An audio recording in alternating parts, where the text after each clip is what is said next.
Hey my friends, tonight we're looking to the night sky, but not for peace or beauty. We're exploring why people in the Middle Ages feared comets. To them, these glowing streaks weren't just celestial visitors, they were warnings, omens, harbingers of war, plague, or the fall of kings. Long before telescopes or space science, the skies were a mystery, and when something strange appeared above, you paid attention. So before you get comfortable as always, take a moment to like the video and subscribe to the channel. Also, please let us know where you're watching from and what time it is for you. We're so happy at how far our reach has been with this content, and being able to help you all sleep better at night, and we can't thank you all enough. Now turn off your lights, grab that comfy blanket, and let's dive into this. Picture yourself settling into a wooden chair by your hearth on a crisp autumn evening in the year 1066. You've just finished your barley soup and dark bread, and the fire crackles with that particular satisfaction that comes from a belly that's finally full after a long day of backbreaking work. Your bones ache in that familiar way, the kind that reminds you that you've earned your rest. You step outside to check on the chickens one last time, and that's when you see it. A blazing sword hangs in the western sky, its fiery tail streaming behind it like the banner of some celestial army. Your heart pauses, not because you're witnessing one of nature's most spectacular shows, but because you know, with the certainty that comes from a lifetime of sermons and warnings, that this thing in the sky means trouble. See, you don't live in a world where comets are chunks of ice and rock following predictable orbits the sun. You live in a world where the heavens are God's own theatre, and when something unusual appears up there, it's not astronomy, it's a divine telegram. And this particular message looks pretty ominous. Your medieval brain doesn't think, oh, fascinating, a celestial visitor from the outer reaches of our solar system. Instead, it thinks something more along the lines of, well, that's it then. Someone's about to die, probably horribly, and it might just be me. The thing is, you're not being irrational, not by the standards of your time anyway. You live in an age where the line between the natural and supernatural is as blurry as your vision after too much ale. Angels and demons are as real as your neighbour's cow, and the sky serves as God's bulletin board, announcing his disapproval of humanity's latest misdeeds. You know the stories. Everyone knows the stories. How a blazing star appeared before Jerusalem fell to the Romans. How strange that lights in the sky preceded the death of emperors and the fall of kingdoms. Your grandfather told you about the time a comet appeared just before the terrible famine that killed half the village. For you, these stories are more than mere entertainment. They serve as historical records. And here's the thing that makes it even worse. You can't just shrug and go back inside. Everyone else in your village has also witnessed it, and their thoughts align with yours. Tomorrow there'll be worried whispers at the well and anxious glances toward the manor house. The priest will have that particular expression that means he's about to deliver some very unwelcome news from the pulpit. You pull your woolen cloak tighter around your shoulders and try to remember if you've been particularly sinful lately. Did you take that extra turnip from the Lord's field? Were you uncharitable toward your neighbour when his pig got into your garden? These things matter now because clearly the Almighty is paying attention and he's not happy about something. The comet hangs there like a cosmic reproach, and you can't help but wonder what fresh disaster it's announcing. Do you think the Normans will eventually follow through on their threats to invade? Will there be another plague? Will your Lord decide to raise the taxes again? In your world, bad news swiftly spreads across the night sky with a fiery tail. You stand there for what feels like hours but is probably only minutes, watching this unwelcome visitor. You want to appreciate its awful beauty, but mostly you want it to leave with the disaster it's advertising. If there's one thing you've learned in your hard-scrabble medieval life, it's usually not the kind of show you want front row seats for. The next morning arrives with all the subtlety of a mule kick to the head. You wake to the sound of church bells, not the regular call to morning prayers, but the urgent, irregular clanging that means Father Benedict has something important to announce. And judging by the frantic quality of the ringing, it's probably not good news about the harvest festival. You stumble out of your cottage, still pulling on your boots, to find half the village already gathered in the square. Everyone looks like they've seen a ghost, which in a way they have. It's the celestial ghost of impending doom, complete with a fiery tail and a profoundly negative outlook on humanity's moral state. Father Benedict stands on the church steps, his expression as troubled as everyone else's. His usually neat tonsure is dishevelled, and he's clutching his prayer book like it might sprout wings and carry him away from this mess. When he speaks, his voice has that particular tremor that suggests he's been up all night wrestling with theological implications. "My dear children," he begins, and you know immediately that whatever follows is going to be the opposite of reassuring. "The Lord has sent us a sign in the heavens, a reminder of his divine displeasure with the sins of this world." Now, here's where medieval logic gets particularly intriguing. In your time, everything happens for a reason, and that reason is usually either God rewarding the faithful or God punishing the wicked. There are no random cosmic events or natural phenomena that occur simply due to the laws of physics. When a comet appears, it's because God grabbed it by the tail and flung it across the sky like a cosmic javelin, aimed directly at whatever kingdom, village or individual has been getting too big for their britches. The mathematics of this system are beautifully simple and absolutely terrifying. Bad things happen because someone, somewhere, has offended the Almighty. The bigger the wicked thing, the bigger the sin that caused it. And a comet? A comet is not just any ordinary bad thing. That's the cosmic equivalent of God taking a serious stance. You glance around at your neighbours, all of whom are doing their own moral inventory. There's Thomas the miller, who you're pretty sure has been watering down the flour. Margaret the baker undoubtedly overcharges for bread and likely fabricates the weight. Old Henrik is known by everyone to poach rabbits from the Lord's forest, but he is clever enough to avoid getting caught. In fact, upon reflection, your village resembles a catalogue of petty sins and moral compromises. A flaming harbinger of divine justice suddenly casts a shadow over your village, making it seem less amusing and more like a poor strategic decision. Father Benedict continues his sermon, explaining how comets have historically appeared before great disasters. The medieval catastrophes, which included the destruction of cities, the deaths of kings, famines, plagues and invasions, were all preceded by fiery visitors from the afterlife. Father Benedict provides detailed explanations for most of his points, supplemented by insightful quotes from various saints who shared their perspectives on celestial phenomena. The truly maddening part is that this system of cosmic cause and effect actually makes sense within the medieval worldview. If God is all-powerful and all-knowing, then nothing happens without his permission. If something dramatic happens in the heavens, it's because he put it there. And if he put it there, it's because he's trying to tell you something. The only question is if you possess the intelligence to decipher that message before it's too late. You find yourself nodding in agreement with the priest's explanation, despite a part of your mind resisting the overwhelming unfairness of it all. After all, you've been a reasonably decent person. You go to church, you don't murder anyone, you only steal when you're really hungry, and you've never coveted your neighbour's ox with any serious intent. But apparently, the cosmic justice system operates on a collective guilt principle, and your village's moral credit rating has just been downgraded to pray for your souls. As Father Benedict wraps up his impromptu sermon with a call for increased piety, and possibly some emergency donations to the church roof fund, you can't help but stare up at the morning sky. The comet isn't visible now, but you know it's still there, lurking behind the sun like a cosmic bill collector waiting to serve papers. By midday, your village has descended into a state of organised hysteria. It's remarkable, really, how quickly a community can pivot from mundane concerns about grain storage and pig breeding to full-scale apocalyptic anxiety. Everyone becomes an expert on divine wrath and celestial omens after witnessing a fiery visitor in the night sky. While you attempt to carry out your daily tasks, such as feeding the chickens and fixing the leaky thatch in your cottage, it becomes difficult to focus when half of your neighbours are convinced that the world is on the verge of a catastrophic end, and the other half are debating the specifics of this end. The blacksmith has become convinced that the comet is specifically targeting smiths because he once made a horseshoe on a Sunday. The baker thinks it's about bread prices, which honestly might not be wrong given what she charges for a decent loaf. Young William from the mill is certain it's because he's been having impure thoughts about the merchant's daughter, though frankly, half the village has been having impure thoughts about the merchant's daughter, so if God punished every lustful glance with cosmic fireworks, the sky would look like a continuous celebration. What's fascinating is how everyone's personal guilt is suddenly cosmic in scope.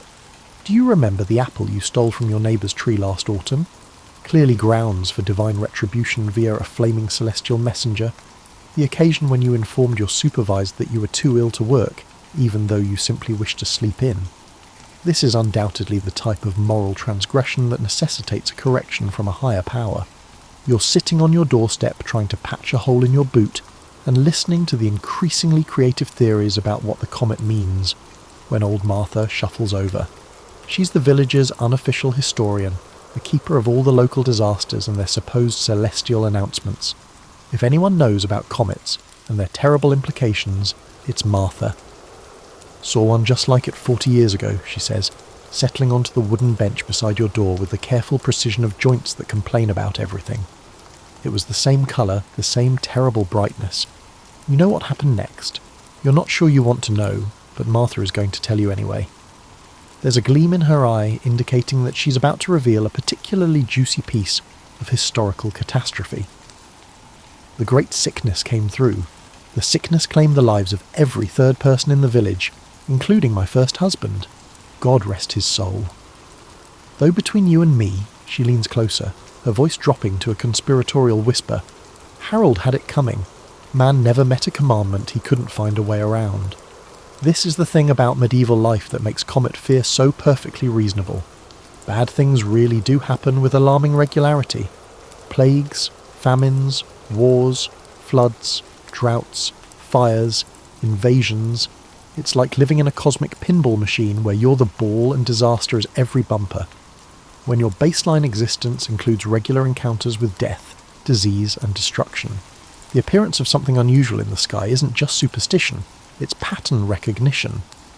Martha continues her catalogue of comet-related disasters, and you start to understand why your ancestors developed such a healthy fear of celestial visitors. In a world where medical science consists largely of bloodletting and prayer, where crop failure means starvation, and where political stability is whatever mood the local lord happens to be in that day, any advance warning of trouble is valuable, even if that warning comes in the form of astronomical phenomena that won't be properly understood for another few hundred years. The truly clever thing about comet fear is that it's almost impossible to disprove. Something bad always happens eventually. That's just the nature of medieval life. When a calamity occurs, everyone recalls the comet and reverently acknowledges the divine warnings and cosmic justice. The fact that bad things also happen when there aren't any comets around is conveniently forgotten in favour of the much more satisfying narrative of celestial cause and effect. As the day progresses, you observe that the panic begins to assume a distinctly practical aspect. People are checking their food stores, making sure their tools are in good repair, settling old debts, and being unusually nice to people they normally can't stand. If a calamity is imminent, it's crucial to prepare thoroughly, and the last thing you want is to confront divine wrath while in debt to your neighbour or harbouring resentment towards the miller. Evening comes again, and with it, the return of your unwelcome celestial visitor. The comet hangs in the western sky like a cosmic sword of Damocles, and you're beginning to understand why your medieval ancestors developed such elaborate theories about what these things meant. When you don't have telescopes or orbital mechanics or any real understanding of what's happening beyond the atmosphere, pattern matching becomes your primary scientific method. You must admit, the patterns are quite compelling. Comets appear. Bad things happen. Sometimes the timing is remarkably coincidental, like the comet everyone still talks about that showed up just weeks before the terrible winter when the rivers froze solid and half the livestock died. Occasionally the connection is more general. A comet appears, and then sometime in the following months or years there's a war or plague or famine or political upheaval. Of course, given that wars, plagues, famines and political upheavals are basically the background noise of medieval existence, connecting them to any unusual celestial event isn't exactly a stretch. It's like predicting that sometime after you see a strange cloud, it will rain. In medieval Europe, the analogous prediction would be that upon witnessing a comet, a calamitous event would inevitably befall someone, and this prediction would almost always prove accurate. You're contemplating this prediction while sitting outside your cottage, sharing a cup of weak ale with your neighbour Edmund. He's been unusually thoughtful all day, which is notable because Edmund's usual approach to complex problems is to ignore them until they either go away or become someone else's responsibility. "Been thinking about that thing up there," he says, gesturing toward the comet with his cup. "Wondering if maybe we're looking at this all wrong.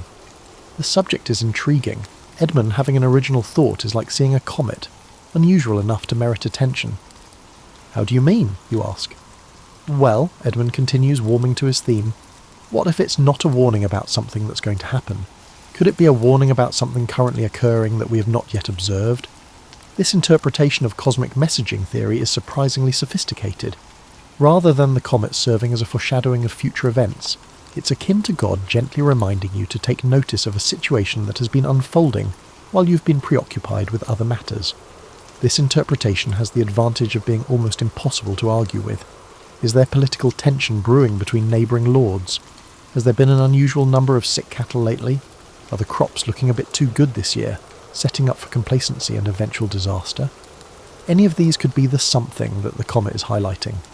Edmund's theory also explains why comets seem to precede disasters rather than directly cause them. They're not cosmic artillery shells fired by an upset deity. They're more like divine highlighter markers, drawing attention to problems that were already in the works. You find the idea oddly comforting. It suggests that maybe, just maybe, there's still time to address whatever issue the comet is pointing out, if you can figure out what it is anyway. The two of you sit in companionable silence, watching the comet and sipping your ale.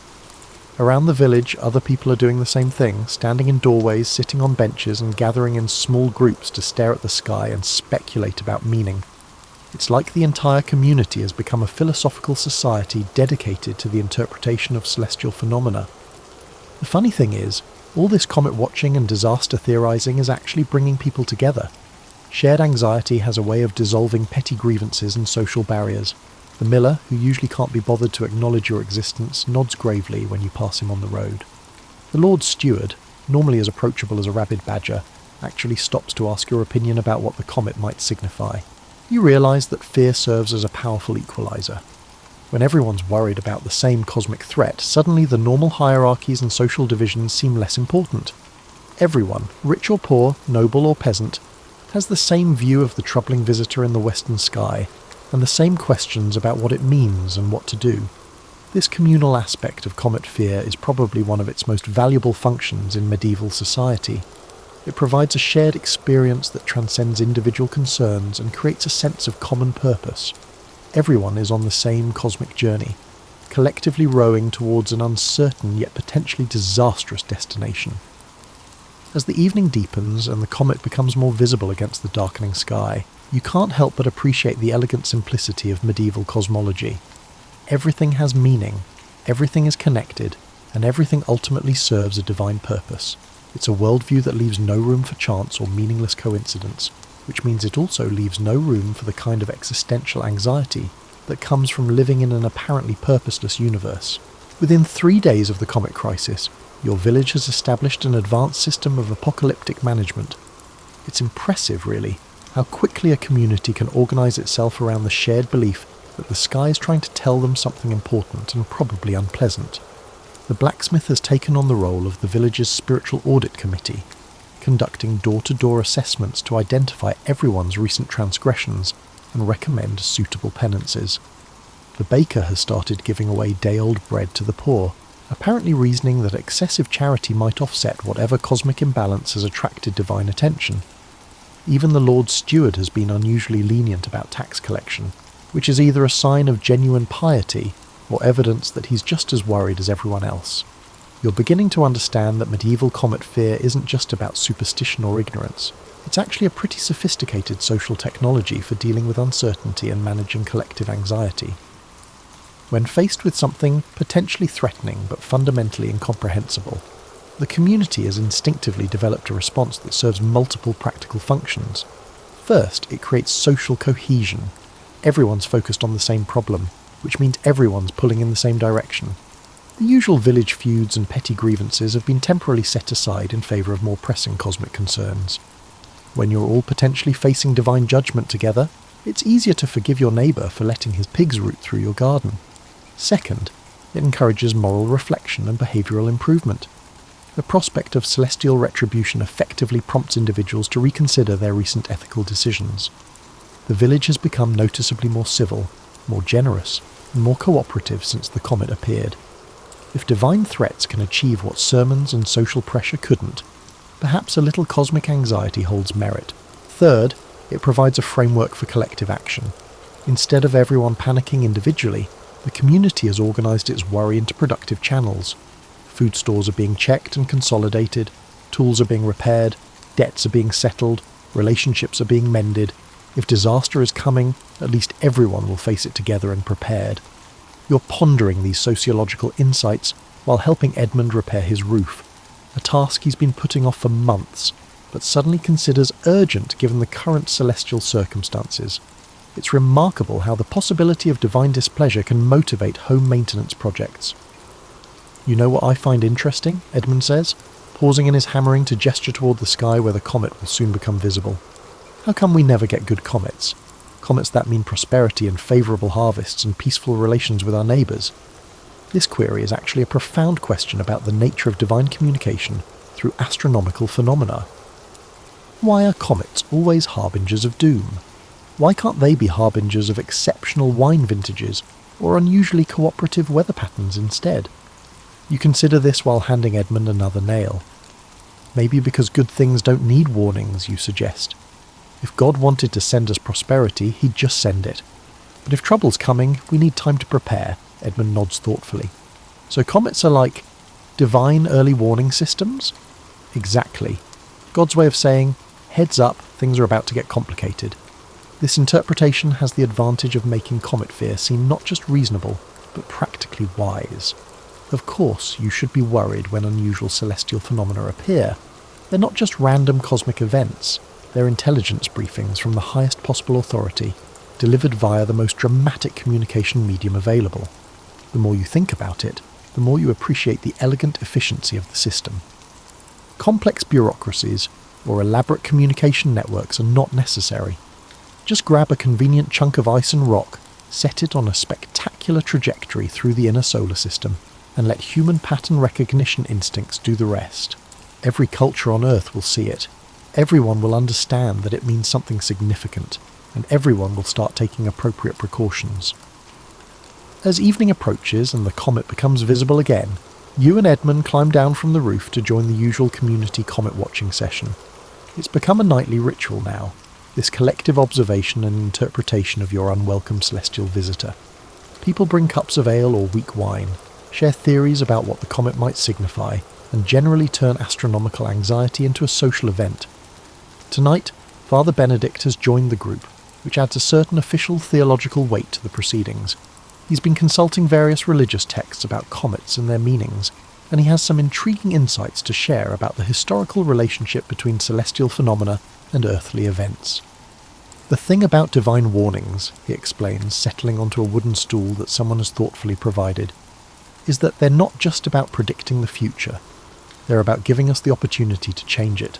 A week has passed since your celestial visitor first appeared, and you're beginning to suspect that medieval comet interpretation might be more art than science.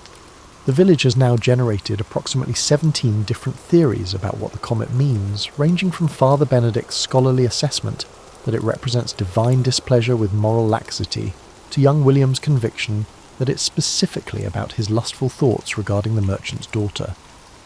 The most creative interpretation so far has come from old Henrik, who believes the comet is actually a beneficial sign, God's way of burning away evil influences so that righteousness can flourish. This theory is notably popular with people who consider themselves generally righteous and would prefer cosmic events to work in their favour for once. You're sitting by your hearth, mending a torn shirt, and contemplating the remarkable human capacity to find meaning in random events when there's a knock at your door. It's Margaret from the bakehouse, looking unusually flustered and carrying what appears to be an entire loaf of her best bread. "I need to talk to someone," she says, settling into your spare chair without waiting for an invitation. "About the comet, about what it might really mean." You set aside your mending and give her your full attention. Margaret rarely indulges in fanciful or theological speculation. If she's worried about cosmic implications, there's probably a good practical reason. "I've been thinking about timing," she continues, breaking off a piece of bread and offering it to you. "When exactly the comet appeared, and what was happening right around then. And I think I might have figured something out." This line is intriguing. Margaret has apparently been conducting her own investigation into comet-related causation, while everyone else has been focusing on moral inventory and spiritual preparation. "Remember how Lord Geoffrey's son came back from his travels just 2 days before the comet showed up? And how did he bring all those strangers with him? The ones who've been staying at the manor house? You do remember? There had been quite a bit of village gossip about the young lord's companions. Foreign-looking men with expensive clothes and secretive conversations. The general consensus was that they were probably merchants of some sort, though nobody seemed quite sure what they were selling. "Well," Margaret continues, lowering her voice even though you're alone in your cottage, "I heard from Alice, who heard from the cook at the manor house, that those aren't merchants at all, they're soldiers, mercenaries, and they've been asking many questions about the local roads and the best routes to the neighbouring lordships." Suddenly the comet takes on an entirely different significance. If Margaret is right, then your celestial visitor isn't warning about divine displeasure with moral failing. It's a warning about human plans for very earthly conflict. The cosmic telegram isn't about spiritual concerns, it's about political ones. This revelation is both relieving and terrifying. This revelation is both relieving and terrifying, as it implies that mere improvements in piety and charitable giving may not be sufficient to address the issues the comet is announcing. Terrifying because it suggests that your village might be about to become involved in the kind of armed conflict that tends to leave places looking significantly less village-like than they did before. So, what do we do, you ask? Margaret shrugs with the practical fatalism of someone who has survived several decades of medieval uncertainty. Same thing we'd do if it was about divine wrath. Prepare for potential difficulties, maintain optimism, and avoid becoming entangled in the impending chaos.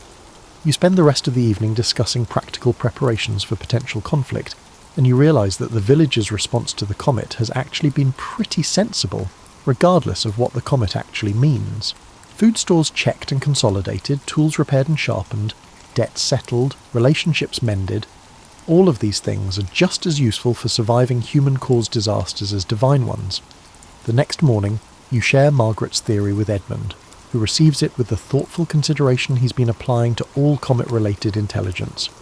After some discussion, you both agree that it doesn't really matter whether the comet is warning about spiritual crisis or political conflict. The appropriate response is pretty much the same. Get ready for trouble and hope you're wrong about how awful it's going to be.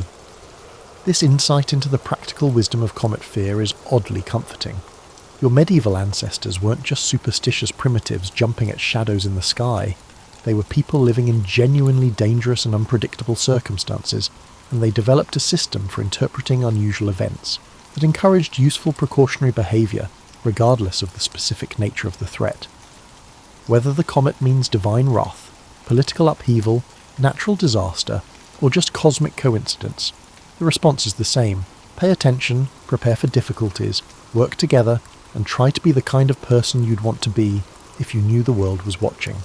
As evening approaches and the comet becomes visible once again, you find yourself looking at it with something approaching appreciation. Not because you're happy it's there, but because you're beginning to understand the elegant simplicity of a worldview that treats every unusual event as potentially meaningful, and every bit of meaning as a call to appropriate action. 2 weeks after your cosmic visitor first appeared, Lord Geoffrey's son makes his announcement. There will indeed be a military campaign, though he has the diplomatic courtesy to call it a defensive expedition to secure regional stability. The mercenaries Margaret spotted were advanced scouts, and the young lord has been planning what amounts to a small-scale invasion of his neighbour's territory over a disputed claim to some particularly fertile farmland. The comet, it turns out, was neither a divine warning nor a celestial coincidence. It was just excellent timing, a cosmic spotlight illuminating a very earthly drama that was about to unfold whether the heavens cooperated or not.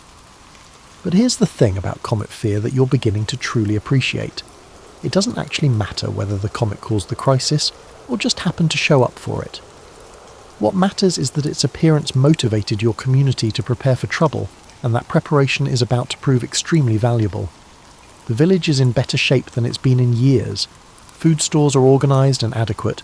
Tools are repaired and ready. People have settled their debts and mended their relationships. The community is more cohesive and cooperative than anyone can remember. When Lord Geoffrey's steward comes around to requisition supplies for the campaign, your village is able to contribute without facing starvation. When he demands men for military service, the community is unified enough to negotiate reasonable terms instead of just accepting whatever conscription he imposes. Most importantly, when the inevitable refugees start arriving from the disputed territory, families fleeing the advancing soldiers and the chaos that always accompanies armed conflict, your village is prepared to help. Not only does your village provide material assistance, but it also provides social and emotional support.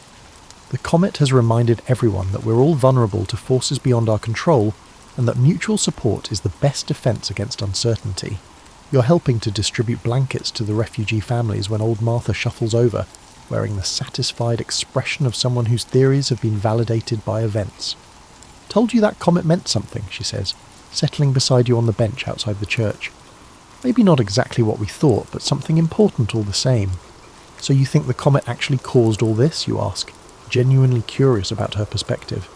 Martha considers this with the careful deliberation of someone who has seen enough history to understand its complexity. "Maybe yes, maybe no, but does it matter? The comet got us ready for what was coming, whether it knew what was coming or not. That certainly holds significance. This is the final wisdom of medieval comet fear. It's not really about understanding cosmic causation or predicting specific disasters. It's about maintaining the kind of adaptive alertness that helps communities survive in genuinely uncertain circumstances. The comet reminds us that the future is uncertain, that we should prepare, and that we're all in this together. As you settle into bed that night, you step outside one last time to look at your celestial visitor. It's noticeably dimmer now, beginning its long journey back toward the outer darkness, where comets spend most of their time. In a few more weeks, it will fade from visibility entirely, leaving your village to deal with the earthly consequences of Lord Geoffrey's territorial ambitions.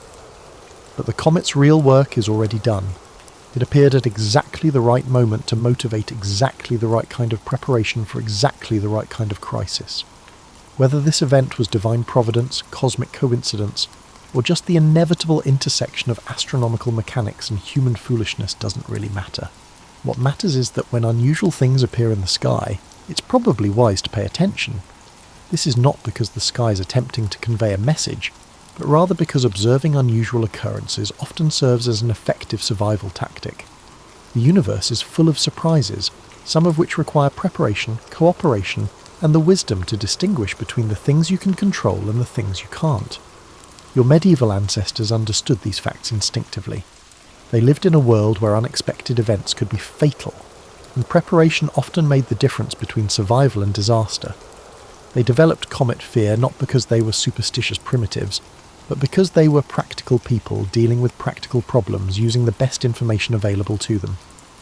As you drift off to sleep in your cottage, listening to the familiar sounds of your village settle into the night, you find yourself oddly grateful for your cosmic visitor. The experience taught you valuable lessons about community, preparation, and the importance of taking unusual events seriously, even if you don't fully understand them. The comet blazes on through the darkness, carrying its tail of fire toward distant appointments with other worlds and civilizations who will look up at it and wonder what it means and what they should do about it. Perhaps, if they are wise, they will follow the same path as your village, brace for challenges, hold on to optimism, and keep in mind that we are all merely transitory occupants of a small planet, orbiting a common star in a universe brimming with both wonders and dangers. Sometimes the sky catches fire, and sometimes that's exactly what we need to see. And just like that, the fiery streak across the night sky vanishes into legend. If your thoughts are still chasing omens and portents, that's all right. Fear once lit up the heavens. There's more to discover here, old and new, if this tale didn't calm your mind. But tonight, we let the stars go quiet and the old fears drift into sleep. Rest easy, friends and watchers of the sky. And as always, sleep tight and good night.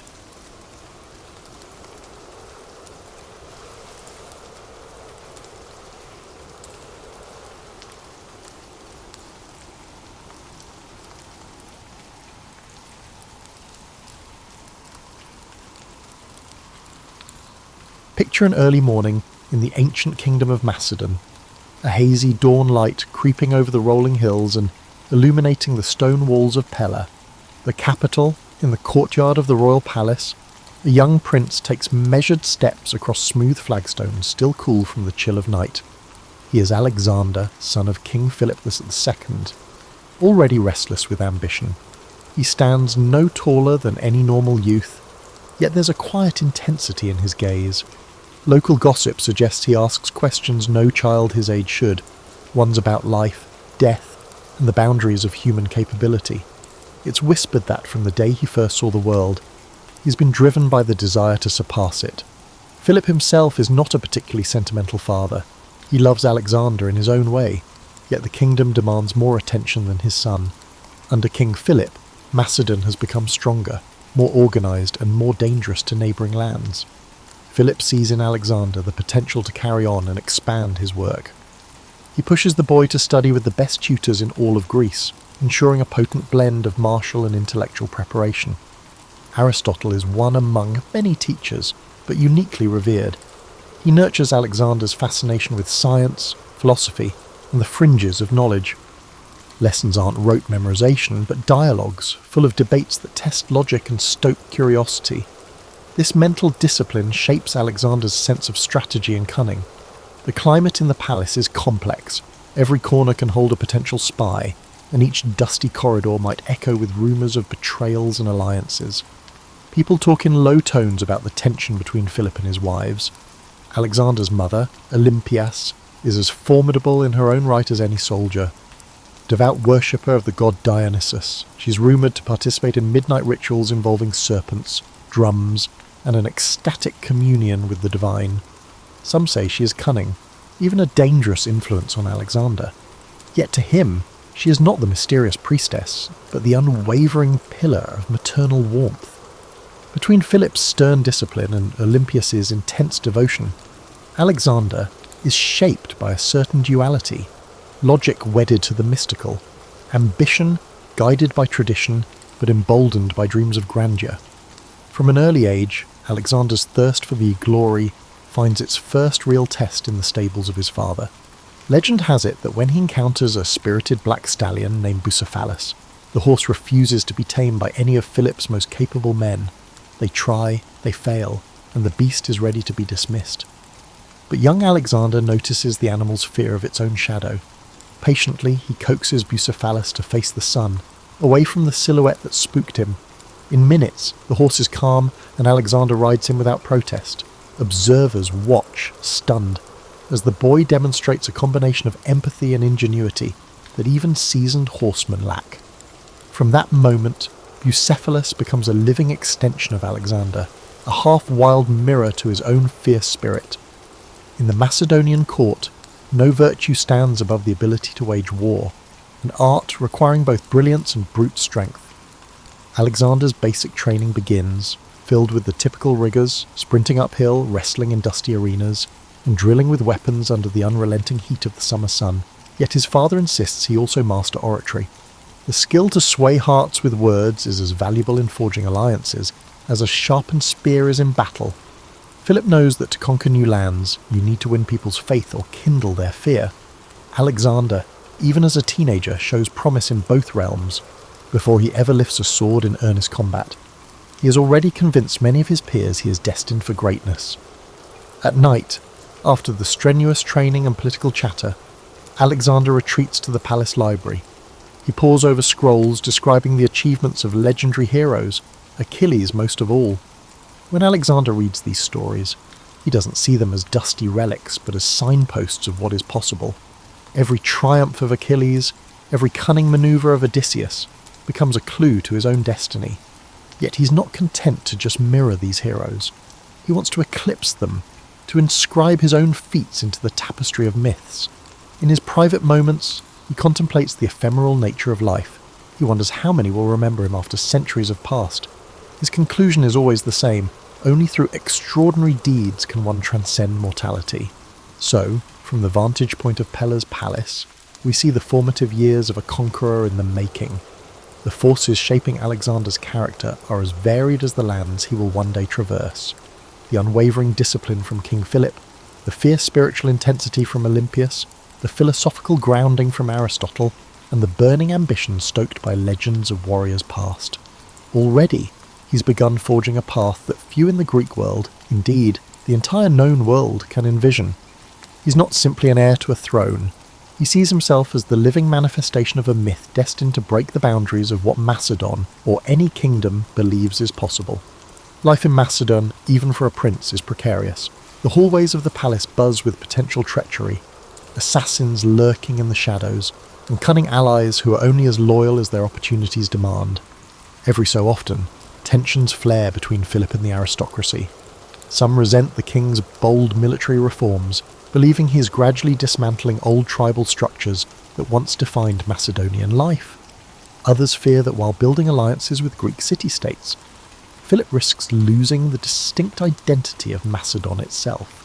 Young Alexander, absorbing these concerns, learns early that power can be fickle. Even the mightiest monarchy can topple under the weight of ambition, both from within and beyond the palace walls. Beyond politics, Alexander wrestles with internal doubt. Yes, he is fearless on a charging horse, but the responsibilities overshadowing him loom far greater.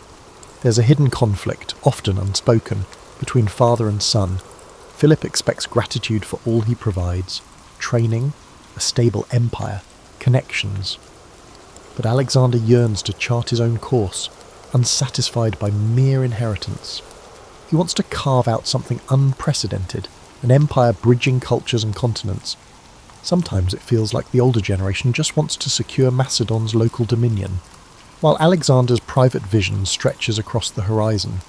He doesn't articulate it yet, but deep within, the seeds of conquest already take root. To outsiders, Macedon can feel rugged compared to the refined city-states of southern Greece. Athenians and Spartans might sneer at Macedonian barbarism, but Philip has proven that Macedon's might lies in an organised army led by fierce leadership. Alexander sees the transformations, the phalanx formation perfected, discipline enforced, and new siege technologies tested. He trains alongside hardened veterans who share stories of battles fought against formidable foes. Growing up amid soldiers' banter, Alexander learns not only the physical demands of combat, but also how morale, fear, and loyalty can determine outcomes before the first arrow even flies. Around this time, Alexander is invited to visit Athens with his father. Despite any mocking glances from local intellectuals, he admires the marble columns, the bustling agora, and the philosophical debates that spill out onto street corners. The famed city is a living monument to human achievement in art and reason, yet it also teems with political tensions, a sense of friction between progress and tradition. Walking those storied streets, Alexander muses that controlling a city is far more than just occupying its walls. You must win over its spirit, its sense of cultural pride. He keeps that insight close, suspecting he'll one day need it. Yet tragedy and strife soon converge, as they so often do in the ancient world. Word spreads of plots against Philip. Some revolve around former allies who feel slighted by the king's conquests or suspect he's grown too bold. Alexander stands on the periphery, uncertain whether he should intervene, afraid that any misstep might implicate him as a conspirator. The tension boils over during a grand ceremony, one that should have been a pinnacle of Philip's prestige. In a sudden and shocking moment, an assassin plunges a blade into the king. The crowd gasps. The king of Macedon, unstoppable in battle, falls victim to a single thrust in the confusion of the celebration. Chaos erupts, with bystanders scattering and guards rushing forward. Within minutes, the assassin lies dead, but the damage is done. Philip's lifeblood seeps into the dirt, and Macedon stands at a precipice. Alexander is thrust into an unexpected, yet almost inevitable, position. At age 20, with the kingdom newly crowned upon his head, he must stabilise his realm. Some friends rejoice, convinced this is his destiny. Others wait in tense anticipation, unsure if the fledgling monarch can hold the reins. Fractious lords sense an opening for independence. Rival city-states begin murmuring about retaking lost territory. Even within Macedon, old grudges resurface. All eyes fix on the new king, who must assert control with the same decisiveness as his father, or face disintegration of all that has been built. One of his first orders is brutal and direct: subdue any potential revolts. In a swift campaign, Alexander and his loyal companions quell insurrections, sometimes responding with shocking severity. Towns that challenge him learn the cost of defiance as he razes structures and exacts harsh penalties. These measures, while seemingly cruel, do confirm a crucial fact: the throne is not vacant. Alexander wields power with an iron determination that matches, and at times surpasses, Philip's. Yet behind the stern facade, there's a flicker of deeper purpose. Alexander doesn't want to be the typical monarch who rules merely out of fear. He yearns to unite, to be recognised not just as a conqueror, but as a visionary leader who can guide disparate peoples towards something grander. In the midst of stamping out rebellions, Alexander turns his eyes back to the Greek city-states. Many think him too young to command their respect, until he arrives at Thebes. The city had rebelled, perhaps assuming the new king was inexperienced. In an audacious move, Alexander's troops storm Thebes quickly, unleashing severe punishment. While horrific to watch, it cements a realization across Greece. This is no malleable successor. If Alexander is tested, he will respond forcefully. The punishment also sends a cautionary note to Athens and others tempted to break alliances. Diplomacy, Alexander understands, can be built on intimidation as well as flattery. By the time the dust settles, the name Alexander already rings with fear across rebellious enclaves and resonates with respect among loyal allies. In fewer than 2 years, he consolidates Macedonia's hold over Greece, earning recognition as the de facto hegemon of the region. Yet rather than rest on these laurels, Alexander looks east, where the vast Persian Empire sprawls. The memory of previous Greek-Persian conflicts looms large, but Alexander imagines more than a retaliatory strike. Rumours swirl that he sees an empire beyond the horizon, a chance to bring Greek culture into a new world, if he can muster the daring to seize it. And so, in the hush of late evening, he prepares to set in motion one of the most extraordinary military campaigns recorded in the annals of history. The war drums beat in the hearts of those who follow Alexander eastward. It's more than just ambition or revenge for past Persian aggression. For many, it feels like a holy cause to punish the empire that once threatened Greek freedom. But Alexander's goals surpass mere retribution. Standing at the Hellespont's edge, where Europe meets Asia, he performs symbolic rituals before crossing. Tossing a spear onto the Asian shore, he allegedly proclaims the land to be won by the spear. It's a blend of theatre and conviction, carefully calculated to unite his troops with the sense that destiny itself beckons them forward. The Persian Empire, stretching from the Aegean Sea to the Indus Valley, has wealth beyond imagination. Its roads, like lifelines, connect distant provinces governed by satraps. Alexander's army, though battle-hardened, pales in sheer numbers compared to the Persian forces, but he counts on something intangible, the belief that each Macedonian soldier is part of a historical quest. Logistics become the silent partner of this ambition. He organises supply lines, secures local alliances where possible, and ensures his men remain disciplined, rewarded, and mindful of the stakes.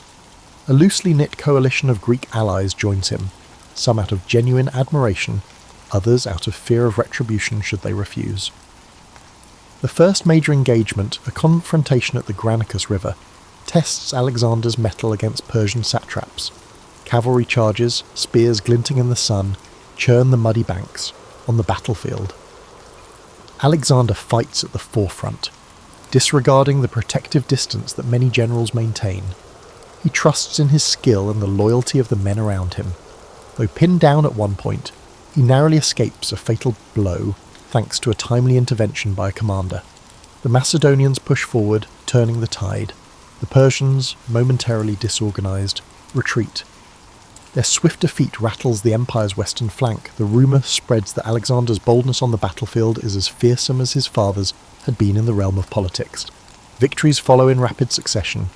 Alexander's strategy is not merely about smashing through defences, but also about presenting himself as a liberator to Greek cities under Persian rule. He spares those willing to cooperate, displaying a surprising level of mercy towards some towns. This balanced approach undercuts Persian authority and encourages local populations to accept his leadership with fewer rebellions. It also cultivates a sense of moral justification among his troops. They aren't mere invaders, others. They are freeing these territories. At least that's the story told in Macedonian campfires and official proclamations. Still, there are instances of calculated cruelty. When a city defies him, he doesn't hesitate to unleash the terror of siege warfare, employing advanced siege engines learned from Philip's campaigns. Walls crumble, families flee. If the defenders still refuse to surrender, the aftermath is dire. The memory of Thebes resonates. Disobedience to Alexander carries a dire cost. Yet what emerges is a pattern of caution among local rulers, and increasingly they weigh submission as the safer path. While forging ahead, Alexander exemplifies a curious mind. Local environments, flora, and fauna fascinate him. He consults with his retinue of scholars, describing new animal species in letters to Aristotle. His bond with Bucephalus remains strong, the horse galloping across unfamiliar plains, as though both man and beast are discovering their destinies together. And as the army advances, forging new roads, bridging ravines, setting up supply depots, Alexander ensures each step is methodically prepared for the next confrontation with Persian might. The turning point looms in an expansive plain near the city of Issus. Here, Darius III, the Persian king of kings, personally leads a massive force. The disparity in numbers is staggering. Alexander must rely on the disciplined Macedonian phalanx and cunning cavalry maneuvers. Before the battle, tension grips his soldiers. They face an emperor whose domain and army dwarf their own. Alexander, never missing an opportunity for theatre, walks through his camp, greeting individual soldiers, sharing a brief word of confidence. He underscores that they fight not just for Macedon, but for Greece and for a place in the annals of glory. Morale soars. It's said that a single warrior burning with faith in victory can fight like three, and Alexander aims to ensure that each soldier feels that hot flame. Once the horns signal the charge, dust clouds envelop the plain. Javelins fly, swords clash, and war cries mix with the clamour of shields. Alexander targets the heart of the Persian line, seeking to unnerve Darius himself. Rumour has it that during the most critical moments, Alexander and Darius lock eyes across the chaos. Darius, seeing the relentless approach, loses his nerve and flees the battlefield. Suddenly, the king's personal guard disperses, and the Persian ranks crumble. Victory belongs to Alexander, who captures not only the field, but also the family of Darius, his mother, wife, and children. Remarkably, he treats them with respect, a calculated move to demonstrate both magnanimity and his sense of kingship. If he is to succeed in ruling Persian lands, he must show that he can protect as well as conquer. After Issus, Alexander's star rises among his own troops, while the Persian Empire grapples with uncertainty.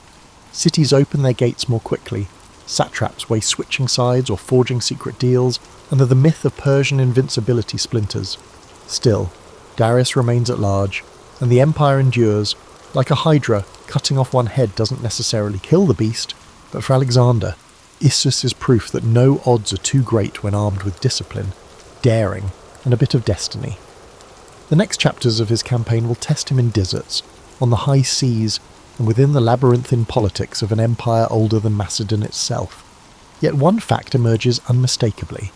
The young king from the rugged north is rewriting the map of the known world, and he has just begun. In the aftermath of the Battle of Issus, the Macedonian army marches southward, drawn toward the wealthy and strategic coastal cities of Phoenicia. The broad objective is clear: secure the eastern Mediterranean ports and deny the Persian fleet any safe harbours. City by city, Alexander negotiates or besieges, or fostering alliances with those who bow voluntarily and subduing those who resist. At the city of Tyre, perched on an island with towering walls, Alexander meets one of his most formidable sieges yet. Tyre's defenders mock the Macedonians, convinced that their fortress is impregnable, protected by the shimmering blue waters around it. Unfazed, Alexander orders the construction of a massive causeway stretching from the mainland to the island. Day by day, the land bridge inches forward, built from timber and rubble. Tyre's defenders hurl blazing projectiles and stage daring naval raids, inflicting casualties. Still, Alexander's men persist. The siege of Tyre drags on for months, an agonizing test of perseverance and engineering. To motivate his frustrated troops, Alexander personally joins them at the construction, shoulders loaded with materials as though he were an ordinary labourer, sweat mingling with dust on his brow. This spectacle of shared hardship stiffens their resolve, forging a deeper bond. Eventually, Macedonian siege engines batter Tyre's walls. The city falls, unleashing a bloody aftermath that once again underscores Alexander's ruthless approach when denied a swift victory. The causeway, left behind in the sea, stands as a testament to his unbending will to succeed. From Tyre, Alexander's gaze shifts to Egypt. The Egyptians, long subjugated by Persia, see an opening in the young conqueror's approach. Upon arrival, Alexander is greeted less as an invader and more as a liberator, welcomed with processions and offerings. the famed city of Memphis opens its gates, and Alexander visits its temples. He's fascinated by the age-old rituals, the colossal statues of the gods, and the labyrinthine lore. For some, his admiration might seem an act, another shrewd political ploy to win hearts. But Alexander truly finds wonder in the cultural richness he encounters.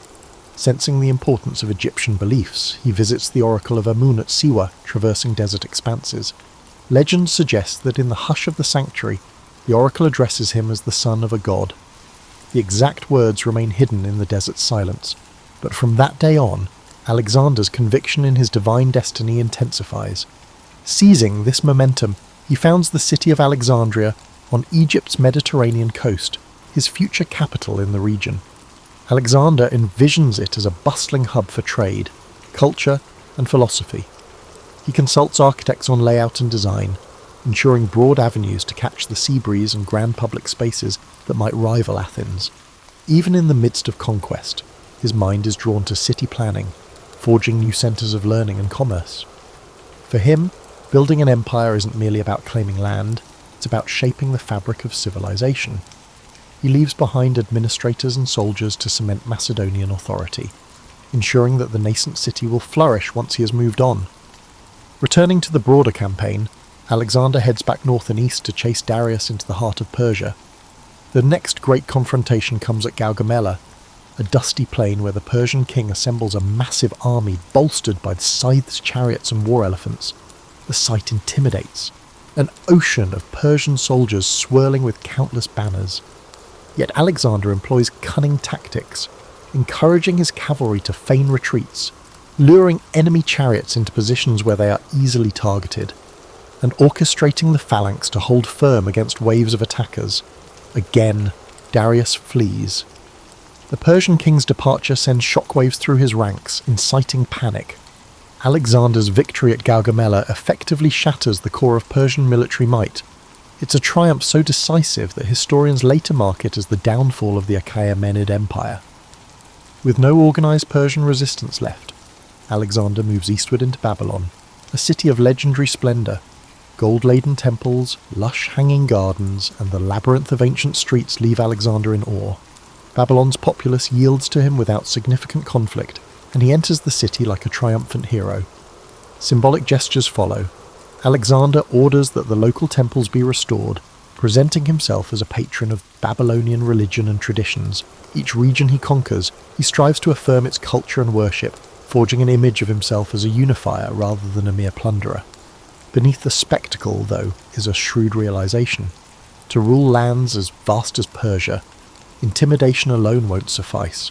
Understanding and respecting local customs will secure loyalty far more effectively than perpetuating fear. As he journeys further into Persia's heartland, Alexander takes possession of the Persian capital cities, Susa and Persepolis among them. At Persepolis, the seat of Achaemenid power, an iconic event unfolds. During a drunken revel, some Macedonian soldiers, possibly incited by Alexander or by a woman's vengeful suggestion, set fire to the royal palace. Flames dance across priceless reliefs and echo through the columns that once bore testament to Persian might. The devastation stands out as a moment of fiery revenge, avenging centuries of Persian aggression against Greece. Yet, as the embers fade, Alexander reportedly regrets the destruction of such a magnificent sight. Legend holds that the next day, he wanders the charred remains in sombre reflection, perhaps realizing that in a single night of triumphal fury, an irretrievable piece of human heritage was incinerated. By now, Alexander has all but dethroned Darius, who flees east with a few loyalists, yet the empire's total subjugation remains incomplete. Vast territories in Central Asia remain unconquered. Rebellious satraps and local warlords refuse to acknowledge Macedonian rule. The campaign that began with dreams of bridging Europe and Asia now stretches into a sprawling pursuit across deserts, mountains and unfamiliar realms. Alexander, undeterred, pushes onward. The once modest Macedonian force has evolved into a complex, multicultural army, incorporating Persians, Egyptians, and other peoples. Still, the spirit of Macedonia endures in the discipline of its core phalanx and the leadership of Alexander himself. No rumour of a hostile warlord or a rebellious city can quell his determination. The promised land lies yet further east, beckoning him to push the boundaries of the known world. As Alexander forges deeper into Central Asia, the terrain itself becomes an adversary. The rocky highlands, unpredictable winters, and scarce water supplies challenge his army in ways the open plains never did. Gone are the easy, show-stopping battles of earlier campaigns. Instead, Alexander and his men face guerrilla warfare. Local warlords retreat into fortresses high in the mountains, from which they launch ambushes on the Macedonian columns. Supplies strain under the demands of a longer-than-anticipated pursuit, and the troops grow weary. In these hostile environments, Alexander's formidable will must serve as a kind of compass for his men. He refuses to turn back. If he can't sway local leaders with diplomacy, he methodically besieges their strongholds, using a combination of siege towers, specialised climbers, and cavalry blockades. The Macedonians gradually wear down resistance. It's slow and gruelling, a war of attrition in which Alexander's famed speed and decisiveness are tested to the limit.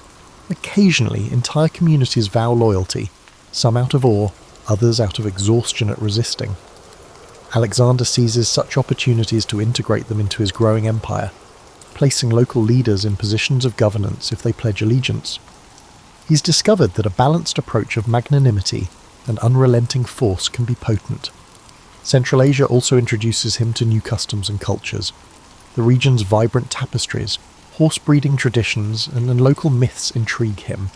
Even the architecture, mud brick fortresses perched on precipitous cliffs, provides lessons in resourceful building methods. Though the campaign is physically draining, Alexander seems mentally alive, soaking up every experience as if it might offer a clue to how worlds might merge under his rule. As the army trudges forward, Alexander's increasingly elaborate attire, sometimes blending Persian finery with Macedonian practicality, sparks disquiet among his veteran officers. They mutter that he's adopting foreign ways too eagerly. Alexander is aware of the whispers, but believes that to govern effectively, he must visibly embrace the cultures under his dominion. For the older Macedonians, though, these gestures threaten the very identity they fought to protect. Tension simmers. One controversy that ignites this tension is Alexander's adoption of the Persian court practice known as proskynesis, bowing or prostrating oneself before the king. Among Persians, it symbolises respect for a ruler believed to be quasi-divine. However, for Macedonians and Greeks, bowing to another mortal man seems like servile flattery, even blasphemy.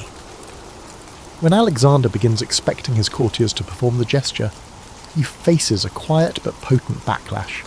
It's not outright mutiny, but murmurs drift through the camp that their once beloved leader is succumbing to arrogance, forgetting that the bond between commander and soldier in the Macedonian tradition was forged through a shared sense of mortal equality. Alexander, for his part, sees proskynesis as a means to unify the traditions of East and West under a single court protocol, but the friction underscores the growing distance between him and the rank and file who once found him so relatable. Adding to this strife is the case of Philotas, a high-ranking officer and son of Alexander's cherished general, Parmenion. Accusations arise that Philotas is embroiled in a conspiracy to assassinate Alexander. Whether real or fabricated, Alexander reacts swiftly. Philotas is tortured into confession and executed. Fearing Parmenion might seek vengeance, Alexander orders the older general's murder preemptively. The effect ripples through the army, striking fear and sowing doubt. Even close companions realise Alexander's paranoia has grown. No one is untouchable in the face of suspected betrayal. Rumours swirl that his mother, Olympias, had once warned him about trusting anyone too deeply. The triple blow of adoptive Persian customs, harsh punishment of perceived traitors, and the creeping sense that Alexander is evolving into a distant figure combine to erode some of the camaraderie that once fueled his men's devotion. Yet if the internal climate is fractious, the external campaign continues to expand Alexander's legend. In the region known as Bactria and Sogdiana, roughly modern Afghanistan and parts of Central Asia, Alexander marries Roxana, the daughter of a local noble. Historians debate his reasons. Is it genuine affection? Stories describe her as strikingly intelligent and beautiful, or a strategic move to legitimize his claim over the newly subjugated territories? Possibly both. In any case, The wedding is symbolic. It merges Macedonian power with Central Asian lineage, hinting at Alexander's deeper ambition to create a blended aristocracy that transcends old boundaries. Eventually, the pursuit of Darius ends not with a climactic battle, but with the Persian king's murder at the hands of one of his own satraps, Bessus. Alexander finds Darius abandoned and fatally wounded along a dusty roadside, granting him a final respectful cloak. The demise of his long-standing rival brings Alexander no real triumph. Instead, it leaves him with a new antagonist, Bessus, who declares himself the rightful Persian king. To avenge Darius and maintain the semblance of continuity, a clever tactic to rally Persian loyalists under his banner, Alexander pursues Bessus until the usurper is captured and executed. It's a twist of fate that Alexander, originally the nemesis of Persia, now punishes those who harm the Persian royal family, positioning himself as the legitimate heir to the empire. With that, Alexander effectively becomes king of Asia, though the label falls short of capturing the enormity of what he's achieved. He's already governed territories from Greece to the eastern edges of the Iranian plateau, but the horizon beckons him yet again, this time toward the far-flung lands of the Indus Valley. Having extended his empire across deserts and mountains, he thirsts for new challenges. No ancient map fully satisfies him. If oceans define the world's boundary, he wants to see that boundary for himself and possibly cross it. Marching into the Indian subcontinent, the vast Indus region, Alexander confronts not a monolithic empire but a tapestry of kingdoms, each with its own traditions, warriors, and alliances. The land is lush, with tropical forests and rivers that swell during monsoon rains. As he advances, he sends envoys to local rulers, hoping to forge alliances or demand submission. Some comply, offering gifts and tribute. Others test his mettle on the battlefield. Famed among these rulers is King Porus, who reigns over a territory in the Punjab region. Taller than most men, Porus is said to command fearsome war elephants that tower over the Macedonian cavalry. When Alexander's scouts bring back tales of the beasts' trumpeting roars and the sight of their sweeping trunks used like living battering rams, it sparks both fascination and anxiety among the troops. Alexander senses this confrontation will be unlike any before. Elephants can shatter a phalanx, throwing even seasoned veterans into disarray. Nevertheless, he refuses to be deterred. In fact, the challenge invigorates him. His route to Porus leads him and his men across the Hydaspes River, where fast currents and monsoon rains make the crossing treacherous. Under the cover of darkness and using diversionary tactics, Alexander manages to transport a significant portion of his forces to the opposite bank, positioning himself to attack. When dawn breaks, the armies face each other on a sodden plain. Porus, astride an elephant, appears regal and unflinching. Alexander, on his trusty Bucephalus, readies his cavalry to harry the flanks. As the battle commences, the thundering of the elephants shakes the ground, sending tremors through the Macedonian lines. Yet Alexander employs cunning. He directs archers to focus on the elephant mahouts, drivers, creating confusion among the beasts, and positions horsemen to strike from multiple angles.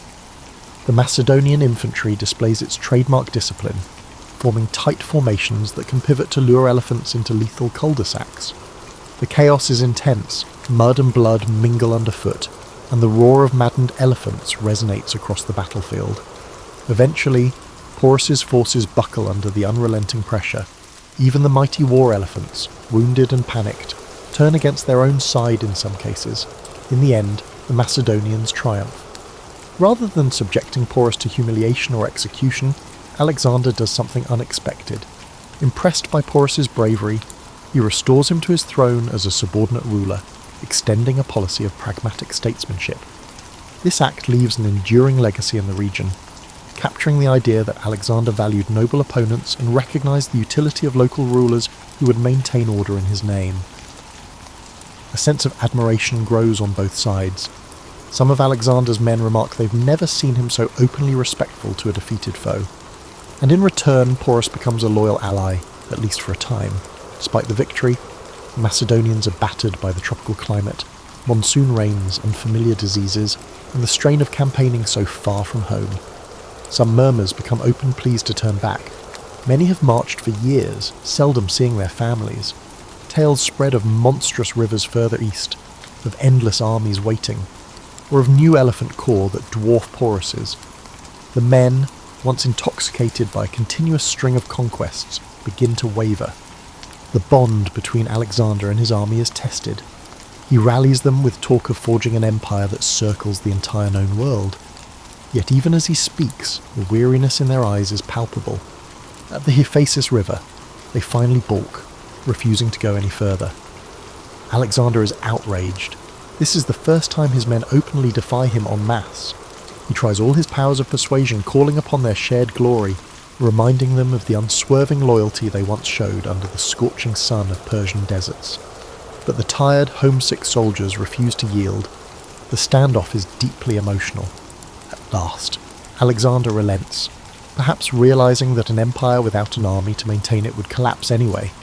He constructs large altars at the boundary, symbolically marking the furthest point of his march and dedicating them to the gods.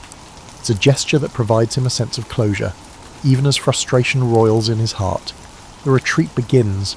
Though it's hardly a straightforward journey home, Alexander splits his forces, sending part by river while he leads the remainder through the harsh Gedrosian desert, modern-day southern Pakistan and Iran.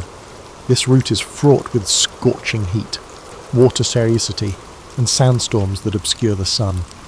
Many men succumb to thirst, exhaustion, and disease, leaving their bleached bones on the barren dunes.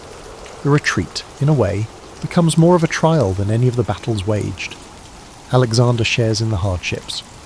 He famously pours out a helmet of offered water onto the sand rather than drinking it himself when his men have none. Such acts rekindle a measure of respect, though no one can forget the scale of the suffering they endure. At length, the battered army reunites near the Persian heartland. In place of triumphal parades, there is subdued relief. They have conquered more territory than any Greek or Macedonian ever dreamed possible. Yet the human toll is devastating. Alexander now stands at the apex of his power, in theory the ruler of everything from the Ionian Sea to the fringes of India.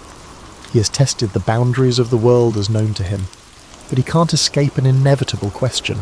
What does one do after conquering so much? There's an unease in the air, a sense that the unstoppable force of Alexander's ambition might have reached its outer limit. In the final years, Alexander's empire is vast yet fragile. He understands that simply conquering land doesn't guarantee permanence. Cracks appear among his generals, each harbouring personal ambitions. Ethnic tensions flare between Macedonians, who consider themselves the rightful rulers, and Persians, who resent foreign occupation, but also resent each other. Alexander attempts a radical solution. He pushes for a fusion of the races, encouraging mass marriages between Macedonian officers and Persian women, even presiding over a grand ceremony in Susa. Thousands of couples wed under lavish canopies, the event choreographed to signal unity. While it's a breathtaking spectacle, it doesn't fully ease the undercurrents of distrust. Many marriages end as soon as the official feasts conclude. The shift in Alexander's personal demeanour also causes unease. He drinks more heavily, at times losing the composure that once set him apart. Gone is the simplicity that marked his early campaigns. Now he's surrounded by an entourage of courtiers, many eager to flatter or manipulate. Some suspect that guilt over the killing of old friends haunts him. That the war-weary ghosts of campaigns past weigh on his conscience, anger flares unpredictably. In one infamous episode, during a heated argument, he fatally stabs Clytus the Black, the same officer who once saved Alexander's life at the Battle of the Granicus. Immediately remorseful, Alexander is inconsolable for days, shutting himself away in anguish. But the damage is done. The old Macedonian veterans now see their king as a dangerous blend of paranoia and absolute power. Despite these tensions, Alexander doesn't abandon governance. He plans administrative reforms, carving the empire into provinces run by both Macedonian and local officials. He invests in roads, trade routes, and the expansion of cities. Alexandria in Egypt blossoms into a vibrant metropolis, a beacon of Hellenistic culture. Similar foundations or refoundations across Asia create a network of Alexandrias, each intended as a focal point of Greek influence entwined with local customs. Scholars travel these routes, exchanging knowledge from Athens, Babylon, and beyond. Alexander envisions a cosmopolitan tapestry, though whether such a vision can survive him remains uncertain. He even contemplates new campaigns. Rumours swirl that he wants to press into the Arabian Peninsula, that he might return to India with a fresh army, or sail around Africa to find a western sea route. The man who once stood restless in the courtyard of Pella still cannot resist the siren call of uncharted horizons, yet fate intervenes. While residing in Babylon, his chosen administrative centre, Alexander falls ill after a prolonged banquet. High fever grips him. Some whisper it's the result of poisoning. Others claim it's malaria, typhoid, or complications from old battle wounds. The unstoppable conqueror, only in his early 30s, finds himself bedridden. As his condition deteriorates, Alexander's high commanders gather anxiously. Each wonders who will inherit an empire so colossal that it defies any single heir. Roxana is pregnant, but an unborn child can't rule a realm in chaos.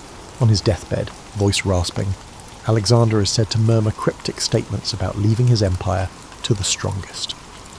Or maybe he names no successor at all. The records vary, reflecting the swirling confusion of that moment. He offers his signet ring to a trusted general, but the gesture's meaning is ambiguous. Was it a personal bequest or a declaration of succession? In the humid Babylonian nights, the mighty conqueror succumbs. Soldiers gather outside the palace gates, refusing to believe the rumours. They beg to see him one last time. Legend says the dying Alexander is carried to an antechamber, where he silently acknowledges his troops with his eyes. Too weak to speak, sorrow envelops them. The man who led them across oceans, deserts, and countless battlefields is now leaving them, with no clear directive for tomorrow. With Alexander's death, the empire he created trembles on the brink of fragmentation. Generals, later called the Diadochi, will carve the territories into separate kingdoms, forging their own dynasties in Egypt, Asia Minor, and beyond. Many of the cities Alexander founded remain, cultural crossroads that spin out new fusions of art, philosophy, and religion. Hellenistic influence spreads further than any purely Greek city-state ever could have imagined, shaping centuries of development in lands as far as the Indus Valley. And what of Alexander's legacy? For some, he is a brilliant strategist who rewrote the art of warfare, a king who integrated peoples and stoked the fires of cross-cultural exchange. To others, he is a figure of tragic hubris, dragging thousands into a long, bloody march fueled by personal ambition. Stories from the Indus to the Nile, from the Oxus River to the Aegean Sea, carry fragments of his legend. Over centuries, the raw details morph into myths.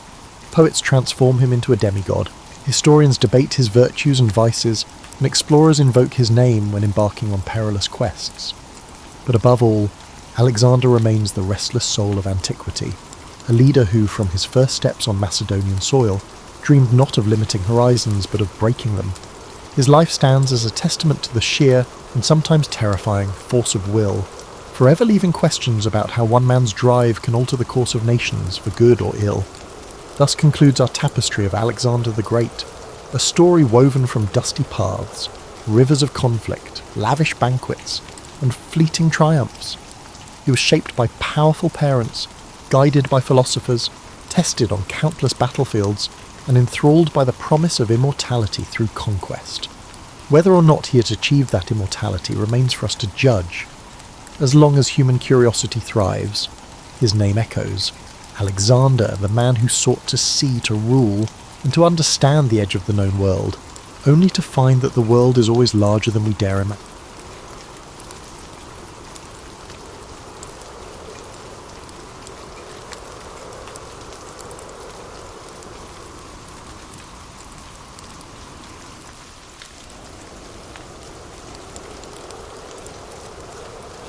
We uncover the surprising story of how André Michelin tricked the world, turning a tyre company into the arbiter of fine dining. Through clever marketing and visionary thinking, Michelin transformed the way people travel, eat, and view quality itself. This is the story of a brand, a guide, and the long game of global influence. So before you get comfortable, as always, take a moment to like the video and subscribe to the channel if you haven't already joined the crew. Also, let us know where you're watching from and what time it is for you. As we progress through the week, I aim to maintain a concise and enjoyable experience for all of you. So turn off the lights, grab your blanket and warm pillow, and let's begin. Clermont-Ferrand, France, 1889. In a modest rubber factory teetering on the edge of bankruptcy, Brothers André and Edouard Michelin took charge with one goal: to reinvent their family's failing business. The company, Michelin Essier, had been selling farm equipment and vulcanized rubber goods since 1832, but by the late 19th century it needed a new direction. André, a trained engineer, and Edouard, an artistic soul-turned-industrialist, believed that the future lay on the roads, specifically in providing the tyres for France's nascent automobile age. The trouble was that in 1889, even bicycles, which were exploding in popularity, were constantly waylaid by punctures on rough, primitive roads. Their first breakthrough came unexpectedly, courtesy of a weary cyclist. One day a man trudged into their workshop with a bicycle tyre punctured beyond quick repair. At the time, most tyres were glued tightly to the wheel, making flats an hours-long ordeal to fix. Such punctures were a very common occurrence given road conditions of the day. Horseshoe nails, broken glass, and sharp stones were the more natural enemies of early cyclists. Edouard Michelin saw an opportunity. He experimented tirelessly and by 1891 had patented a revolutionary removable pneumatic tyre that could be mended in minutes. This invention built upon John Dunlop's earlier pneumatic tyre concept, but Michelin's detachable design was far more practical and quickly proved itself in action. The brothers tested their new tyre in the longest bicycle race of the day to demonstrate its superiority. Fitted with Michelin's quick-change tyres, cyclist Charles Terron won the gruelling 1891 Paris-Brest-Paris race 8 hours ahead of his nearest rival. It was a stunning victory for both rider and tyre, a publicity coup that announced Michelin as a new force in transportation. Emboldened, the Michelins turned their attention to the automobile, contraption still in its infancy. In 1895, they entered a peculiar-looking vehicle nicknamed L'Éclair, Lightning, in the Paris-Bordeaux-Paris competition, one of the world's first long-distance car races. The car ran on Michelin's air-filled tyres, a daring gamble at a time when many observers doubted that fragile air-stuffed rubber could support a motorcar's weight and speed. True, L'Éclair didn't win. It limped in near the back of the pack, but its performance was convincing enough to create a market. Spectators and fellow engineers saw that a car on pneumatic tyres could survive a rugged 732-mile journey. As one report noted, the race virtually launched the market for detachable pneumatic automobile tyres by proving their resilience and practicality. The Michelin brothers had found their calling, making indispensable things that nobody realised they needed, until they did. Edouard reportedly conceived the idea for a mascot at a trade exhibition in Lyon, noticing a stack of tyres that uncannily resembled a human form. Soon he and André commissioned an artist to bring it to life, the Michelin Man, a rotund fellow made of stacked tyres. Debuting in a famous 1898 poster, this jolly character, dubbed Bibendum from the Latin nunc est bibendum, now is the time to drink, was depicted cheerfully raising a goblet brimming with nails and broken glass to your health. The message was witty and clear: Michelin tyres will drink up obstacles on the road. This imaginative ad, showing the tyre man merrily swallowing road hazards, captured the public's attention. It married humour with a practical promise, signalling that Michelin tyres made motoring not only safer, but a bit more fun. The Michelin Man quickly became one of the world's first truly iconic advertising characters, a testament to the brothers' flair for marketing surprises.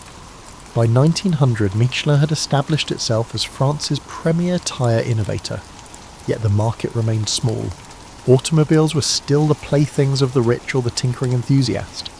There were fewer than 3,000 cars on all the roads of France as the new century dawned. For Michelin to thrive, more people needed to buy cars and drive them far enough to wear out their tyres. André Michelin understood that selling tyres wasn't just about the rubber. It was about selling the adventure of motoring itself. If France's rutted lanes could be transformed into more welcoming pathways, perhaps many more citizens would be enticed to get behind the wheel. With characteristic ingenuity, he began devising a new kind of product. Not a tyre this time, but a booklet that would boost the entire ecosystem of driving. Little did anyone suspect that this next idea would become Michelin's greatest legacy of all. Taking an automobile on a cross-country journey was a daring expedition in the early 1900s. Imagine embarking on a 200-mile drive with no road signs, no reliable maps, and no guarantee you'd find fuel or a mechanic if things went awry. For instance, in 1905, Parisian gentlemen embarking on a journey to the French Riviera would pack extra petrol tins and tools, anticipating the unexpected at every corner. Car travel was truly an adventure, and André Michelin keenly understood that drivers needed guidance and reassurance.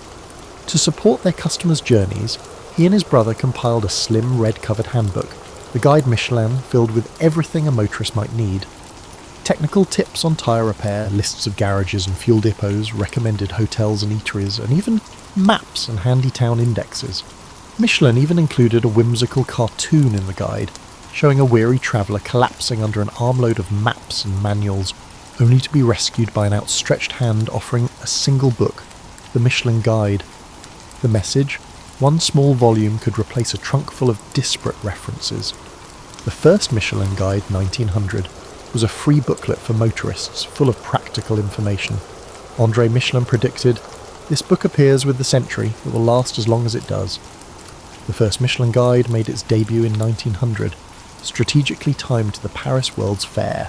At the bustling exposition that year, which drew an astonishing 50 million visitors, attendees could pick up a free copy of this new motorist's guidebook, which catalogued hundreds of French towns and advised where to find lodging, meals, gas, and reliable repairs.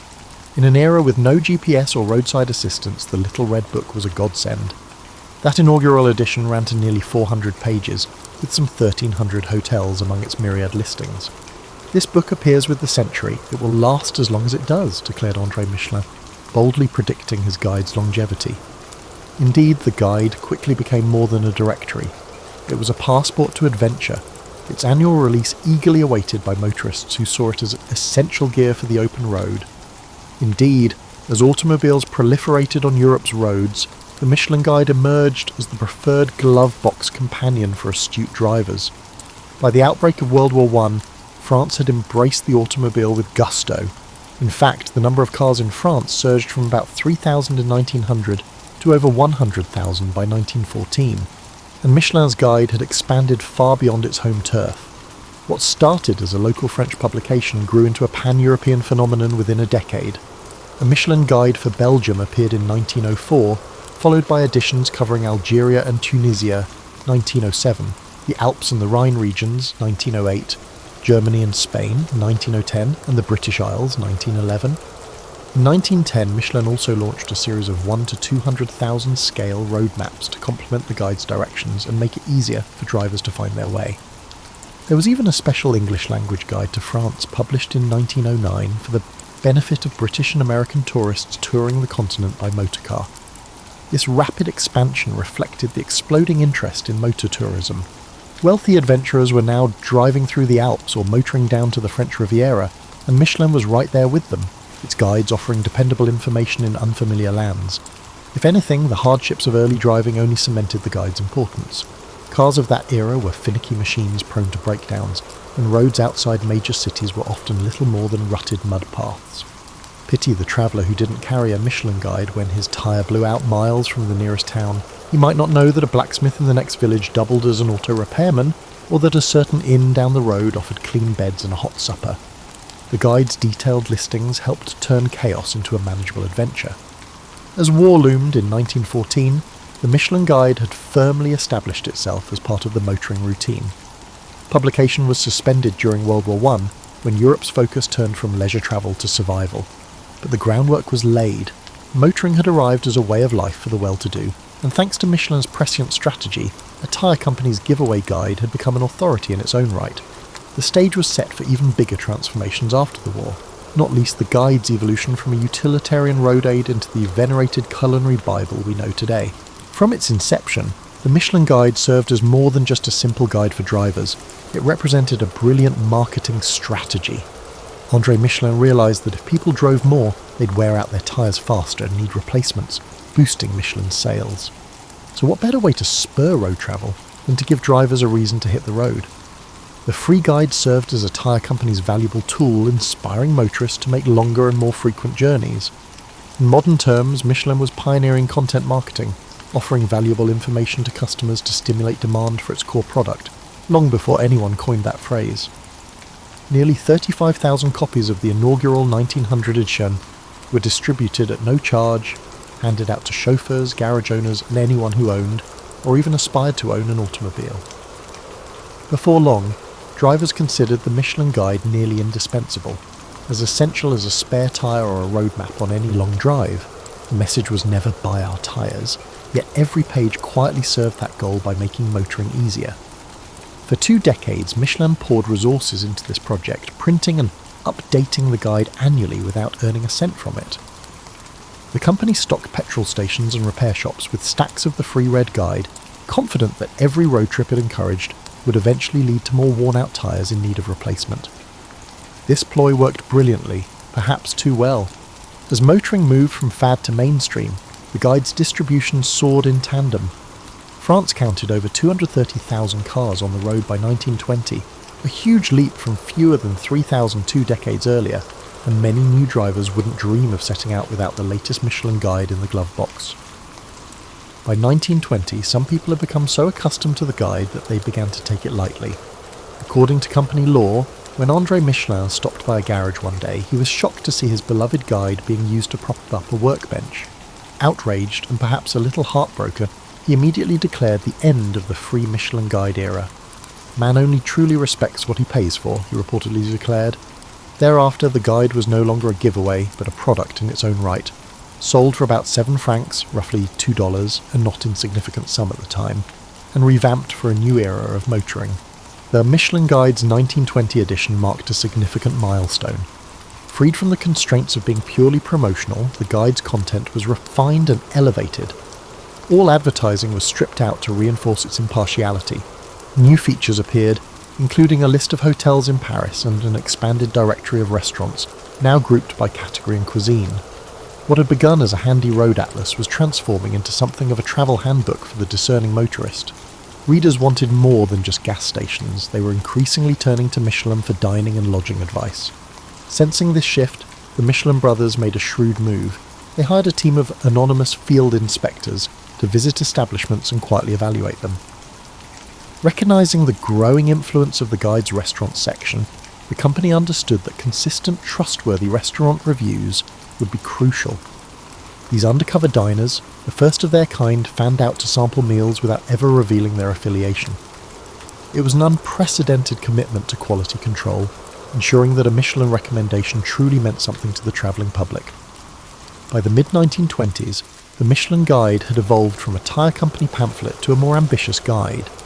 Its original purpose, to get people driving, had succeeded beyond expectation, and its reputation for fair, thorough recommendations was growing. Not coincidentally, Michelin's tyre sales were booming as well. The brothers had become leading suppliers to Europe's fledgling auto industry, buoyed by the growing ranks of motorists they helped create. Now this little red book was evolving from a glove box staple into a symbol of discernment and credibility. As one observer noted, early car enthusiasts even liked to keep a Michelin Guide matching their vehicle's model year in the glove box as a badge of honour. This set the groundwork for Michelin's next brilliant move, transforming a tyre company's travel guide into the world's most influential authority on fine dining. In 1926, Michelin quietly introduced a new feature that would forever change the guide's destiny: star ratings. That year, a small star symbol appeared next to the names of select exceptional restaurants. 5 years later, in 1931, the hierarchy of 1, 2 and 3 stars was introduced, creating a graduated honour roll of dining excellence. A single star denoted a restaurant that was excellent in its category. 2 stars signified excellent cooking worth a detour, and the coveted 3 stars meant exceptional cuisine worth a special journey. The wording was telling. Michelin was still in the business of inspiring journeys. By 1933, 23 restaurants in France held 3-star status. Their kitchens instantly vaulted into the culinary stratosphere. Chefs regarded Michelin stars as the highest recognition, and a 3-star ranking had the power to transform a remote country inn into a global destination for gourmets. In 1931, Michelin also swapped the guide's cover from its original blue to a now iconic red, cementing the identity of the Red Guide that endures to this day. One journalist later noted that the Little Red Guide, often referred to as the Bible of gastronomy, holds significant influence among restaurateurs. Over the ensuing decades, the guide's influence only grew. Restaurants vied passionately for Michelin's approval, knowing that a star or 3 could bring prestige and prosperity. The guide's judgments, with their concise descriptions and iconic stars, established a benchmark that profoundly influenced the concept of fine dining. Even war could only briefly interrupt its authority. World War II forced a pause in publication, but in 1944 the Allied forces famously requested a special reprint of Michelin's last pre-war guide because its roadmaps of France were the most detailed and reliable available. After the war, as Europe rebuilt, Michelin cautiously resumed its gourmet guardianship, initially imposing an upper limit of 2 stars given the era's food shortages, before restoring 3-star awards in 1951 as haute cuisine bounced back. By then, the Michelin Guide was entrenched as the arbiter of French fine dining, and its reach was extending further afield. What began as a parochial handbook for French motorists had evolved into an international institution. Michelin published its first guide to Italy in 1956, though no restaurant earned a star in that inaugural Italian edition, and rolled out guides across the continent in subsequent years. A Michelin Guide for Great Britain and Ireland reappeared in 1974 after a long hiatus, signalling the guide's pan-European scope. In 2005, the company finally crossed the Atlantic, debuting a New York City guide, and soon afterward it entered Asia with guides for Tokyo, 2007, and Hong Kong and Macau, 2008. In its first Tokyo edition, Michelin awarded an unprecedented 8 restaurants the top 3-star rating, declaring Tokyo the new world leader in gourmet dining, even ahead of Paris. By the 2010s, Michelin was publishing annual guides in dozens of countries across Europe, North America and Asia, his once humble book now a global arbiter of taste. For perspective, more than 30 million Michelin guides have been sold worldwide over the past century. A Michelin star became part of the common lexicon, a byword for culinary excellence recognised from Boston to Beijing. Michelin also added secondary distinctions over time. For instance, the Bib Gourmand Award, denoted by the face of Bendham licking his lips, was introduced to highlight restaurants offering excellent quality at a reasonable price, proving that not all outstanding cooking need be expensive. The guide had transformed into a luxury brand influencer in its own right. The endorsement of a single Michelin guide could propel a modest chef to prominence or transform a remote village into a destination for foodies. Tourism boards even began courting Michelin to publish guides in their regions, hoping to capitalise on the Michelin effect of gastronomic travel. In the world of haute cuisine, the red-covered guide wielded a clout matched by few institutions.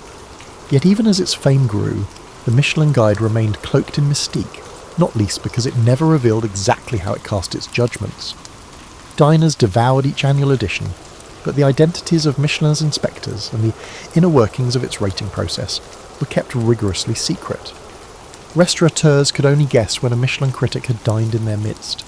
This aura of secrecy became part of the guide's legend, and it set the stage for the next chapter of the story.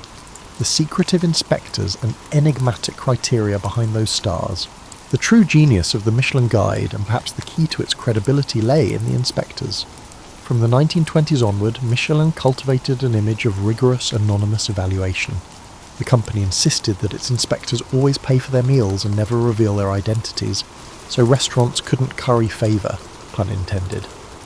These mystery diners, as the Michelin brothers conceived them, would blend in with ordinary patrons and experience restaurants just as any guest would. Over time, the guide's mystique became central to this covert approach. While other guidebooks or critics might tolerate freebies or announce their visits, Michelin's tasters moved in silence and picked up their checks. Chefs lived in quiet dread of unrecognised gastronomic spies in their dining rooms. One French chef famously likened the suspense to waiting for the executioner.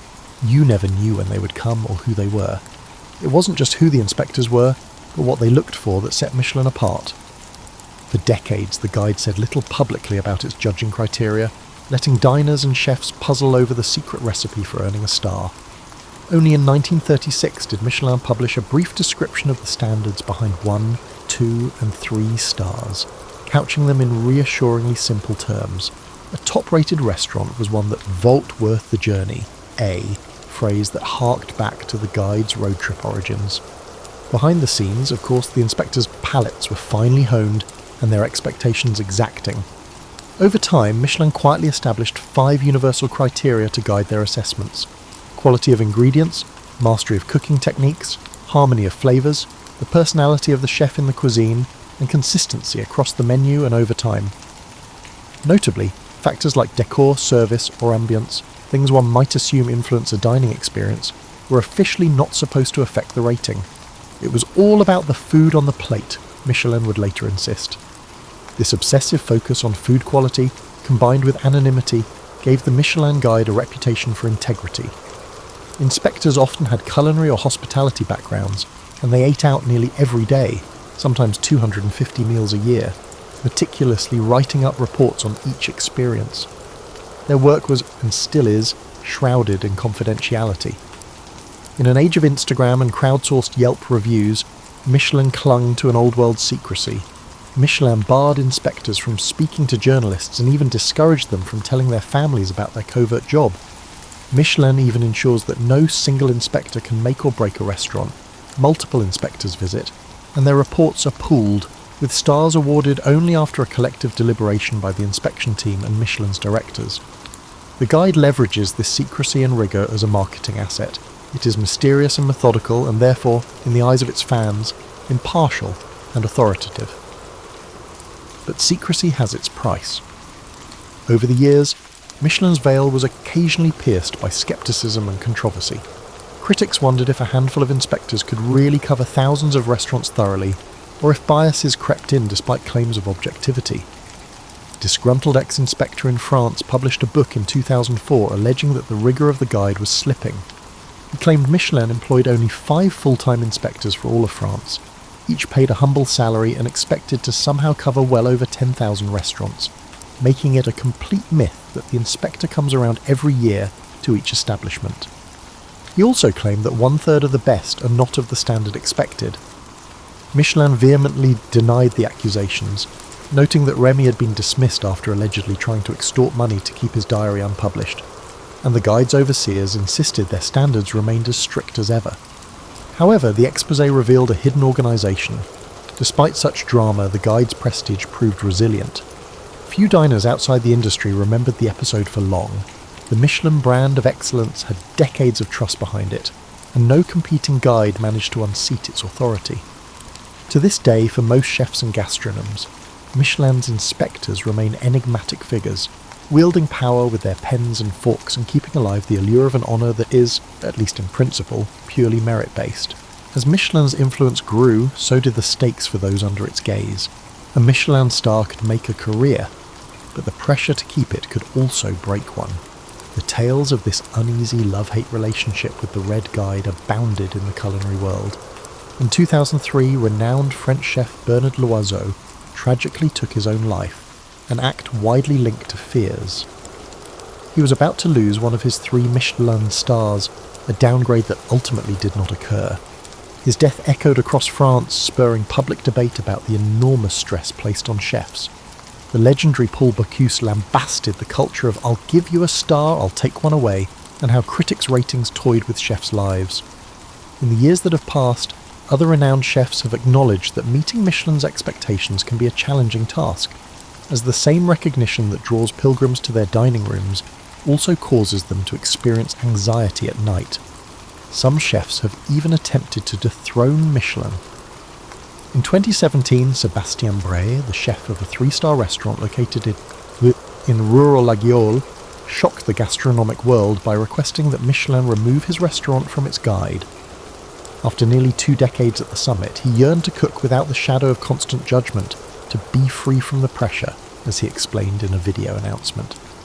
Michelin reluctantly agreed to his request, an almost unheard of concession, though a couple of years later Braz found himself back in the guide, stars and all, after Michelin decided its assessments would remain independent of chefs' wishes. Braz's public renunciation ignited conversations about whether the pursuit of perfection demanded by Michelin had gone too far. He wasn't alone in his ambivalence. Other celebrated chefs have both revered the guide and resented it. In 2019, the eminent French chef Marc Veyrat went so far as to sue Michelin after his restaurant was demoted from 3 stars to 2, claiming the inspectors had made a factual error. The saga was dubbed Cheddargate in the press. The court ultimately threw out his case. Such dramas underscore the intense emotions experienced by those minority chefs. Beyond individual chefs, there are broader cultural critiques.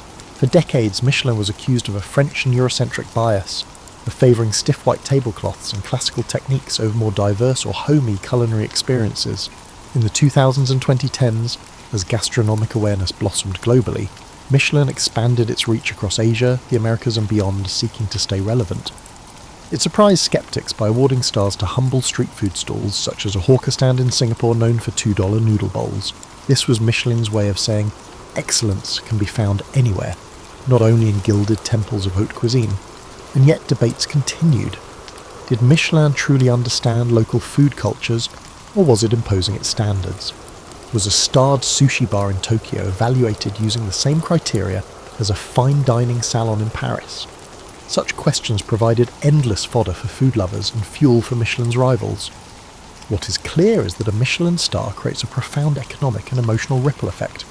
Restaurants that earn one often see bookings skyrocket overnight, allowing them to raise prices and invest in their craft. Entire regions have bet on the Michelin effect to boost culinary tourism, sometimes even reportedly subsidising the guide's expansion into their cities. And civic pride is now intertwined with star count. Cities and countries trumpet their Michelin-laurelled restaurants to entice travellers, just as chefs trumpet their stars to entice diners. Conversely, losing a star can feel like a public humiliation, and can lead to real financial pain as diners and investors react. The guide has been called a kingmaker, a kingbreaker, a tyrant, and a saviour. To some chefs it's a benchmark of achievement, to others a source of unrelenting pressure. In the era of Instagram influencers and crowdsourced review sites, some have speculated that Michelin's old-school approach would lose relevance. But the continued obsession with its verdicts suggests that its star system still holds a unique sway over chefs and diners, a fact as astonishing today as it was a century ago. This tension has only heightened the Michelin Guide's cultural aura. Love it or loathe it, those little stars provoke big emotions. Looking back, the audacity of André Michelin's strategy is astonishing. What began as a clever ploy to sell more tyres evolved into a venture that transformed both travel and gastronomy on a global scale. The Michelin Guide helped turn the act of driving from a novel experiment into a widespread cultural practice, and in doing so it laid foundations for the modern travel industry. Early motorists with a guide in hand felt empowered to explore, secure in the knowledge that they could find their way, get a decent meal, and repair a flat. In many ways, Michelin wrote the first draft of the road trip. Over time, that little red book spawned an entire ecosystem of travel aids, road maps, tourist guidebooks, and travel itineraries. Indeed, Michelin eventually expanded into publishing green guides to cities and regions worldwide. It's no exaggeration to say that Michelin's promotional gamble greased the wheels for 20th century tourism, making distant corners of France, and later the world, accessible and inviting to those adventurous enough to motor there. The impact on the food industry has been even more profound. By introducing the idea that restaurants could be rigorously evaluated and ranked, Michelin inadvertently created a whole new arena of competition and aspiration among chefs. The guide's stars became the Oscars of the culinary world, and chasing those stars became a narrative of ambition in kitchens from Paris to Shanghai. Haute cuisine, which was once confined to word-of-mouth acclaim, now had a codified system of merit, one that could vault a chef to international fame or humble even the mightiest ego.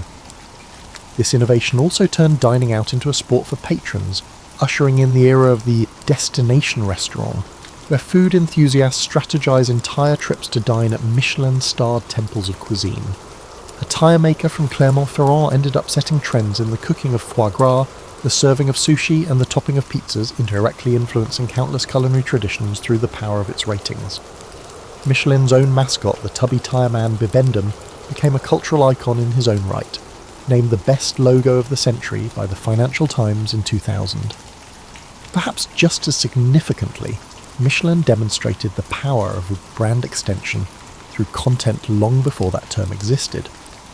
The company proved that a brand could transcend its original product, rubber tyres, and insert itself into consumers' lives in more intimate, experiential ways. Today, when airlines publish travel magazines or beverage companies curate lifestyle blogs, they are following a trail blazed by Michelin in 1900, using useful content to deepen customer engagement. In Michelin's case, the stunt was so successful it eventually outgrew its marketing purpose entirely.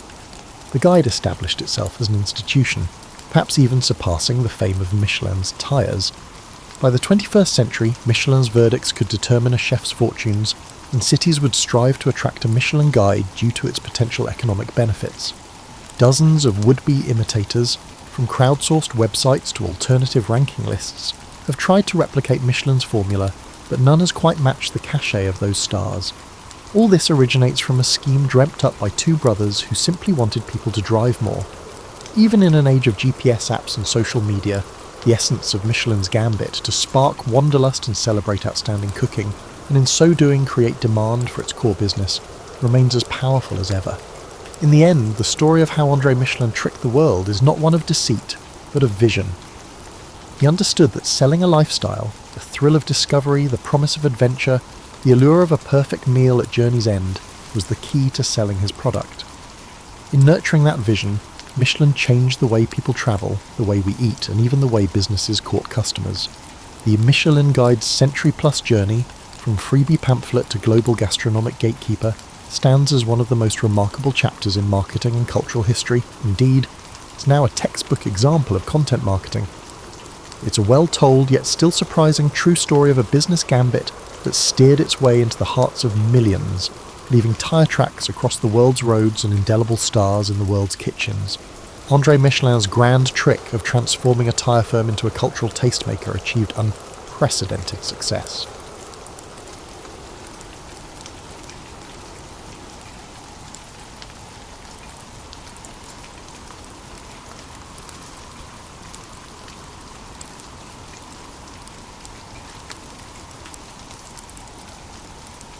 Picture, if you will, the year 1564 in Stratford-upon-Avon, where the River Avon meanders like a drunken playwright searching for his next line.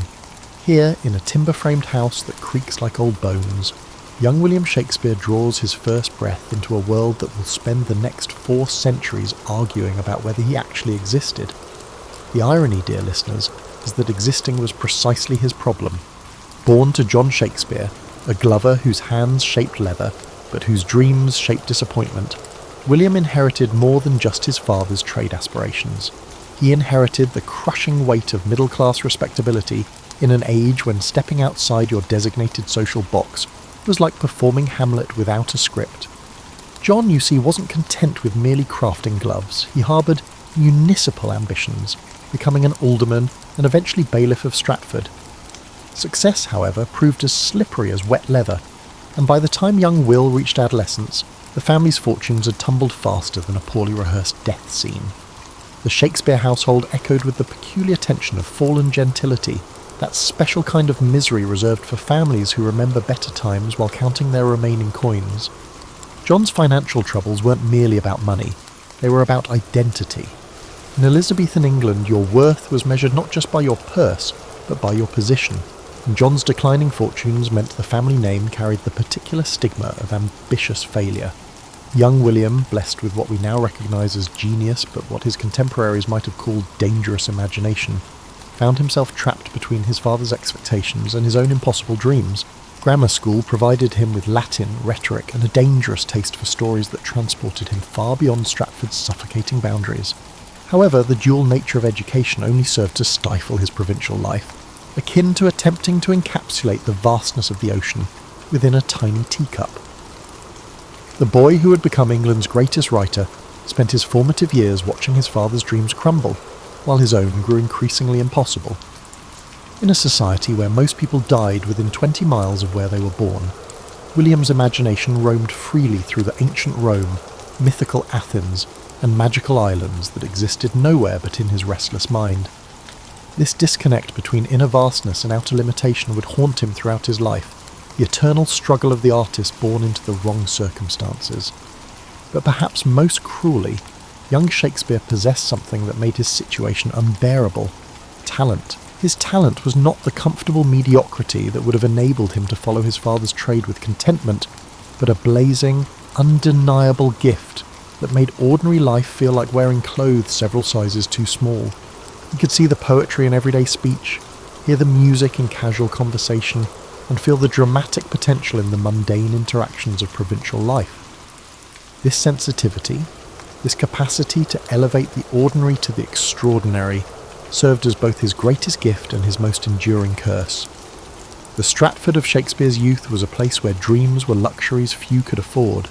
Market days brought temporary excitement. Travelling players occasionally provided glimpses of the wider world, but mostly life moved with the inexorable rhythm of seasonal agriculture and traditional expectations. For most residents, this predictability provided comfort. For young William, it felt like a gradual suffocation. He was born into a coop of contented chickens, and everyone wondered why he couldn't simply be satisfied with the available seeds.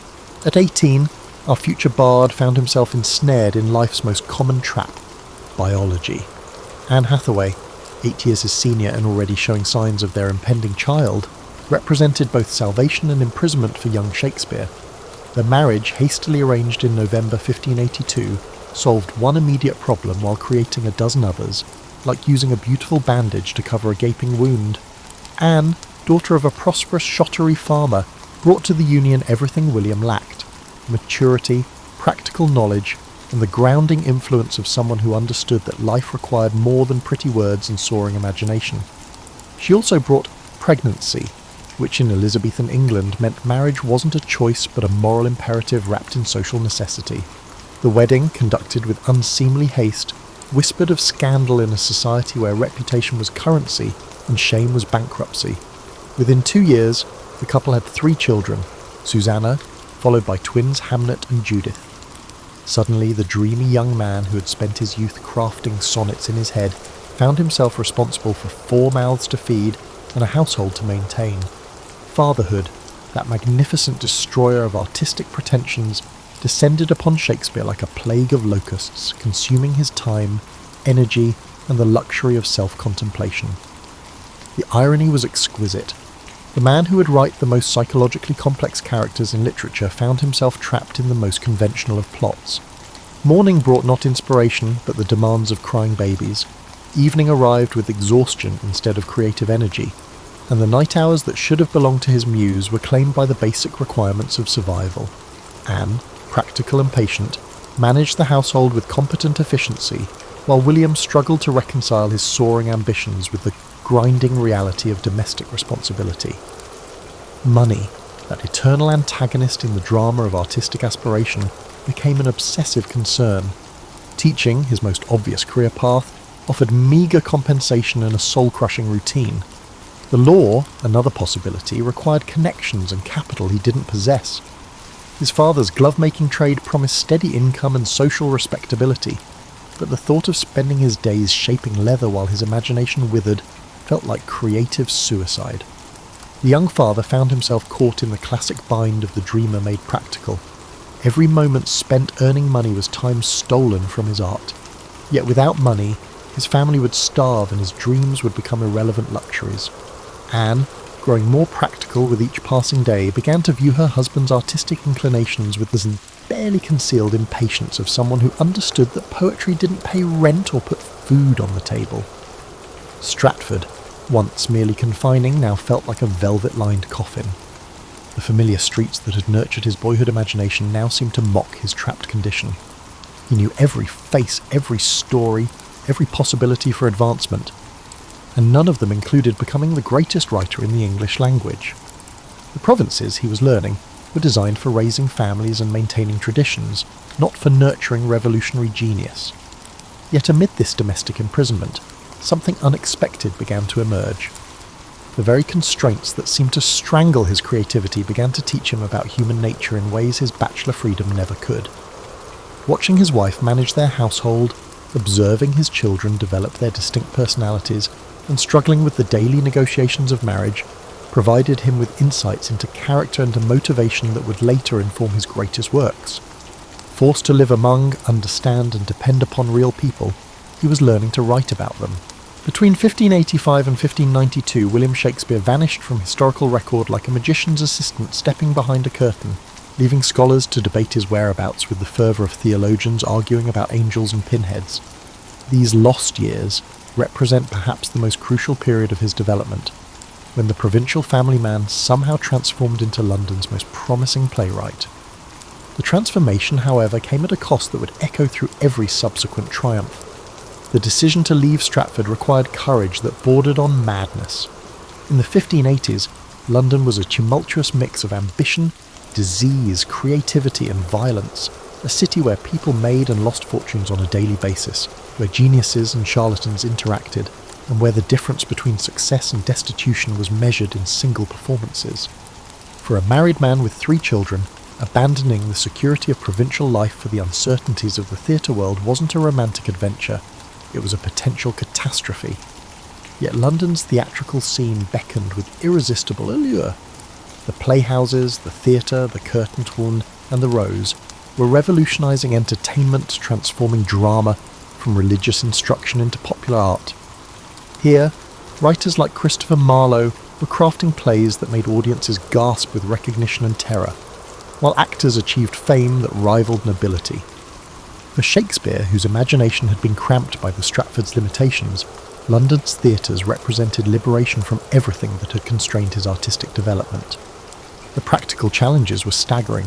London's population had swollen to nearly 200,000, making it one of Europe's largest cities and certainly its most chaotic. Housing was scarce and expensive, food was often contaminated, and disease spread through crowded neighbourhoods with devastating efficiency. The plague, that recurring nightmare of Elizabethan life, could shut down theatres for months, leaving actors and writers without income and audiences without entertainment. Success required not just talent but survival, and survival demanded adaptability that few possessed. Shakespeare's entry into London's theatrical world likely began at the bottom, perhaps as a prompter, possibly as an actor in minor roles, certainly as someone willing to perform whatever tasks kept him near the creative energy he craved. The established playwrights, university-educated men like Marlowe, Greene and Nash, initially regarded this provincial interloper with suspicion and condescension. They possessed classical education, aristocratic connections, and the intellectual arrogance that comes from believing oneself naturally superior to one's competitors. The famous attack by Robert Greene, calling Shakespeare an upstart crow, revealed the complex social dynamics of Elizabethan theatre.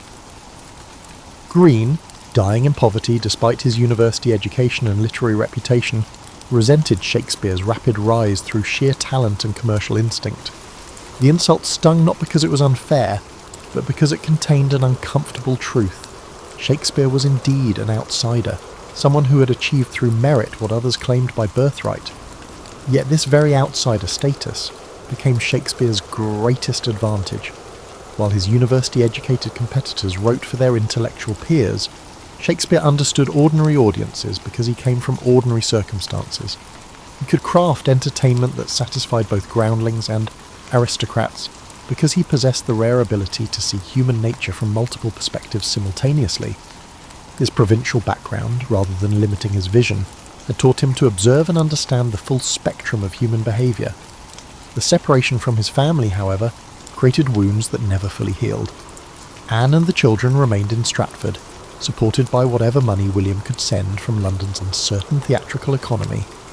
Letters travelled slowly, visits were infrequent, and the growing distance between husband and wife extended far beyond mere geography. Anne was raising their children essentially as a single mother, while William was becoming someone she barely recognised. Successful, celebrated, but increasingly foreign to the man she had married. London's theatres in the 1590s operated under constant threat of closure, not from artistic failure but from biological catastrophe. The plague, that medieval horseman who refused to acknowledge the Renaissance, stalked Elizabethan England with particular fondness for crowded spaces where people gathered for entertainment. When death rates climbed, authorities shuttered playhouses faster than a negative review could close a modern production, leaving everyone connected to the theatre industry suddenly unemployed and searching for alternative income. Shakespeare experienced these closures as artistic and financial disasters that tested his commitment to theatrical life. During the prolonged closure of 1593 to 1594, when the plague killed over 10,000 Londoners, he turned to poetry as both a creative outlet and a potential income source. Venus and Adonis, his first published work, became the literary sensation of its time, establishing his reputation among educated readers who might never have attended his plays. Yet success in poetry, while gratifying, couldn't replace the immediate income and collaborative energy that theatre provided.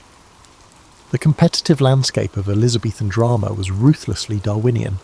Playwrights stole plots, characters, and even entire speeches from each other with casual efficiency, creating an environment where originality was less important than effective adaptation. Shakespeare, who would later be criticised for borrowing most of his plots, was simply following industry practice. The real challenge wasn't finding source material but transforming it into something commercially viable and artistically satisfying. The task required not just literary skill but practical understanding of what audiences wanted and actors could deliver. Christopher Marlowe's death in 1593 removed Shakespeare's most formidable rival while creating a cautionary tale about the dangers of literary ambition. Marlowe, whose plays like Dr. Faustus and Tamburlaine had redefined dramatic possibility, died under mysterious circumstances involving government spies, religious controversy, and tavern violence. His fate illustrated the precarious position of writers who attracted both fame and suspicion, particularly those whose works challenged established authority or explored dangerous ideas. Shakespeare's response to Marlowe's death revealed his practical wisdom. Rather than attempting to match Marlowe's rebellious intensity, he developed a more subtle approach that allowed him to explore controversial themes without attracting fatal attention.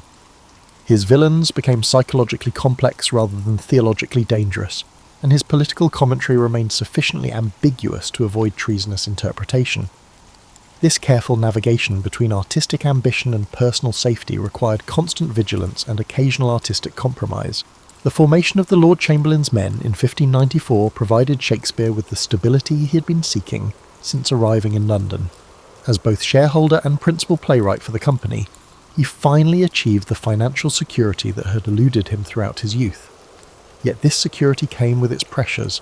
The company needed new plays regularly, audiences expected consistent quality, and competitors were always ready to steal successful innovations. Shakespeare found himself ensnared in a creative cycle that required constant output, all the while upholding artistic standards that escalated with each triumph. The Blackfriars Theatre controversy of 1596 demonstrated how quickly theatrical success could become a political liability. The company's attempt to establish an indoor theatre in a fashionable neighbourhood met fierce resistance from residents who considered actors morally contaminating influences. Legal battles and social criticism reminded Shakespeare that, despite his growing fame and fortune, society still regarded his profession with suspicion. He might write plays that entertained royalty, but he remained essentially a glorified vagabond in the eyes of respectable citizens. Personal tragedy struck in 1596 with the death of his son Hamlet, whose name would later echo through his father's greatest tragedy. The loss devastated Shakespeare in ways that his subsequent masterpieces only partially revealed. Hamlet's death represented not just parental grief but the collapse of dynastic hopes. In an age when family continuity depended on male heirs, losing his only son meant that all Shakespeare's success would ultimately prove ephemeral, his name surviving only through his artistic works rather than through living descendants.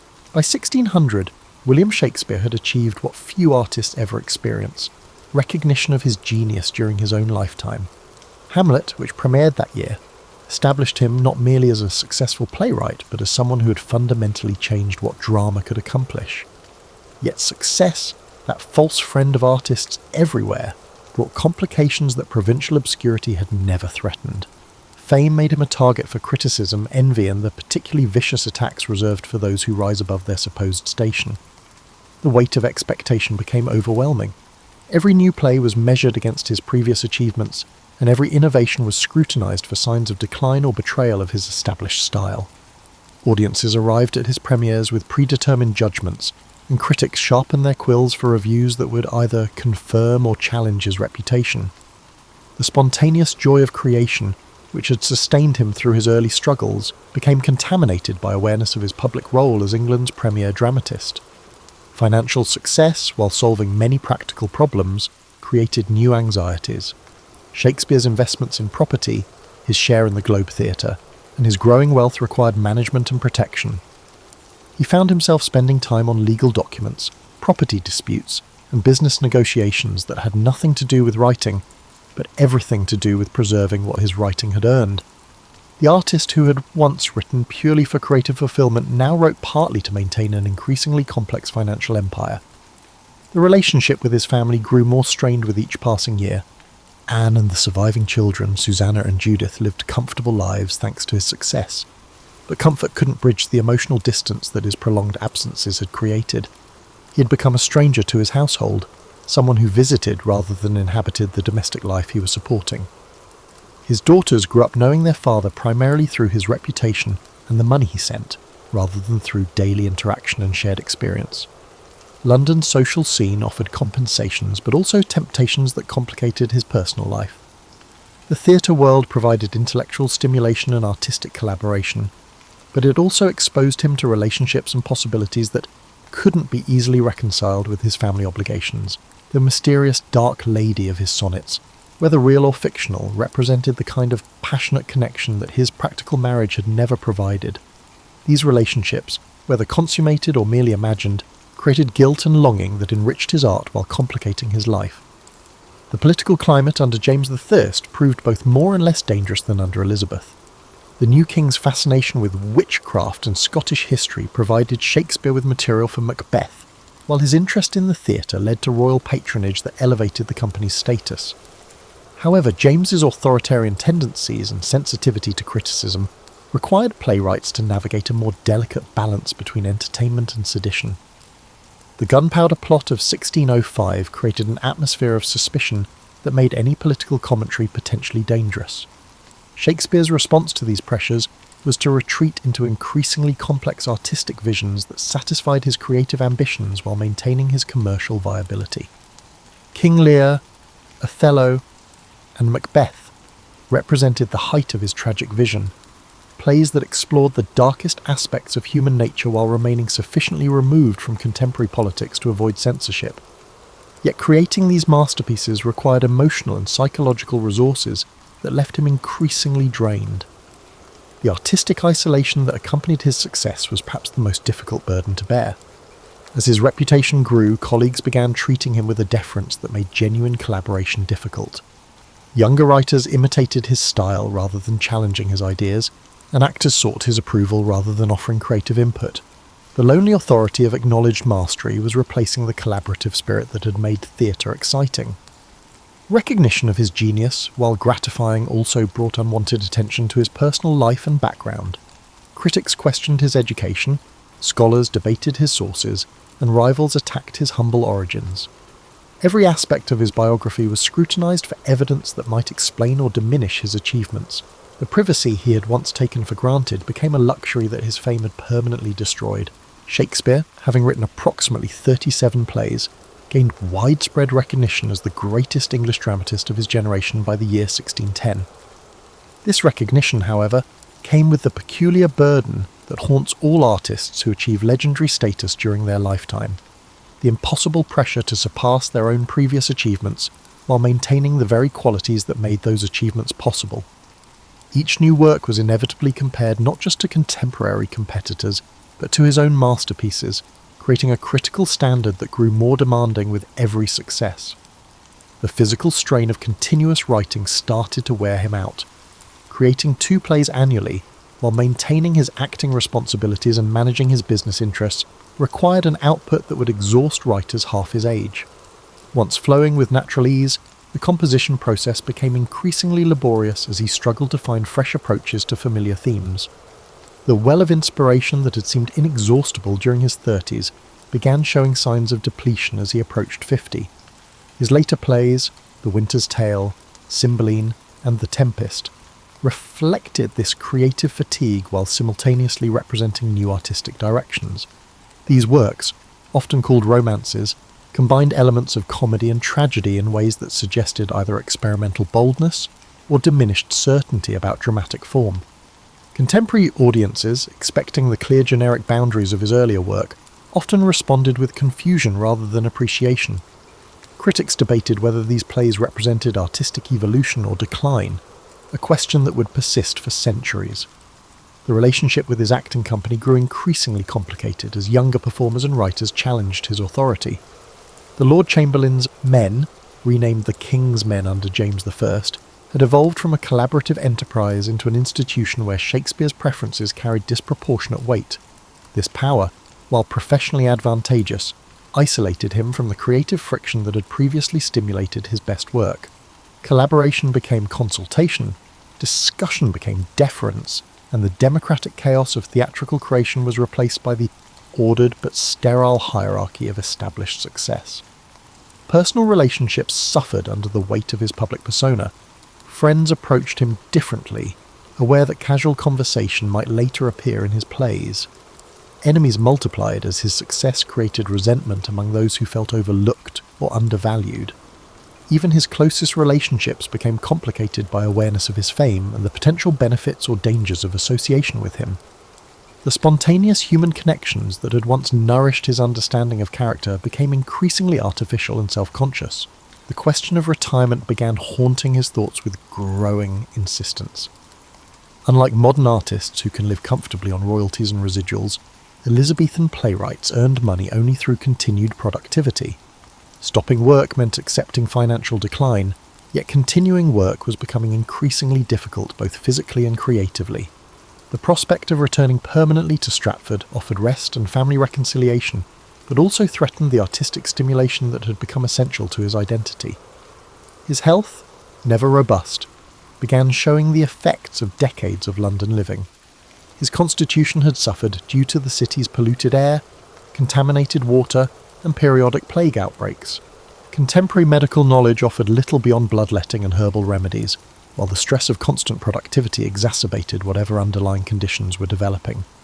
He began experiencing symptoms that modern doctors might recognise as heart disease or diabetes, but that Elizabethan physicians could neither diagnose nor treat effectively. The irony of his situation was exquisite.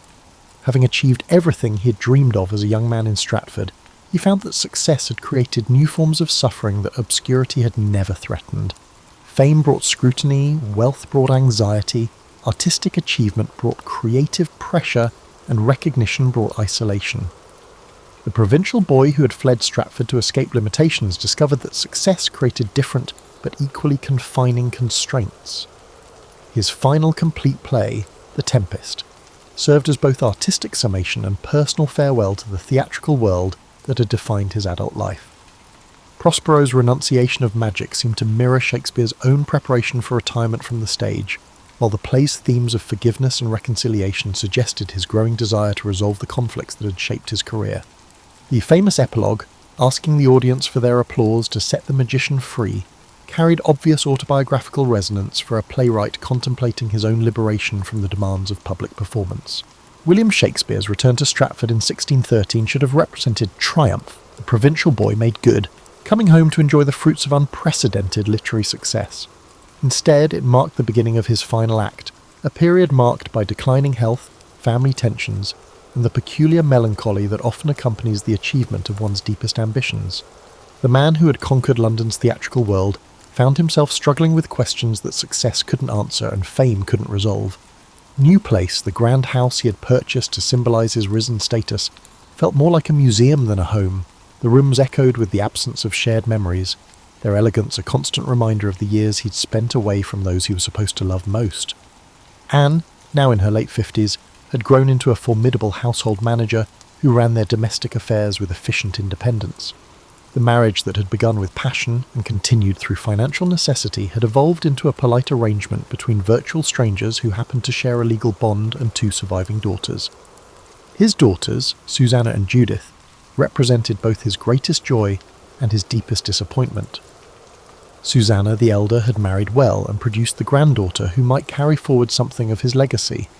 However, his awareness that female descendants couldn't preserve family names or inherit theatrical companies in their society complicated this comfort.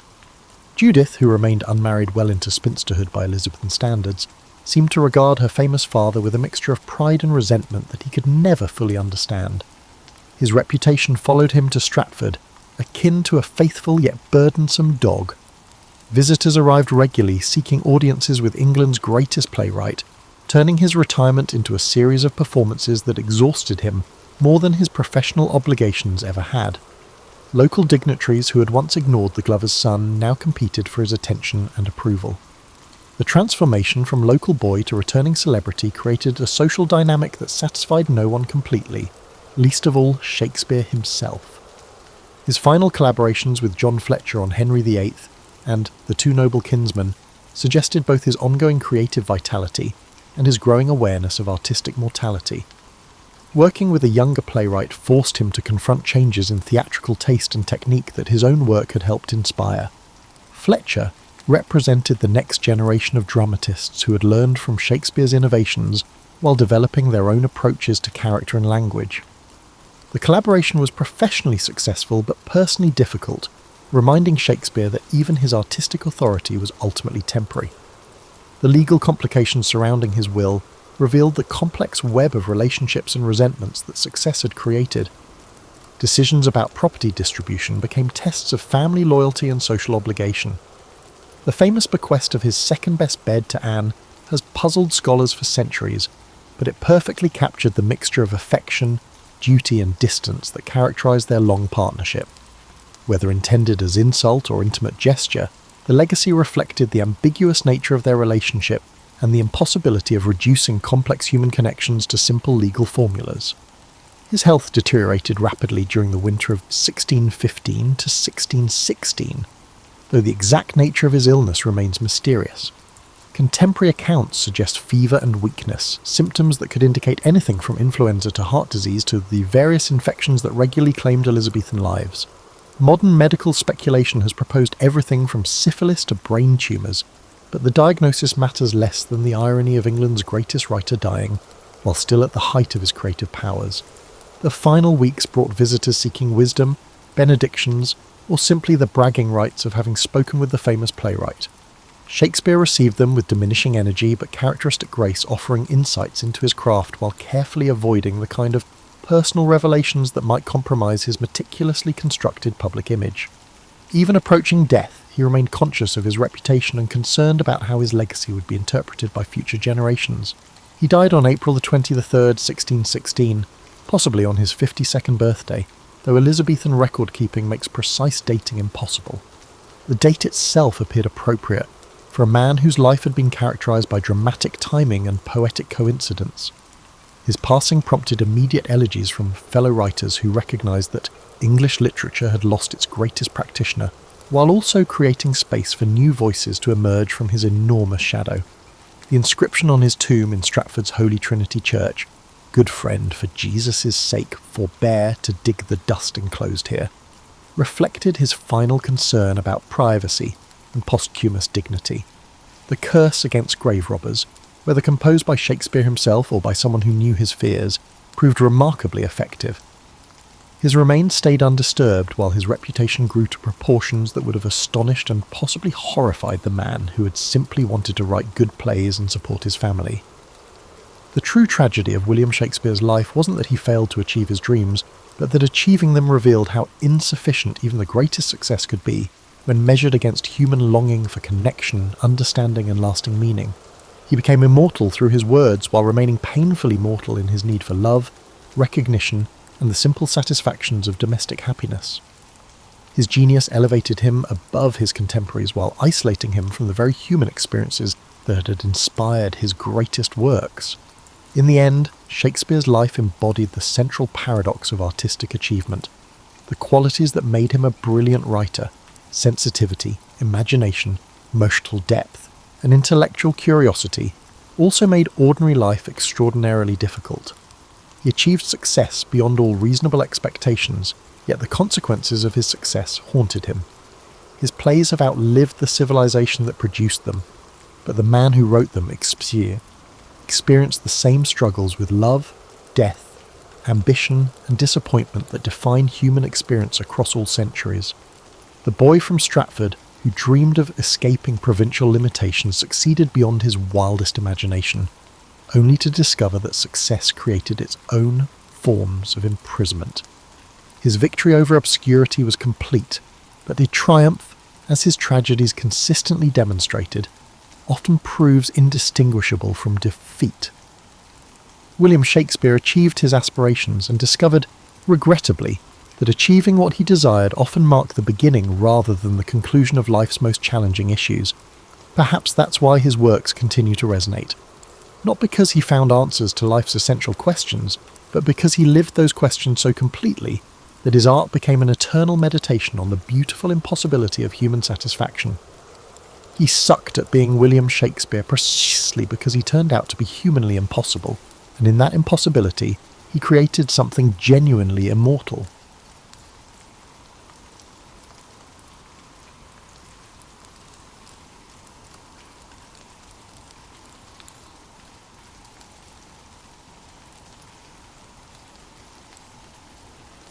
From the vantage of old Macedonia, where elders gathered beneath olive trees to swap hushed lore, the story of Hercules emerged in sparks of disbelief.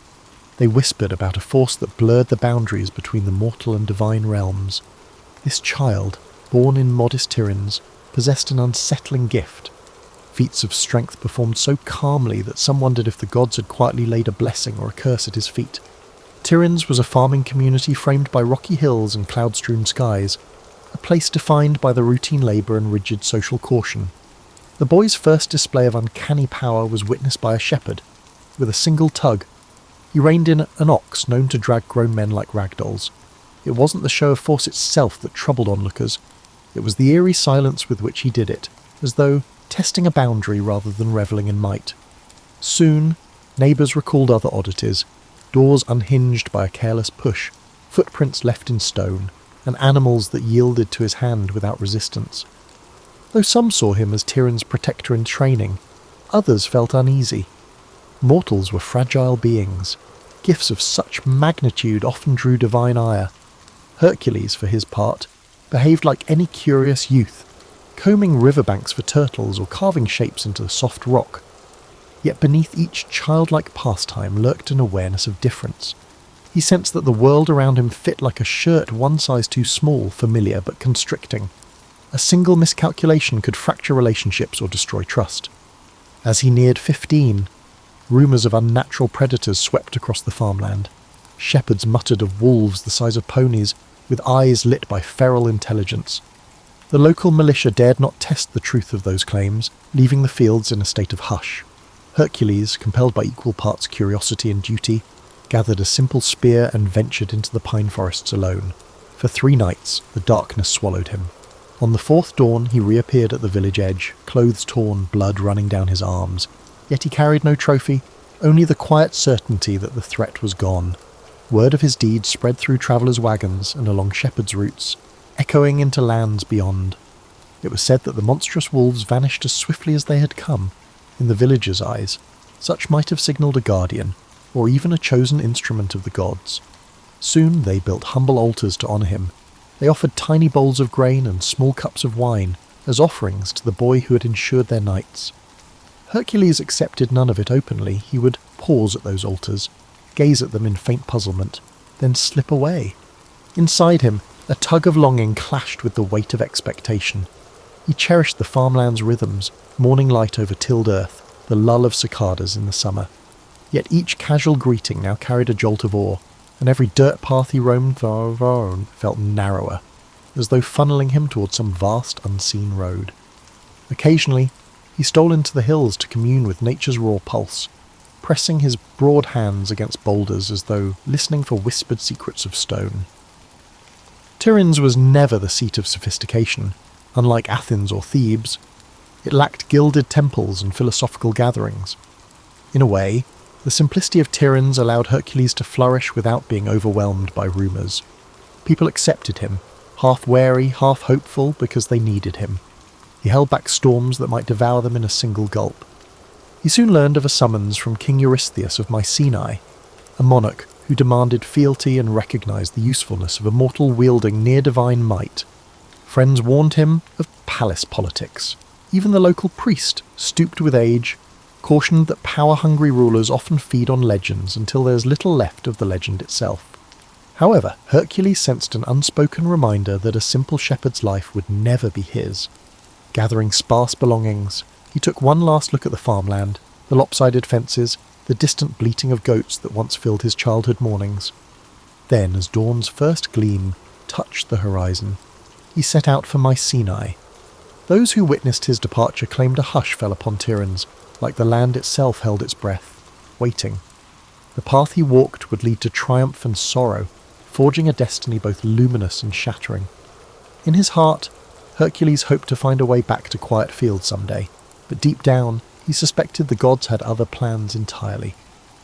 The road to Mycenae stretched through rolling plains dotted with olive groves and jagged hillsides. Hercules travelled quietly, observing the land more than pondering the future. Yet he couldn't ignore the murmur that followed him, a hum of anticipation carried by traders, roadside shepherds, and vagrant bards. Upon arrival at the fortified city, he faced a spectacle: drummers at the gates, banners hoisted high, and crowds craning to see if a rumour exceeded reality. King Eurystheus' palace gleamed atop a rise of white stone. Once inside, Hercules found himself before a ruler whose thin lips twitched at each mention of his name. Despite grandiose surroundings, Eurystheus exuded an air of self-importance, undermined by a hint of anxiety. In the hushed court, courtiers eyed Hercules with an odd mix of curiosity and caution. They had heard the rumours of unstoppable strength. Now they assessed the man himself, broad-shouldered, wind-beaten, eyes calm as still water. Eurystheus wasted no time. "Word of your deeds has travelled far," he said, feigning warmth. "To prove your loyalty, you shall fulfil labours for the glory of Mycenae. And the gods, of course." Applause followed from courtiers, though it felt forced. Hercules bowed, not out of fear, but recognising that refusal would brand him an enemy of a kingdom that seemed both powerful and petty. Besides, he sensed destiny's nudge again, that intangible force hinting these labours might shape his future.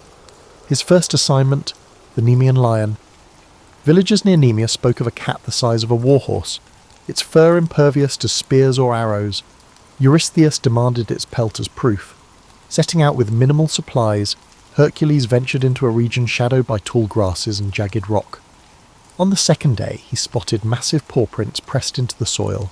Following them, he entered a dank cavern overhung by dripping vines. The lion emerged, its coat shimmering like steel. Arrows snapped against its hide, confirming the rumours. They grappled, the beast roaring with unnatural ferocity while Hercules wrestled in silence, locking powerful arms around the creature's neck.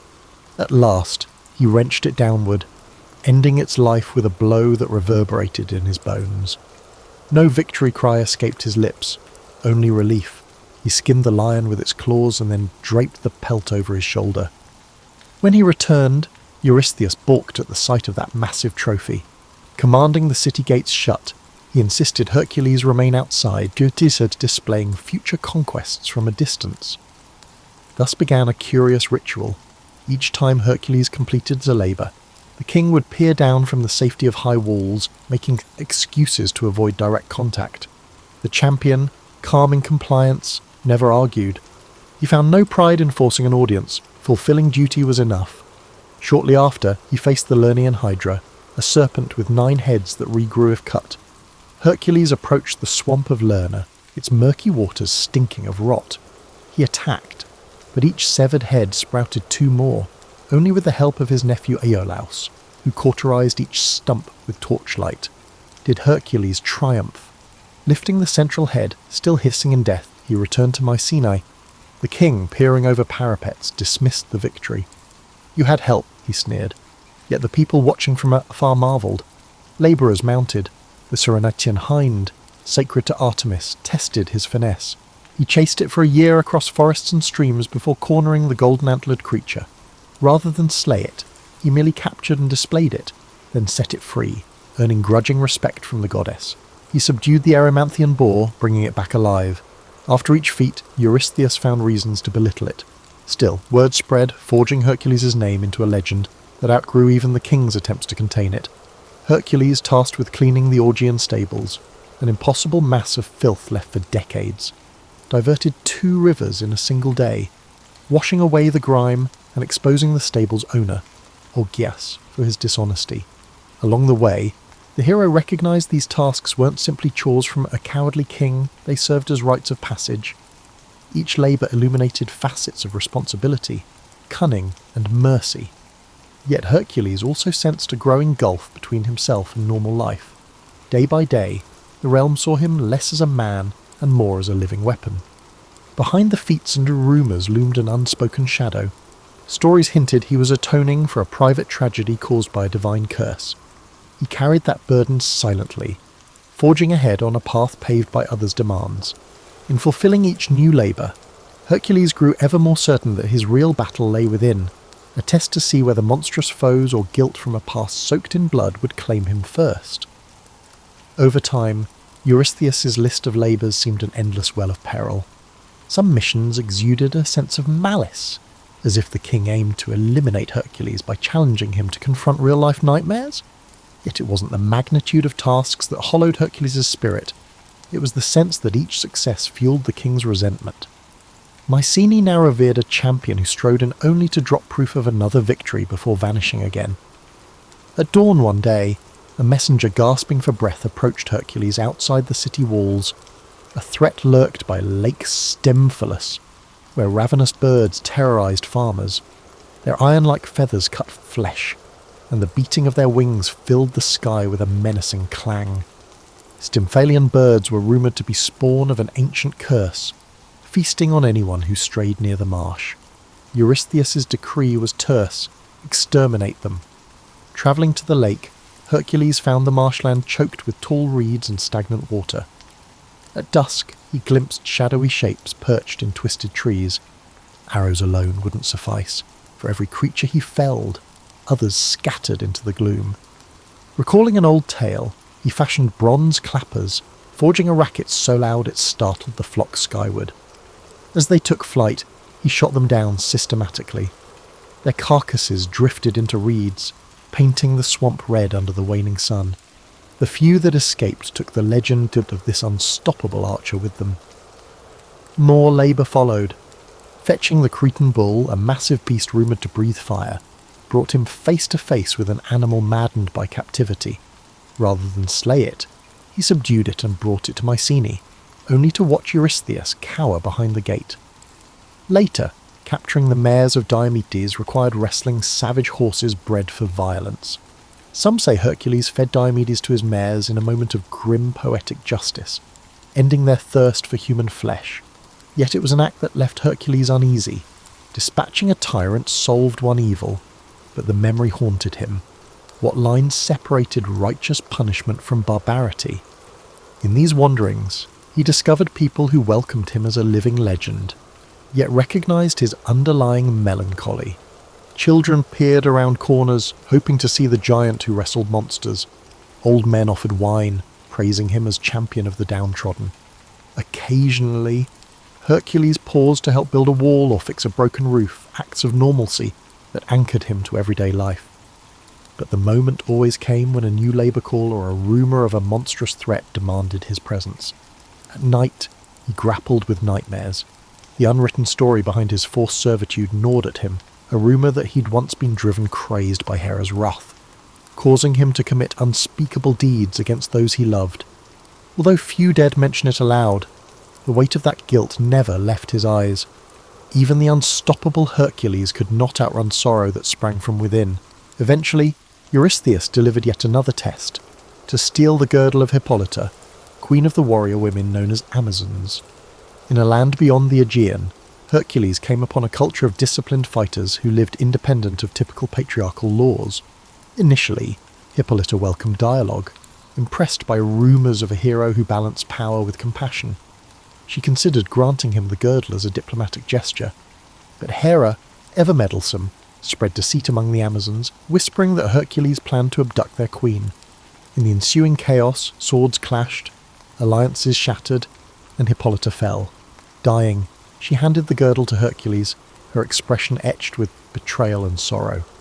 He departed with the prize, cursing the gods who twisted every peaceful solution into conflict. This pattern of tragedy bled across each mission. The more he accomplished, the less solace he found. The blame was easily laid at Eurystheus' feet, but Hercules understood that the seeds of discord came from the gods themselves, and from his heart, burdened by regrets. No monstrous hydra or invulnerable lion caused him as much pain as the memories he couldn't erase. Each labour, though celebrated by others, felt like an extension of penance. Still Hercules pressed on, partially out of duty and partially from an instinct that stopping might let darker forces run rampant. He was no politician, no orator, but people believed in him, and in their belief, he found a reason to shoulder his tortured past. So he continued, forging alliances with honest souls, meeting cunning foes in remote lands, and slaying nightmares so ordinary folk could rest at night. Through scorching deserts and perilous seas, Hercules roamed like a wandering guardian. His reputation derived more from his deeds than his words. Even so, a question circled endlessly in his mind. Would saving the world ever wash away the blood on his conscience, Or was he doomed to carry his haunted legacy until the end? As the labours approached their conclusion, Hercules observed a change in the political landscape. Mycenae's commoners adored him, weaving new songs about his might, but the court seethed with jealousy. King Eurystheus, cornered by his decree, pressed onward with increasingly brazen demands. He ordered Hercules to journey to the far edges of the known world. Some suspected the king hoped the hero would never return, sparing him the embarrassment of living in another man's shadow. A test soon arrived in the form of the cattle of Geryon, the creature Geryon, rumoured to have 3 bodies fused into one, reigned over a sun-scorched land beyond the pillars marking the westernmost boundary of mortal travel. The prize, a herd of crimson cattle prized by gods and kings alike. Hercules set off, crossing mountain passes, scorching deserts, and nameless seas. He famously split a landmass to create a strait, some said in a moment of frustration, others as a statement of power, raising what would later be called the Pillars of Hercules. He eventually arrived at Geryon's domain, where a monstrous hound guarded the cattle. Battling Geryon demanded strategy, for each torso wielded a different weapon. Hercules exploited the confusion, striking while the giant struggled to coordinate his 3 minds. With Geryon slain, he herded the cattle through hostile territories, clashing with thieves and hostile kings along the way. His triumphant return to Mycenae, driving those surreal red-hided animals, caused a stir of both admiration and dread. Yet Eurystheus welcomed him only from a safe distance. Soldiers corralled the cattle, sacrificing many on Eurystheus's orders. The more the king tried to belittle Hercules' efforts, the more ordinary citizens hailed the hero as a saviour of the realm. Privately, Hercules remained unmoved by their cheers. Each new conquest carried echoes of moral conflict, as if he were a blade used by manipulative hands. Another monumental feat involved the golden apples of the Hesperides, guarded by a serpent coiled in a hidden orchard. Tales said the apples conferred immortality, though most mortals never reached the far-flung garden. Hercules travelled for months, uncertain if such a place truly existed. Eventually he encountered Atlas, the titan condemned to hold the sky on his shoulders. Seizing an opportunity, Hercules offered to take that cosmic burden temporarily if Atlas would fetch the apples. Atlas retrieved them, but then tried to abandon Hercules, hoping to free himself from eternal torment. Through a cunning ploy, Hercules tricked Atlas into reclaiming the heavens, walking off with the fabled fruit. When he presented the golden apples to Eurystheus, the king had no idea what to do with them. Legend says Athena herself intervened, returning the apples to their rightful place. In that moment, Hercules glimpsed the gods' casual involvement. They toyed with mortal affairs, granting fleeting favours or curses, shaping destinies as one might shuffle coins. He realised that each labour was less about Eurystheus' commands and more about the god's inscrutable agenda and his path of atonement. Only one task remained: descending into the underworld to capture Cerberus, the 3-headed hound of Hades. This final labour surpassed mortal limits, for no living soul dared approach that dismal realm without invitation. Hercules ventured down the dark corridors of the earth, guided by wailing spirits and the unrelenting pull of cosmic gloom. Before the throne of Hades, he offered to wrestle Cerberus bare-handed if permitted to bring the beast to the surface. The god of the dead consented, more amused than alarmed. Their struggle was fierce. Each of Cerberus's heads snapped and snarled, snake-like tails lashing in fury. Yet the hero subdued the beast, hauling it above ground to Mycenae's gates. When Eurystheus saw the snarling hound of death, he hid, trembling behind his walls. Hercules, mission done, gently returned Cerberus to Hades. With all labours completed, Hercules stood outside Mycenae's walls, eyes on the fortress that had dominated his life. He expected neither thanks nor release, for he understood his service wasn't to Eurystheus but to something deeper. Turning from the city, he felt both emptiness and freedom. He had conquered beasts and braved terrors unknown to mortal men. Now, the question loomed: could he conquer the shadows that clung to his heart? He walked away, the crowds uncertain whether to weep at his departure or celebrate their king's deliverance from jealousy. Quietly, Hercules carried with him the echoes of every monstrous roar, every anguished cry, forging a destiny severed from royal commands but still bound by the god's inscrutable design. Released from Eurystheus' demands, Hercules drifted. Some claimed he roamed until he found a remote valley, building a modest home beside a sparkling brook. There, he tried to cultivate olives and vine crops, as though seeking normalcy. Villagers in the vicinity grew accustomed to spotting a giant figure mending fences or hauling timber. For the first time, he blended into daily life, if only briefly. Yet tranquility proved elusive. Strangers arrived, testing the legend. Some wanted to measure strength against the famed demigod, brandishing swords or arrogant boasts. Others offered alliances steeped in hidden agendas. Hercules repelled them, but each confrontation frayed the delicate peace. Rumours circulated about a new champion who might best him, and with each rumour came another challenger. Tiring of this drama, Hercules took to the road, relinquishing the valley to preserve its calm. He wandered from city to city, forging a reputation as a roving problem solver. In Attica, he drove away raiders who preyed on vulnerable farms. In Aetolia, he mediated disputes among tribal leaders too proud to seek peace themselves. Some towns offered him gold or titles, but he refused, yearning for something intangible that mortal wealth couldn't provide. Whispers of his identity preceded him. Children recited his labours as bedtime stories. Local bars named beverages after him, and travelling minstrels twisted details for dramatic flair. Along the way, Hercules encountered Deianira, a woman said to possess both keen intellect and resolute compassion. She saw through the aura of legend, urging him to confront the guilt that shadowed him. Her strength of spirit matched his physical might, and their bond blossomed into love. For a while, he believed he might carve out a life of shared purpose, perhaps leading a small settlement or teaching others to defend themselves without tyranny. They married, weaving fresh hopes into days that felt gentler, yet the old cycles returned. One evening, while travelling together, they encountered the centaur Nessus at a river crossing. Nessus offered to ferry Deianira across the water, but partway he revealed his intent to abduct her. Hercules, swift to act, let an arrow fly, its tip laced with hydra poison. The wounded centaur collapsed, blood soaking the shore. In his final breaths, he whispered deceit to Deianira. Should she ever fear losing Hercules' love, a garment stained with his blood would bind him to her.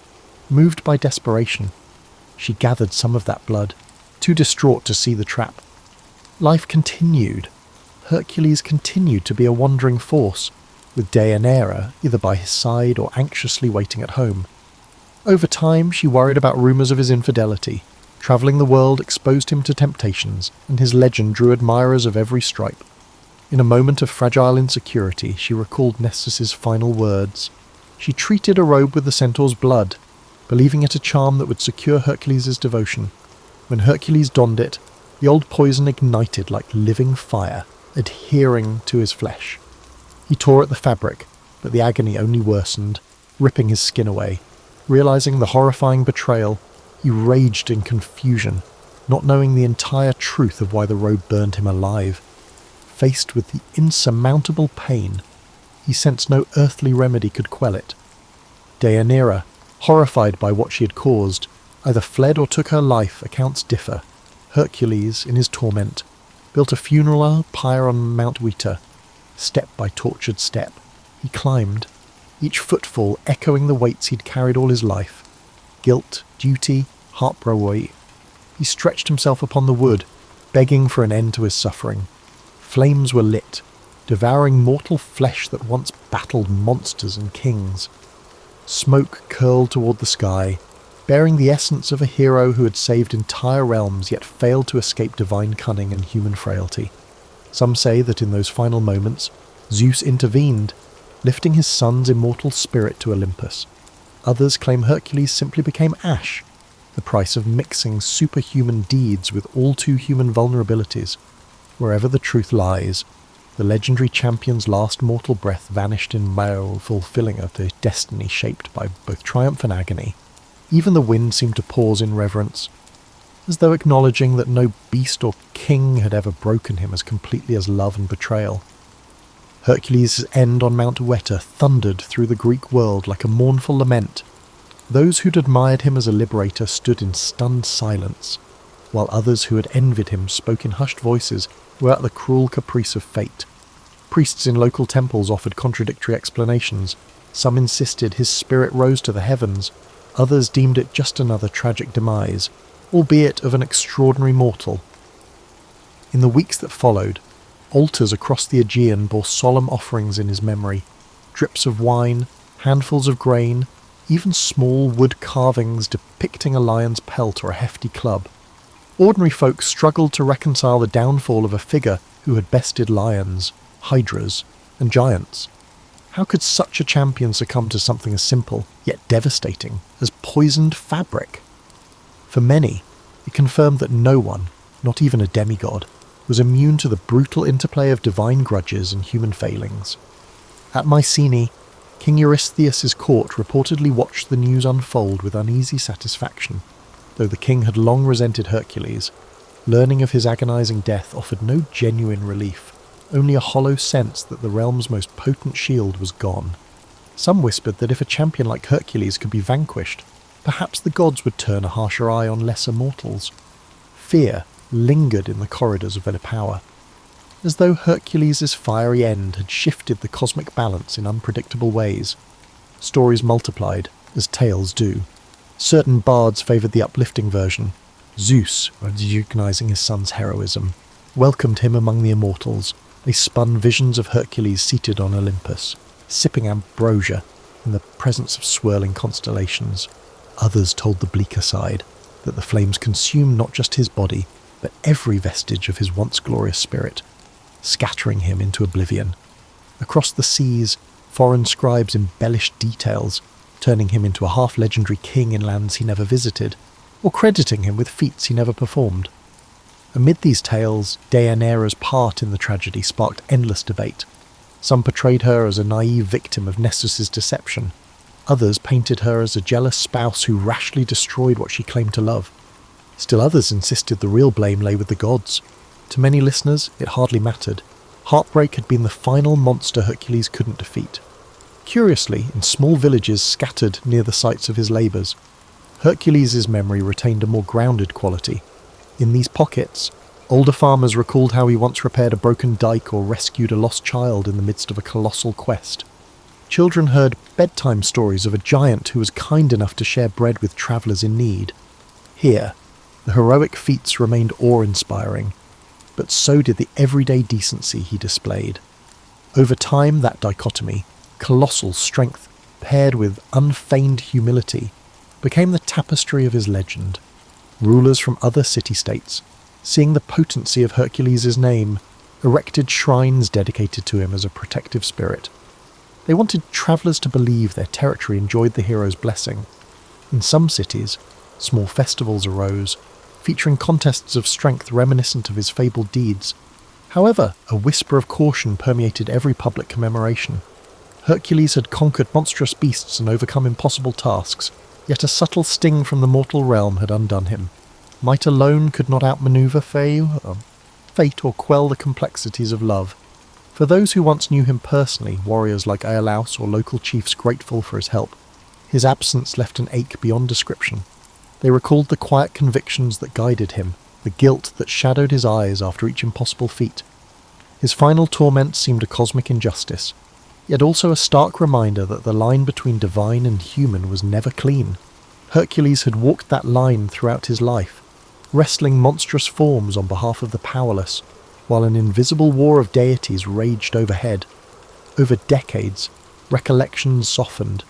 Younger generations heard only the grand arcs, the Nemean lion, the Hydra, the unstoppable hero. Details of heartbreak and moral doubt vanished in the retellings, replaced by carved statues brandishing clubs or wearing lion skins. Yet in rare corners of Greece, the full story was preserved by those who had reason to remember. A titan among men who was neither wholly god nor entirely mortal, undone at last by the same vulnerabilities he had once tried to transcend. Thus, Hercules' flame burned on in the minds of those who found resonance in his struggles, even long after the funeral pyre's embers cooled to ash. Time and distance transformed Hercules from a man into a myth. Greek cities grew, allied and warred. New heroes rose and fell. In the retelling of old stories, his name emerged as a beacon of impossible feats. Philosophers invoked him as a parable, some praising perseverance, others warning against arrogance. In remote villages, older generations passed down more intimate accounts. How a colossal figure once mended a roof before chasing off marauders, or how he accepted a bowl of wine on a cold night without flaunting his stature. As the classical era gave way to Roman ascendancy, Hercules evolved into a Roman emblem. Soldiers prayed to Hercules Invictus, equating him with conquest and unrelenting will. Statues proliferated, from grand marble works in the Forum to tiny household shrines. Emperors, hungry for legitimacy, wrapped themselves in the demigod's imagery, hoping some shred of that timeless prowess might cloak their human frailties. However, the bragging about strength often overshadowed the deeper nuances of Hercules' trials. Centuries later, medieval scholars wrestled with pagan legacy, attempting to blend ancient myths into Christian frameworks. Hercules became a cautionary figure, powerful yet undone by sin and trickery. In the Renaissance, artists seized upon his heroic silhouette. Palaces displayed frescoes of him wrestling lions or heaving mountainsides, highlighting the human form in dynamic glory. Playwrights toyed with his persona, sometimes as tragic hero, sometimes as comedic foil, each era reinterpreting him anew. Despite these cultural metamorphoses, echoes of his true complexity endured. In certain monastic libraries, meticulous scribes noted lesser-known episodes. The moral agony behind his labours, the heartbreak that ended his mortal story, and the persistent question of whether he ever truly found peace. For some, he embodied the tragedy of a life shaped by the divine lineage yet rooted in mortal limitations. For others, he served as a beacon of aspiration, proof that mortal will could confront even the gods' designs and sometimes triumph. Beyond texts and statuary, Hercules lived on in the intangible realm of folk memory. Fishermen off distant coasts recited short prayers to him before braving storms, as if the old guardian might still shield them from the sea's wrath. Caravans crossing desert routes invoked his name for safe passage. Parents, uncertain how to quiet a restless child at night, spun lullabies of a gentle giant who once fought off wolves so families could sleep in safety. These understated tributes carried forward the essence of a hero who, despite divine drama, always answered mortal need. For a contemporary observer, perhaps in the middle decades of life, Hercules' tale resonates on several levels. There's the unbridled strength of youth, those unstoppable surges of ambition or optimism. Then there's the gradual intrusion of responsibility, regret, and heartbreak. Middle age can bring reflection, how even the strongest among us wrestle with past mistakes, unfulfilled desires, and the weight of moral compromise. Hercules, with his unstoppable arms and vulnerable heart, mirrors that universal dilemma. Overall, it's the dualities that define him. Saviour and destroyer, victor and victim, demigod and man. He soared above mortal confines yet remained shackled by the god's whims and his own remorse. Scholars today still debate the meaning of his final act. Was the funeral pyre a mere surrender to agony, or a deliberate transcendence of mortal bounds? Did the smoke carry him to Olympus, or was it a symbolic final note to the ballad of an exhausted hero? Some epilogues insist he found a measure of immortality, a seat among the pantheon, a cosmic nod to the labours he performed in the service of humanity and divine prerogative. Others claim his spirit roams the mortal realm, occasionally glimpsed in moments of dire need. Most accept that the ultimate truth, like so many ancient tales, remains wrapped in shifting layers of interpretation. And so Hercules remains, a fixture in the collective psyche. He stands for more than might alone. He stands for the cost of greatness, the fleeting nature of redemption, and the fragile boundary that separates gods from men. Whether chiselled in marble or accounted in a village tavern, his legend endures. He is the champion forever, forging new legends, even centuries after his final breath. In that sense, Hercules lives on wherever human hearts still strive, endure, and grapple with the powers, divine or earthly, that shape our destinies.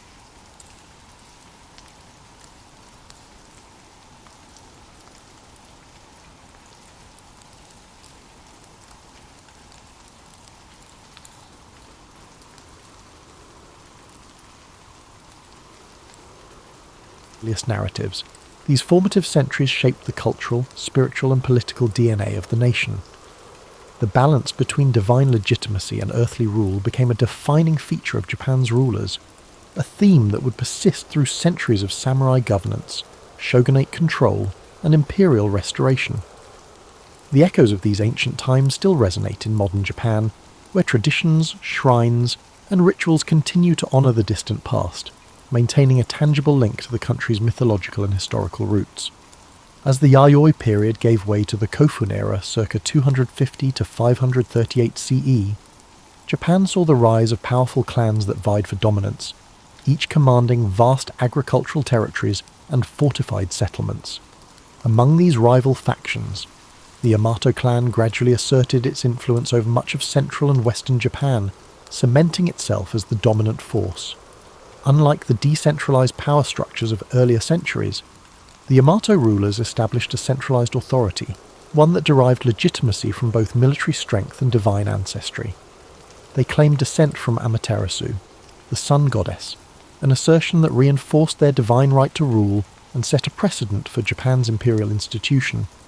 As the Yamato extended their control, they adopted new governing strategies, incorporating rival clans into their administration rather than outright destroying them.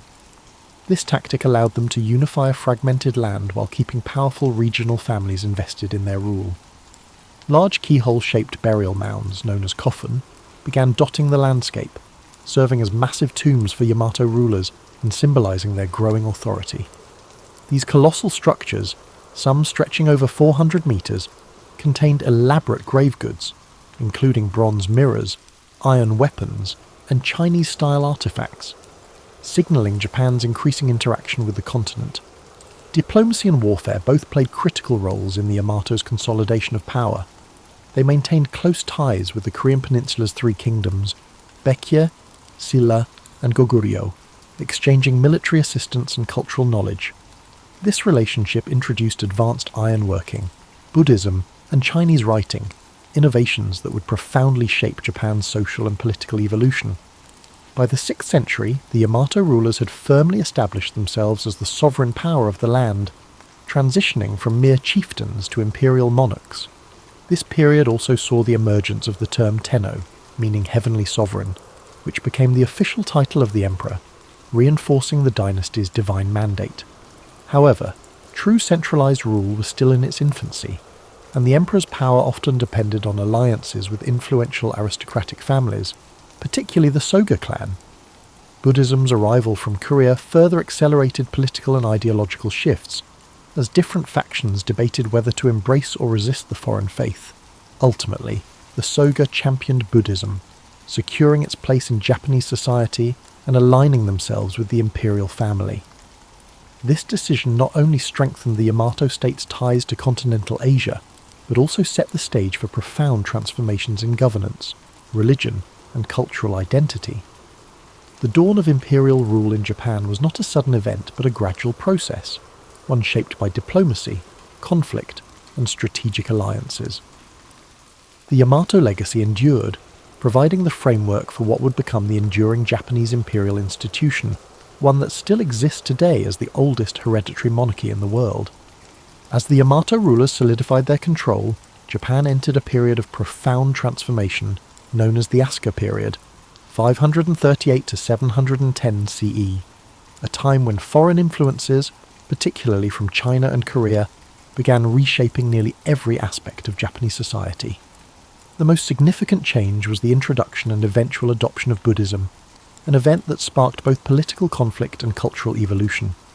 Initially met with resistance from conservative Shinto factions, Buddhism found powerful patrons in the Soga clan, a family that wielded immense influence in the imperial court. The Soga championed Buddhist teachings, not merely as a spiritual doctrine but as a tool of political legitimacy, linking Japan to the great civilizations of the Asian mainland. Their support culminated in the construction of grand temples and the promotion of Buddhist ideals, solidifying the religion's place within the emerging state. However, their growing power provoked backlash from rival aristocratic factions, leading to a violent coup in 645 CE, where Prince Naka no Oe and his ally Fujiwara no Kamatari orchestrated the fall of the Soga. This event, known as the Taika Reform, marked a turning point in Japanese history. It ushered in sweeping administrative and land reforms inspired by China's Tang dynasty. The reforms sought to centralize power under the emperor, replacing the old clan-based governance system with a structured bureaucratic state. Land ownership was redefined, with all land technically belonging to the emperor and distributed to farmers in exchange for tax obligations. A new legal code, the Ritsuryo system, was established. Closely mirroring the Chinese model of governance, it introduced provincial governors, census-based taxation, and a standing military force. This process of state formation reached new heights in the Nara period, 710 to 794 CE, when Japan's rulers sought to create a true imperial capital akin to China's Chang'an. In 710, the imperial court relocated to Heizhou-kyo, modern-day Nara, a meticulously planned city laid out in a grid pattern, reflecting the influence of Tang dynasty urban design. Nara became the heart of government, culture, and religion, filled with grand Buddhist temples and administrative complexes. The most striking symbol of this era was the construction of Todaiji, a monumental temple housing the great Buddha Daibutsu, a colossal bronze statue commissioned by Emperor Shomu. This project exemplified the fusion of politics and religion, as the emperor sought to use Buddhism as a unifying force to legitimize his rule and bring stability to the realm. However, this increasing reliance on Buddhist institutions came with unintended consequences. Powerful Buddhist monasteries amassed great wealth and influence, often interfering in court politics. Monastic factions formed their own armed militias, threatening imperial authority. Additionally, the expenses of maintaining a centralized state and funding extravagant temple projects placed a heavy financial strain on the government. Despite these challenges, the Asuka and Nara periods laid the foundation for Japan's national identity. The first written histories, the Kojiki and Nihon Shoki, were compiled, blending mythology and historical accounts to establish the legitimacy of the imperial lineage. Confucian ideals shaped court etiquette and governance, while Chinese-style calligraphy, poetry, and artistic traditions took root in Japanese culture. Yet, even as Japan embraced these continental influences, it remained distinct, adapting foreign models to fit its unique social and political structure. By the late 8th century, dissatisfaction with the growing power of Buddhist institutions and concerns over court corruption led to a bold decision, to abandon Nara and establish a new capital. This move marked the end of one era and the dawn of another, as Japan prepared to enter the age of aristocratic refinement and cultural flourishing in Heian-kyo, modern-day Kyoto. As the imperial court relocated to Heian-kyo in 794 CE, Japan entered the Heian period, 794 to 1185, an age of refinement, courtly elegance, and cultural achievements that would leave an enduring legacy. This era saw the court aristocracy, particularly the powerful Fujiwara clan, dominate political life through strategic marriages and manipulation of the emperor's authority.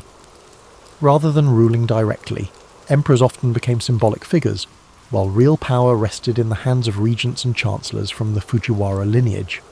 This aristocratic elite revelled in a life of aesthetic pursuits, developing sophisticated literary traditions, art, and fashion. The world of the Heian court was meticulously detailed in The Tale of Genji, a novel written by the noblewoman Murasaki Shikibu, which provides an intimate glimpse into the court's elaborate rituals, political intrigues, and romantic entanglements.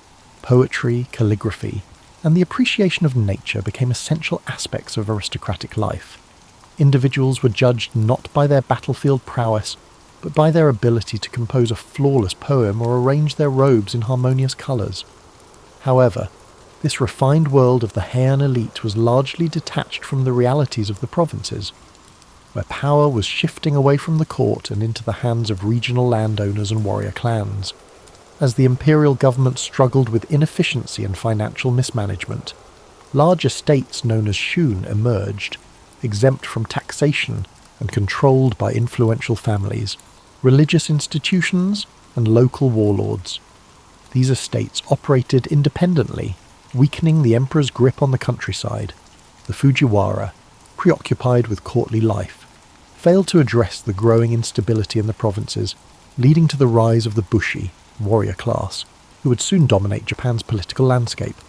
These warriors, initially employed as estate enforcers and mercenaries, gradually amassed land and influence, forming powerful samurai clans. By the late Heian period, two dominant warrior families, the Taira and the Minamoto, emerged as the key players in Japan's shifting power dynamics. Their rivalry culminated in a series of violent conflicts known as the Genpei War, 1180 to 1185, which would decide the fate of the nation. The aristocratic Heian court, once the pinnacle of cultural sophistication, found itself powerless against the militarized society rising in the provinces. While poetry and courtly aesthetics flourished in Heian Kyo, battles raged across the countryside, heralding the end of imperial dominance and the dawn of the samurai age. With the final defeat of the Taira at the Battle of Dan-no-ura in 1185, the Minamoto clan emerged victorious, forever altering Japan's political structure. The old Heian world of refinement and aristocratic rule had given way to a new order, one dictated by warriors rather than poets, and by the sword rather than the brush. With the Minamoto victory in 1185, Japan entered a new political era, one where warriors, rather than court aristocrats, held the reins of power. In 1292, Minamoto no Yoritomo formally established the Kamakura shogunate, marking the beginning of samurai rule that would last for nearly 7 centuries. Unlike the emperors of old, who were largely ceremonial figures, Yoritomo wielded actual political and military authority as shogun, a title that would become synonymous with de facto rulership in Japan. The imperial court in Kyoto remained intact, but its influence had diminished, overshadowed by the rise of the Bakufu, the military government headquartered in Kamakura. Under Yoritomo's leadership, Japan's feudal system began to take shape, with powerful regional lords, known as daimyo, controlling vast territories in exchange for military service. The samurai class, once mere enforcers for aristocrats, became the dominant social and military force, bound by a strict code of loyalty, duty, and martial discipline. However, the Kamakura shogunate faced persistent challenges, both from within and beyond Japan's shores. In 1274 and 1281, the Mongol Empire under Kublai Khan launched 2 massive invasions, seeking to subjugate Japan as it had done with Korea and China. Despite their overwhelming numbers, the Mongols were repelled, aided in part by the legendary kamikaze, or divine winds typhoons that decimated the invading fleets. Though victorious, the strain of these wars drained the Kamakura government's resources, leading to dissatisfaction among the samurai who had expected generous rewards for their service. Without enough land or wealth to distribute, the shogunate's grip weakened, culminating in its overthrow in 1333 by Emperor Go-Daigo and his loyalist forces. Yet, imperial restoration was short-lived, as another powerful warlord, Ashikaga Takauji, betrayed the emperor and established the Muromachi shogunate in 1336. The Ashikaga rulers governed from Kyoto, closer to the imperial court than their Kamakura predecessors, but their authority was far less centralized. The daimyo grew increasingly independent, governing their domains as autonomous warlords rather than mere vassals of the shogun. While the Muromachi period, 1336 to 1573, saw a cultural renaissance, marked by the rise of no theatre, ink painting and the tea ceremony, it was also an era of political fragmentation and rising conflict. By the 15th century, Japan had plunged into the Sengoku Jidai, the Warring States period, a time of near-constant civil war among rival clans. The Ashikaga shoguns, unable to maintain order, became mere figureheads as daimyo battled for supremacy. This period set the stage for the dramatic rise of 3 of Japan's most famous warlords, Oda Nobunaga, Toyotomi Hideyoshi, and Tokugawa Ieyasu, who would ultimately unify the fractured nation. The age of the samurai had reached its apex, but the chaos of civil war had proven that Japan needed a stronger, more centralized government. The centuries of warrior rule had reshaped the country's political landscape, replacing the old aristocratic order with a new hierarchy built on military might, land control, and unwavering feudal loyalty. Yet, even as samurai lords waged war, the seeds of a more unified Japan were already being sown, setting the stage for the final transformation of the feudal era. As Japan descended into chaos, during the Sengoku Jidai, the Warring States period, 3 formidable warlords emerged to bring an end to the long era of civil strife. The first was Oda Nobunaga, a brilliant but ruthless strategist who launched a campaign to unify Japan in the late 16th century. He revolutionized warfare by adopting Western firearms, implementing innovative battlefield tactics, and crushing rival daimyo with brutal efficiency. By the 1570s, Nobunaga had seized Kyoto and dismantled the remnants of the Ashikaga shogunate. However, his rule was cut short in 1582 when he was betrayed by one of his own generals, Akechi Mitsuhide, and forced to commit seppuku. His unfinished mission was taken up by Toyotomi Hideyoshi, a former peasant-turned-general who proved himself as one of history's greatest tacticians. Hideyoshi completed the unification of Japan, eliminating remaining rivals and establishing control over the entire archipelago by 1590. He enacted sweeping reforms, disarming the peasantry, restricting samurai to castle towns, and reorganizing the feudal hierarchy to ensure loyalty. However, his ambitions stretched beyond Japan. In 1592 and 1597, he launched massive invasions of Korea in a bid to conquer China. These campaigns ended in disaster, draining Japan's resources and costing thousands of lives. When Hideyoshi died in 1598, his generals vied for control, leading to the decisive Battle of Sekigahara in 1600. It was Tokugawa Ieyasu, a cunning and patient strategist, who emerged victorious. In 1603, he established the Tokugawa shogunate, ushering in the Edo period, 1603 to 1868, a time of unprecedented peace, stability, and isolation. Unlike his predecessors, Ieyasu prioritized long-term control over immediate conquest. He moved the seat of power to Iedo, modern-day Tokyo, where he constructed an intricate system of governance to prevent future uprisings. The Bakuhan system divided authority between the shogunate and regional daimyo, ensuring that local lords remained powerful but ultimately subservient to the Tokugawa family.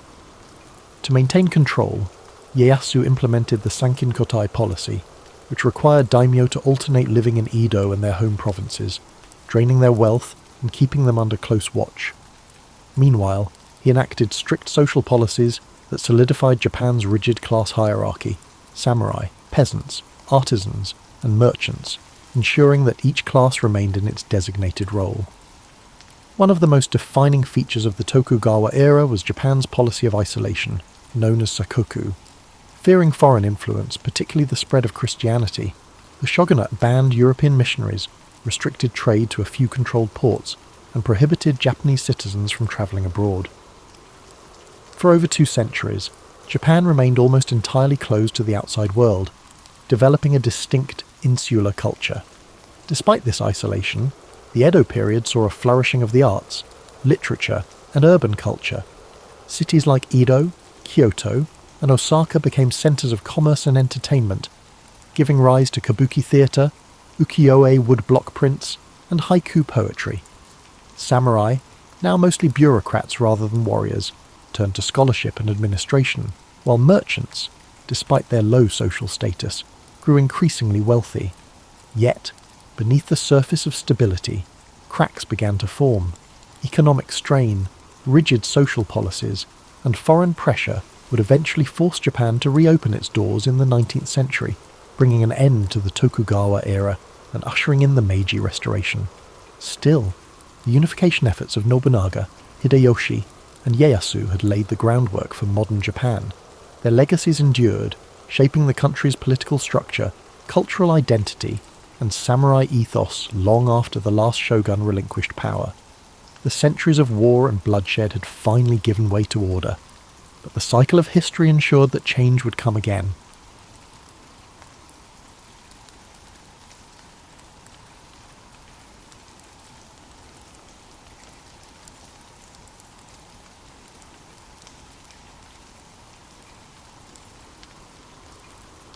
Long before the samurai became the most revered warriors in Japanese history, they began as mere enforcers for the noble class. In the early centuries of Japan's political development, power rested in the hands of the imperial court and aristocracy, with local disputes often settled by hired fighters rather than structured military forces. However, as the Heian period progressed, land ownership shifted from centralized control to private estates, shun, which gave rise to influential provincial lords who needed warriors to protect their holdings. These warriors, initially called saburao, meaning to serve, evolved into the samurai, a class of fighters who would one day dominate Japan's social and political order. Unlike the court nobles in Kyoto, these provincial warriors lived by the sword, honing their skills in mounted archery, swordsmanship, and disciplined military tactics. They were not just fighters, but strategists, trained in loyalty, duty, and honour, principles that would later be enshrined in Bushido, the code of the samurai. The imperial government's decline in the late Heian period accelerated the rise of the samurai, as noble families began relying more on military clans for protection. Among the most powerful of these emerging warrior families were the Minamoto and the Taira, two clans whose rivalries would shape Japan's history. Initially, these samurai were still seen as servants of the court, their status subordinate to the aristocracy. But that perception began to change as warriors gained influence through both battlefield prowess and political manoeuvring. By the 12th century, samurai were no longer just defenders of noble estates. They were power brokers in their own right, leading vast armies and commanding immense respect. The shift from noble rule to warrior rule was not sudden, but rather a gradual process driven by the failures of the imperial government to maintain order. As regional conflicts escalated and lawlessness spread across the provinces, the need for strong military leadership became undeniable. This transformation reached its climax in the Genpei War, 1180 to 1185, a brutal conflict between the Taira and Minamoto clans that determined the fate of Japan. The war was more than just a struggle for dominance. It marked the end of aristocratic rule and the beginning of samurai governance. The final battle at Dan-no-ura saw the complete destruction of the Taira, solidifying the Minamoto clan's control over Japan. In its aftermath, Minamoto no Yoritomo seized power and established the Kamakura shogunate in 1192, officially shifting Japan into a military government led by a shogun, a supreme warlord who ruled in the emperor's name.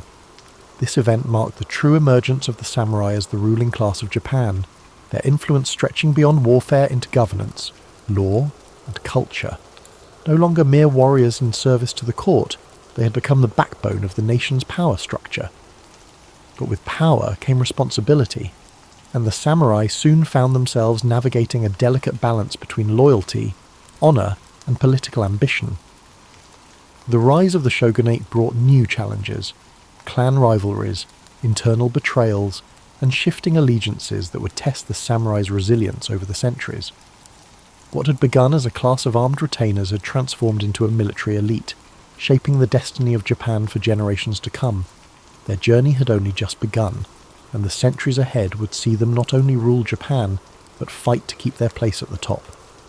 With Minamoto no Yoritomo's rise to power in 1192, Japan entered the Kamakura period, 1185–1333, an era where the samurai became the governing class for the first time in history. Unlike the imperial court in Kyoto, which relied on bureaucracy and aristocratic privilege, the Kamakura shogunate was a military government that prioritized discipline, loyalty, and strength. Yoritomo's leadership introduced a new structure to Japan's political system, establishing a warrior-led government known as the Bakufu, where the shogun held supreme authority while the emperor remained a symbolic figure. This system formalized the samurai's dominance, granting them land in exchange for military service, creating a feudal order where loyalty between a samurai and his lord became the foundation of governance. However, maintaining control over a country filled with ambitious warlords and noble families was no easy task. To solidify his grip, Yoritomo established the Shugo and Jito, military governors and estate stewards, who ensured the shogunate's rule extended to the farthest reaches of Japan. Despite Yoritomo's careful planning, internal struggles soon threatened the stability of the Kamakura shogunate. After his death in 1199, his widow Hojo Masako maneuvered her family into power, ensuring that real authority rested with the Hojo regents rather than the shogun himself. Under Hojo rule, the shogunate became more of an oligarchy, where the regents controlled political decisions while the puppet shoguns remained figureheads. Though this system maintained stability for a time, it created resentment among rival samurai clans who felt excluded from power. However, just as internal divisions threatened to weaken Japan's new military government, an even greater threat loomed on the horizon: the Mongol Empire. By the mid-13th century, the Mongols, under Kublai Khan, had conquered China and Korea, setting their sights on Japan. In 1274, they launched the first Mongol invasion, sending a massive fleet of warships and warriors to the shores of Kyushu. The Mongols fought unlike anything the samurai had ever encountered, using coordinated cavalry charges, massed archery, and explosives to disrupt traditional Japanese combat styles.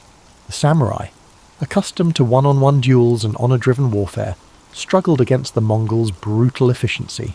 However, before the Mongols could achieve total victory, a typhoon struck their fleet, destroying many of their ships and forcing them to retreat.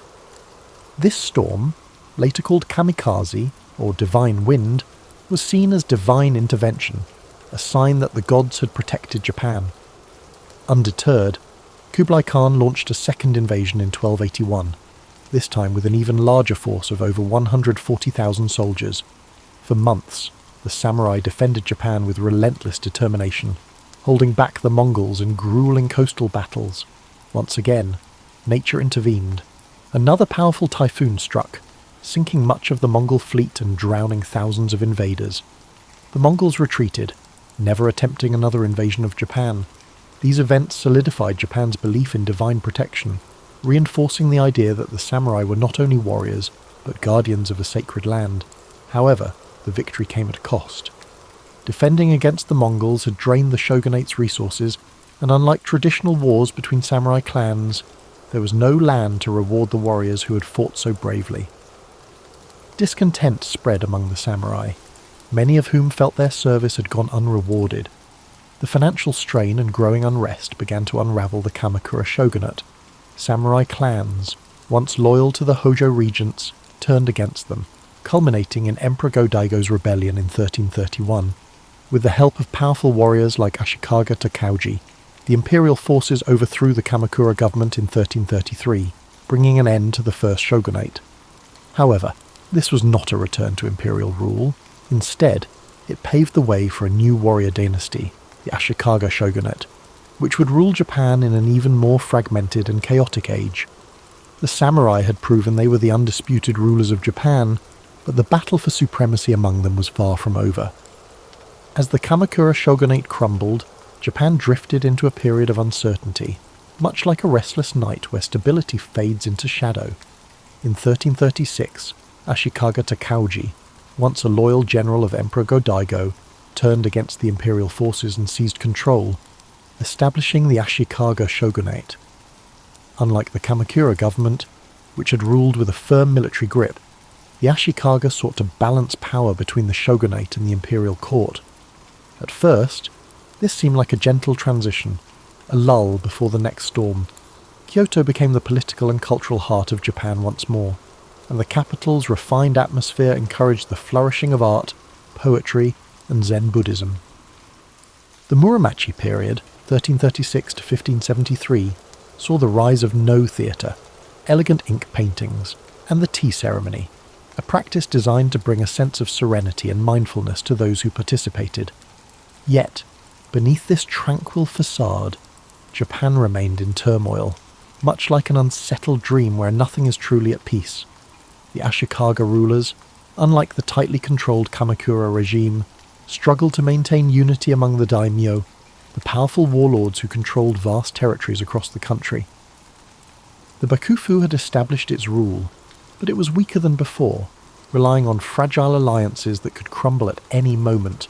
The Onin War, 1467 to 1477, proved to be the breaking point, shattering the illusion of stability and plunging Japan into over a century of near-constant warfare. The once orderly world of feudal loyalty began to dissolve as samurai lords turned on one another in an unending battle for dominance. During this time of unrest, the samurai class continued to evolve, not just as warriors, but as enforcers of order in a world that had lost its balance. Their devotion to Zen Buddhism offered moments of quiet introspection amid the chaos, emphasizing meditation and mindfulness, much like the steady rhythm of breathing before sleep. Samurai sought peace within themselves even as war raged around them, practicing the art of the sword with the same precision and calmness as a monk arranging a rock garden. However, this inner tranquility could not prevent the collapse of the Ashikaga shogunate, which had become little more than a hollow shell of power. By the late 1500s, Japan had drifted into the Sengoku Jidai, the Warring States period, where no ruler held true control, and samurai warlords battled endlessly for supremacy. As the nights grew longer with uncertainty, the people of Japan awaited a leader strong enough to bring an end to the strife. The age of elegant courtly politics had faded, replaced by a time of battle, ambition, and relentless struggle. The country had become a storm-tossed sea, searching for the stillness of dawn. And soon, three remarkable figures, Oda Nobunaga, Toyotomi Hideyoshi, and Tokugawa Ieyasu, would rise from the chaos to forge a new era. But before peace could be restored, Japan would have to endure its most turbulent dreams of war. The Sengoku Jidai, 1467 to 1600, was a time when Japan existed in a state of endless night, a restless dream filled with the sounds of clashing swords and the distant echoes of battle drums. The Ashikaga shogunate had lost control, leaving the land divided among powerful daimyo, each ruling their own domain like kings of miniature kingdoms. Castles rose across the landscape, fortified strongholds where warlords plotted their next move, their sleepless ambition keeping Japan in a cycle of bloodshed. Alliances were made and broken like fleeting dreams, with battles erupting across the country in an endless struggle for supremacy. The once rigid feudal order dissolved into chaos, as samurai pledged their loyalty not to a shogun or emperor, but to those who could promise them land, power, or survival. But even in the darkest of nights, there is always the promise of dawn. From the turmoil of war, three figures emerged who would change the course of Japanese history: Oda Nobunaga, Toyotomi Hideyoshi, and Tokugawa Ieyasu. Each would play a role in bringing an end to the anarchy, shaping the future of Japan with their ambition, strategy, and sheer force of will. The first of these men, Oda Nobunaga, was unlike any warlord before him. Ruthless, innovative, and determined to unite Japan at any cost. He introduced new military tactics that shattered traditional samurai warfare. He embraced firearms, reorganized his armies for greater mobility, and crushed opposition with swift, merciless force.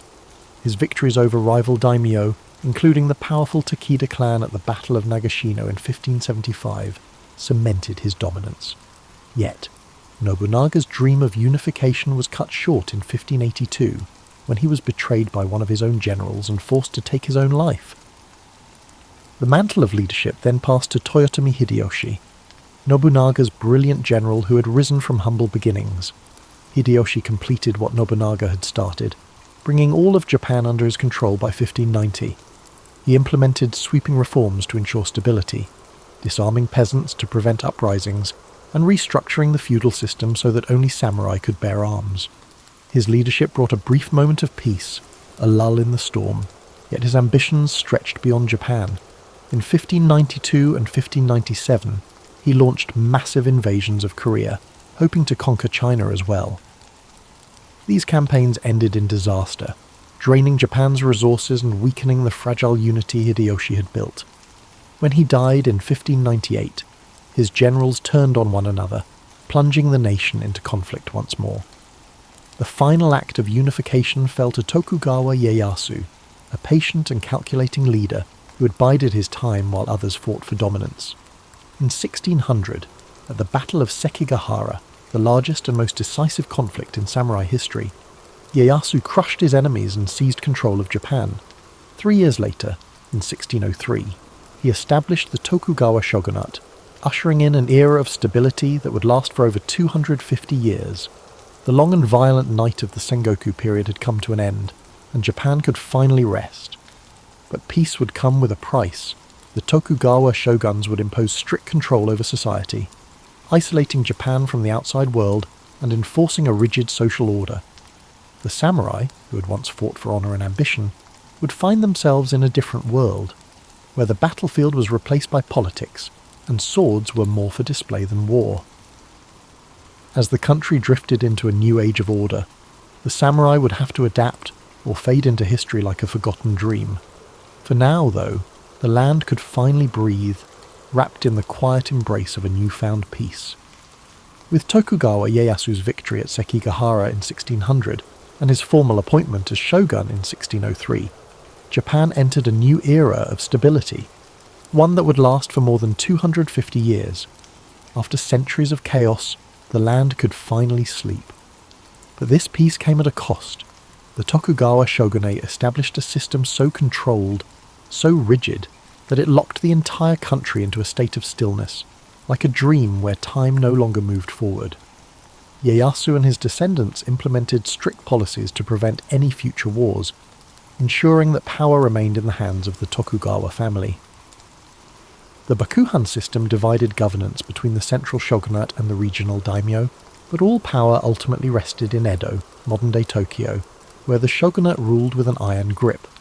To prevent rebellions, the shogunate imposed sankinkotai, a policy that forced all daimyo to spend every other year in Edo, while their families remained there as hostages.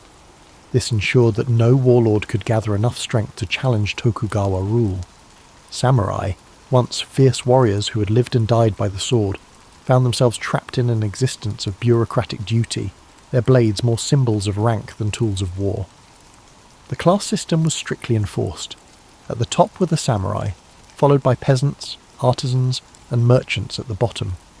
No one could change their place in society. The structure was unshakable, like the walls of Edo Castle itself.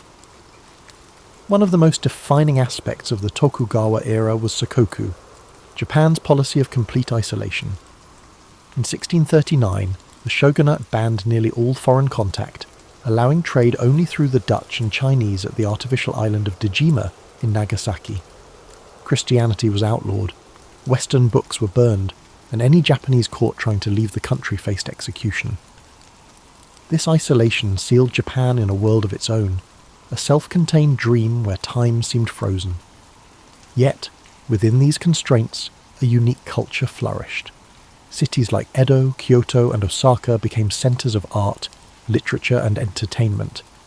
The rise of kabuki theatre and ukiyo-e woodblock prints captured the spirit of the era, depicting scenes of pleasure districts, bustling markets, and legendary warriors of the past. The tea ceremony, once a samurai ritual, became a refined art form, offering a rare moment of stillness in an increasingly structured world. Despite this cultural blossoming, the cracks in the system slowly began to show. The samurai class, once noble warriors, struggled under economic strain, as their stipends remained fixed while merchant wealth grew. The once lowly merchants, despite their social status, accumulated great fortunes, funding theatres, art, and literature. With no wars to fight, many samurai fell into debt, forced to marry into merchant families or take up menial bureaucratic work to survive.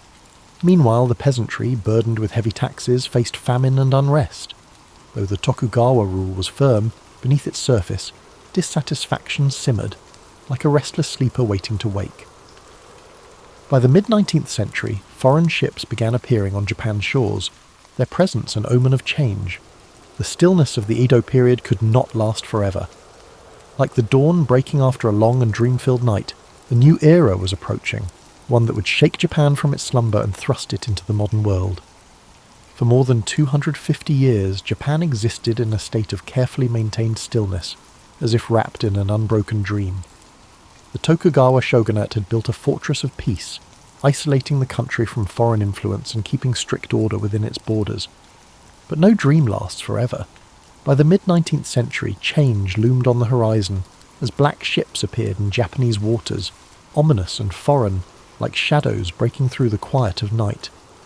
These were the vessels of Commodore Matthew Perry, an American naval officer who arrived in 1853 with demands that Japan open its ports to trade. The shogunate, so accustomed to control, found itself powerless against the superior firepower and technology of the Western world. The illusion of stability began to crack. In 1854, under pressure from Perry's fleet, the shogunate signed the Treaty of Kanagawa, officially ending Japan's policy of sakoku. For the first time in over 2 centuries, foreign influence poured in, bringing modern weapons, new technologies, and unfamiliar ideas. Japan's people, once lulled into the predictability of Tokugawa rule, suddenly found themselves in an unfamiliar landscape. Western-style clothing and steamships appeared in the harbours. Telegraphs and railways disrupted the old rhythms of life. The samurai, once the unquestioned rulers of the land, now found themselves staring into an uncertain future. their way of life becoming obsolete. The cracks turned into fractures as discontent spread across the nation. The shogunate's inability to resist foreign pressure angered many, including powerful daimyo and young samurai who longed for a return to Japan's former strength. Two factions emerged, those who wished to reform the shogunate and those who sought to restore the emperor as the true ruler. The conflict escalated into the Boshin War, 1868 to 1869, a final struggle between the forces of the Tokugawa and the imperial loyalists. At the Battle of Toba-Fushimi, the modernized imperial army, armed with rifles and western artillery, overwhelmed the traditional samurai warriors, proving that the age of the sword had come to an end. In 1868, the victorious imperial forces declared the Meiji Restoration, and with it, the fall of the Tokugawa shogunate. The emperor was reinstated as the central figure of government, but this was no return to the past. Japan rapidly modernized, adopting Western-style governance, industry, and military tactics.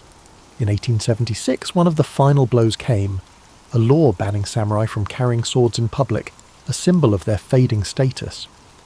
Many warriors, unable to accept a life without battle, joined uprisings against the government, the most famous being the Satsuma Rebellion of 1877, led by Saigo Takamori, one of the last true samurai.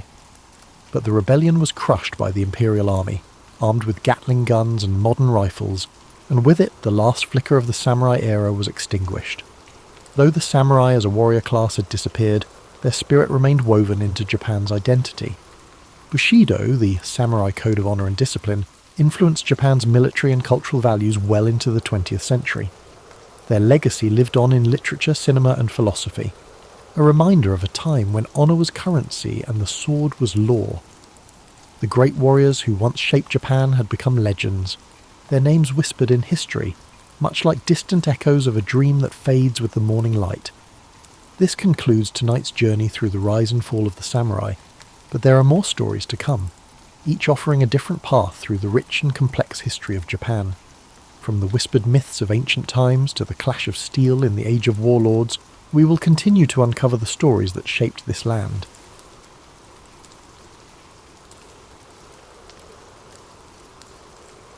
The mythological birth of Japan, from the gods to the first emperors.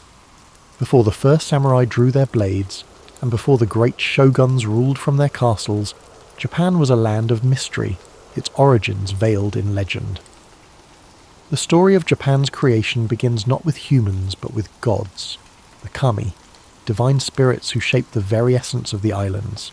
According to the Kojiki and Nihon Shoki, the oldest chronicles of Japan, two celestial beings, Izanagi and Izanami, stood upon the floating bridge of heaven, gazing down at a formless world. They dipped a jeweled spear into the sea, and as the droplets fell, they solidified into land. Thus, the Japanese archipelago was born. The gods descended, walking upon their creation, bringing forth mountains, rivers, and forests. Yet their divine union was not without sorrow. In giving birth to the fire god, Izanami perished, descending into the underworld, leaving Izanagi stricken with grief. His journey to reclaim her ended in horror, as he fled from the decayed form of his beloved, purifying himself in a sacred river. From this act of purification emerged three powerful deities: Amaterasu, the sun goddess, Tsukuyomi, the moon god, and Susanoo, the storm god, the very forces that would shape Japan's destiny. Amaterasu, radiant and benevolent, was entrusted with the heavens, while her brother Susanoo, wild and uncontrollable, was cast down to earth. In a fateful moment, their rivalry erupted into chaos. Susanoo, in a fit of rage, stormed through the celestial plains, destroying Amaterasu's rice fields, hurling filth into her palace, and causing devastation wherever he walked. Unable to bear the destruction, Amaterasu retreated into a cave, plunging the world into darkness. The other gods, desperate to restore light, devised a clever plan. They placed a mirror outside the cave, and as Amaterasu peeked out, drawn by curiosity, they pulled her into the open, bringing light back to the world. This event would forever symbolize the divine right of the Yamato rulers, who traced their lineage directly to the sun goddess herself. From the union of gods and mortals came Ninigi no Mikoto, Amaterasu's grandson, who was sent to rule the land of Japan. He descended from the heavens, carrying the three sacred treasures, the mirror, the sword, and the jewel, symbols of imperial authority that would be passed down through generations. His lineage led to Emperor Jimmu, the legendary first emperor of Japan, who, guided by divine spirits, waged war against rival tribes and established the imperial throne in 660 BCE. Though historical evidence for Jimmu remains elusive, his legacy endures, his name enshrined in myth, his reign marking the beginning of a dynasty that still exists today. While the myths of Japan's creation provided a divine foundation, the reality was far more complex. The archipelago was home to early human settlers long before the first emperors emerged. The Jomon people, hunter-gatherers who lived in pit dwellings and created intricate pottery, thrived for thousands of years, their way of life shaped by the land's untamed beauty. But as the centuries passed, a new wave of migrants arrived, the Yayoi people, bringing agriculture, metalworking, and social hierarchy. Their arrival marked a turning point, as small tribal groups evolved into structured communities, laying the groundwork for the powerful clans that would one day shape Japan's destiny. Thus, the origins of Japan exist in two worlds, the realm of gods and the realm of men. One speaks of divine will, celestial battles, and the blessings of Amaterasu. The other tells of migration, adaptation, and the forging of society. Both intertwine to form the foundation of Japan's history, where mythology and reality stand side by side, their echoes still felt in the rituals, shrines, and traditions of the modern nation. The role of Shinto and the worship of the kami. In the earliest days of Japan's history, long before the samurai and shoguns, the land was shaped not just by rulers, but by the unseen forces of the kami, the spirits and deities that resided in every aspect of nature. Shinto, Japan's indigenous belief system, was not a structured religion with sacred texts and doctrines. Rather, it was an intricate tapestry of myths, rituals, and spiritual connections between the people and the natural world. Unlike the faiths of the West, Shinto had no singular founder or strict commandments. Instead, it was an evolving tradition woven into the daily lives of the Japanese people. Every mountain, river, tree, and shrine was believed to house a kami, and maintaining harmony with these spirits was essential for both individual well-being and the prosperity of the land. The imperial family, tracing its lineage to Amaterasu, used Shinto mythology to justify its divine rule, reinforcing the idea that Japan itself was a sacred land. The emperor was not merely a political leader, but a living bridge between the gods and humanity, performing rituals to maintain spiritual balance. Throughout the Yamato period and beyond, elaborate ceremonies were held at the Izgrand Shrine, the most sacred site dedicated to Amaterasu, where only the highest members of the imperial line could serve as priestesses. These rituals were believed to ensure bountiful harvests, military victories, and protection from disasters. Over time, this divine connection was institutionalized, shaping the way Japan's government functioned. Political power was not only a matter of might, but also of spiritual legitimacy. Shinto beliefs also influenced the structure of Japan's early legal and moral codes. Laws were often intertwined with religious purity, and violations of harmony, be it crimes, natural disasters, or even personal misfortunes, were seen as disturbances in the spiritual balance. Priests and shrine maidens played an essential role in cleansing individuals of misfortune through purification rites known as misugi. Ritual washing in rivers or at sacred waterfalls meant to purify both body and spirit. Festivals called matsuri were held throughout the year to honour the kami, ensuring their continued favour and protection. These festivals, filled with music, dance, and processions, were not just religious gatherings but also central social events that united communities under shared spiritual traditions. Beyond the imperial court, local clans and villages had their own kami, unique to their land and lineage. These local deities were believed to protect the crops, guide warriors into battle, and watch over the homes of their followers. Some kami were benevolent, offering blessings of health and fortune, while others were vengeful spirits requiring offerings and careful rituals to prevent their wrath. The concept of tsukumogami, objects that, after 100 years, gained spirits of their own, was rooted in the belief that the unseen world was constantly interacting with human life. Farmers prayed to Inari, the kami of rice and fertility, often represented by foxes, while warriors sought favour from Hachiman. The kami of war and divine protector of Japan.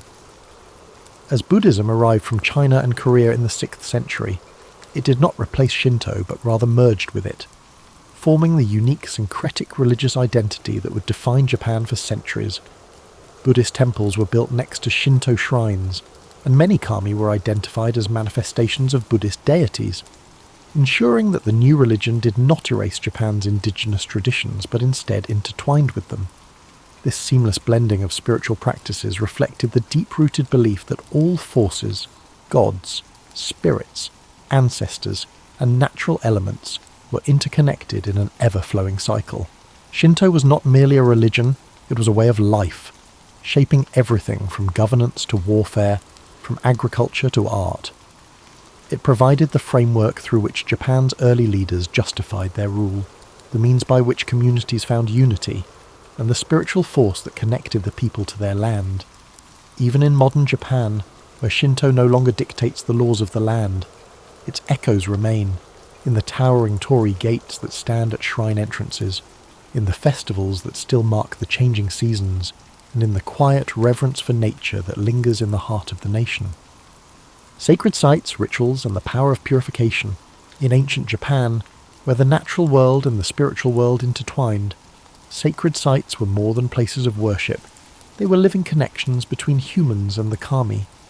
The most revered among them was the Izigran Shrine, dedicated to Amaterasu, the sun goddess and divine ancestor of Japan's emperors. Nestled deep in the forests of Mie Prefecture, the shrine was rebuilt every 20 years in a centuries-old tradition, symbolizing renewal and the impermanence of all things. Only the imperial family and the highest-ranking priests were permitted to conduct rituals within its sacred grounds, ensuring that the emperor's divine link to the gods remained unbroken. Other major shrines, such as Izumo Taisha, dedicated to the storm god Okuninushi, and Fushimi Inari Taisha, home to the fox spirits of Inari, became centers of devotion, pilgrimage, and seasonal festivals that shaped the rhythm of life across Japan. At the heart of Shinto practice was the idea of purification, the belief that humans accumulated spiritual impurities through daily life and interaction with the physical world. To cleanse themselves, individuals performed misogi, ritual washing in rivers, waterfalls, or the sea. Warriors, before battle, would stand beneath rushing water, clearing their minds and bodies of impurity, believing that a cleansed spirit would ensure victory. In everyday life, purification took place through temizuya, stone basins found at the entrances of shrines, where worshippers would rinse their hands and mouths before praying. This act was not simply about physical cleanliness, but about restoring spiritual harmony, aligning oneself with the natural flow of energy that bound all things together. Beyond personal purification, entire communities participated in grand rituals to appease the kami and ensure their continued blessings. Shinto priests dressed in flowing white robes performed ceremonies filled with ancient chants, rhythmic drumming, and offerings of rice, sake, and salt. Kagura, a sacred form of dance, was performed to entertain the kami and invite their presence. During times of drought, priests led processions to summon rain. During harvest festivals, people gathered to give thanks for the rice that sustained them. These seasonal rituals became the heartbeat of Japan's agricultural society, marking the passage of time through sacred observances. Perhaps one of the most enduring traditions was the Shikinen Sengu, the complete rebuilding of major shrines like Izigran Shrine. Every 20 years, the entire complex was reconstructed using carefully chosen cypress wood, following the exact design of the previous structure. This practice, dating back over 1,300 years, reflected the Shinto belief in impermanence and renewal, the idea that nothing is permanent, yet through careful preservation, continuity can be maintained. The wood from the old shrine was repurposed in smaller shrines across Japan, ensuring that the divine essence remained within the land. Among the most feared spiritual disturbances were yokai and vengeful spirits, believed to emerge when proper rituals were not observed or when great injustices were left unresolved. The restless spirits of fallen warriors, betrayed lovers, or those who died with strong lingering emotions could transform into onryo, ghosts capable of cursing entire regions. To prevent such supernatural turmoil, elaborate exorcism rituals were conducted by priests to pacify these spirits and restore balance. Stories of these vengeful beings spread across Japan, reminding people of the importance of living in harmony with both the seen and unseen worlds. From the towering torii gates marking the entrance to sacred grounds, to the whispering forests where the kami were said to reside, the rituals and traditions of Shinto defined the spiritual landscape of Japan. Though centuries have passed, these sacred practices remain deeply embedded in Japanese culture, a quiet undercurrent in daily life, guiding festivals, ceremonies, and moments of quiet reverence. Whether through the flickering of lanterns at a shrine, the ringing of a bell before a prayer, or the flowing waters of purification, the ancient connection between humans and the divine endures, like a dream carried through time. The divine mandate. How mythology shaped Japan's rulers and warriors. In the world of ancient Japan, power was not simply taken, it was bestowed by the kami. The legitimacy of rulers was tied to their divine ancestry, their right to govern reinforced by sacred myths and Shinto traditions. Unlike in feudal Europe, where kings ruled by conquest or noble bloodlines alone, Japan's emperors claimed their authority through a spiritual mandate, a divine connection stretching back to Amaterasu, the sun goddess. This belief in divine rule set Japan apart, creating an imperial lineage that has endured for more than 2,600 years. The Yamato rulers, who emerged as Japan's dominant clan in the 4th century CE, carefully cultivated their link to the gods. By declaring themselves descendants of Amaterasu, they positioned themselves as the rightful rulers of the land, their sovereignty not just a political claim but a sacred duty. This divine lineage was reinforced through elaborate Shinto rituals at the imperial court, ensuring that each emperor was seen not only as a mortal ruler, but as a living conduit between the human world and the celestial realm. Even as military governments later seized control, the emperor remained a spiritual figurehead, his authority unbroken by time. But the imperial family was not the only class to draw strength from the divine. Samurai warriors, whose rise in the Heian and Kamakura periods reshaped Japan's social order, also found their legitimacy through mythology. Many powerful samurai clans traced their lineage to legendary gods or heroes, using these connections to justify their rule over provinces and armies. The Minamoto clan, for example, claimed descent from Emperor Seiwa, reinforcing their authority as rightful military leaders. Others, such as the Taira and Hojo, aligned themselves with powerful kami like Hachiman, the god of war, whose favour was believed to grant victory in battle. Before heading into war, samurai would visit shrines, undergo purification rituals, and offer prayers to their ancestral deities, believing that divine protection could mean the difference between life and death. This sacred connection between warriors and gods was embodied in the concept of Bushido, the way of the warrior. More than just a code of conduct, Bushido was rooted in Shinto and Buddhist philosophy, emphasizing loyalty, duty, and spiritual discipline. A samurai was expected to live with honor and purity, maintaining an unshakable spirit much like the stillness of a shrine. Ritual suicide, seppuku, was considered an act of purification, a way to cleanse one's dishonor and restore balance to the world. The spiritual nature of the samurai ethos transformed warfare into something more than a struggle for land and power. It became a test of divine will, where victory was seen as a sign of celestial favor. Shinto mythology also shaped the way warlords justified their conquests. In the Sengoku period, 1467 to 1600, when Japan was fractured by civil war, leaders like Oda Nobunaga, Toyotomi Hideyoshi, and Tokugawa Ieyasu used divine imagery to solidify their rule. Nobunaga, in particular, saw himself as a force of destiny, invoking the idea that he was chosen to bring order to a chaotic world. Hideyoshi, though born a peasant, carefully crafted an image of divine favour, associating himself with the sun and even constructing grand temples to cement his legacy. Tokugawa Ieyasu, the most patient of the three, aligned himself with the ancestral spirits of the Minamoto clan, ensuring that his shogunate was seen not just as a political institution, but as the rightful continuation of Japan's divine rule. Even as modernity swept through Japan, the belief in divine legitimacy never truly faded. During the Meiji Restoration in 1868, when Japan sought to modernize while preserving its traditions, The emperor's divine status was re-emphasized to unify the nation. The idea that Japan was a sacred land chosen by the gods remained deeply ingrained in the national identity, shaping everything from politics to the arts. Thus, mythology was not simply a collection of ancient stories, it was a foundation of power, a force that shaped Japan's rulers, warriors, and vision of itself as a nation. Whether through the sun goddess's blessings upon the imperial family or the war gods guiding samurai into battle, the echoes of these beliefs carried through the ages, weaving the past into the present like an unbroken thread in the fabric of time. The symbolism of nature, mountains, rivers, and the sacred landscape. In ancient Japan, the land itself was alive with spiritual significance.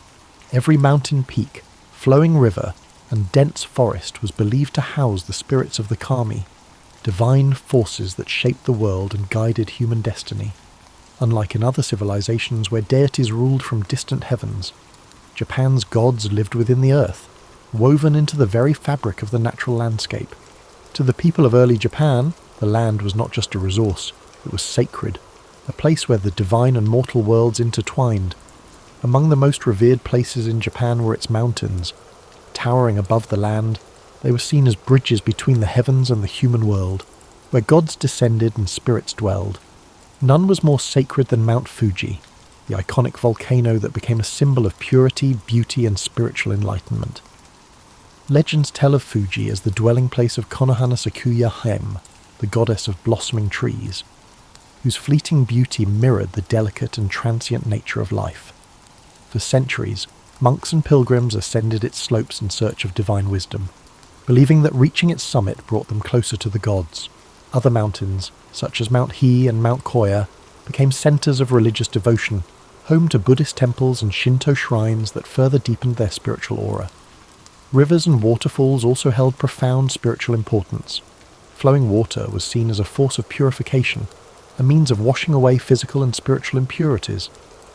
Ancient purification rituals known as misogi were often performed in cold rivers or beneath waterfalls, where monks, warriors, and common people alike cleansed themselves before engaging in religious ceremonies or battle.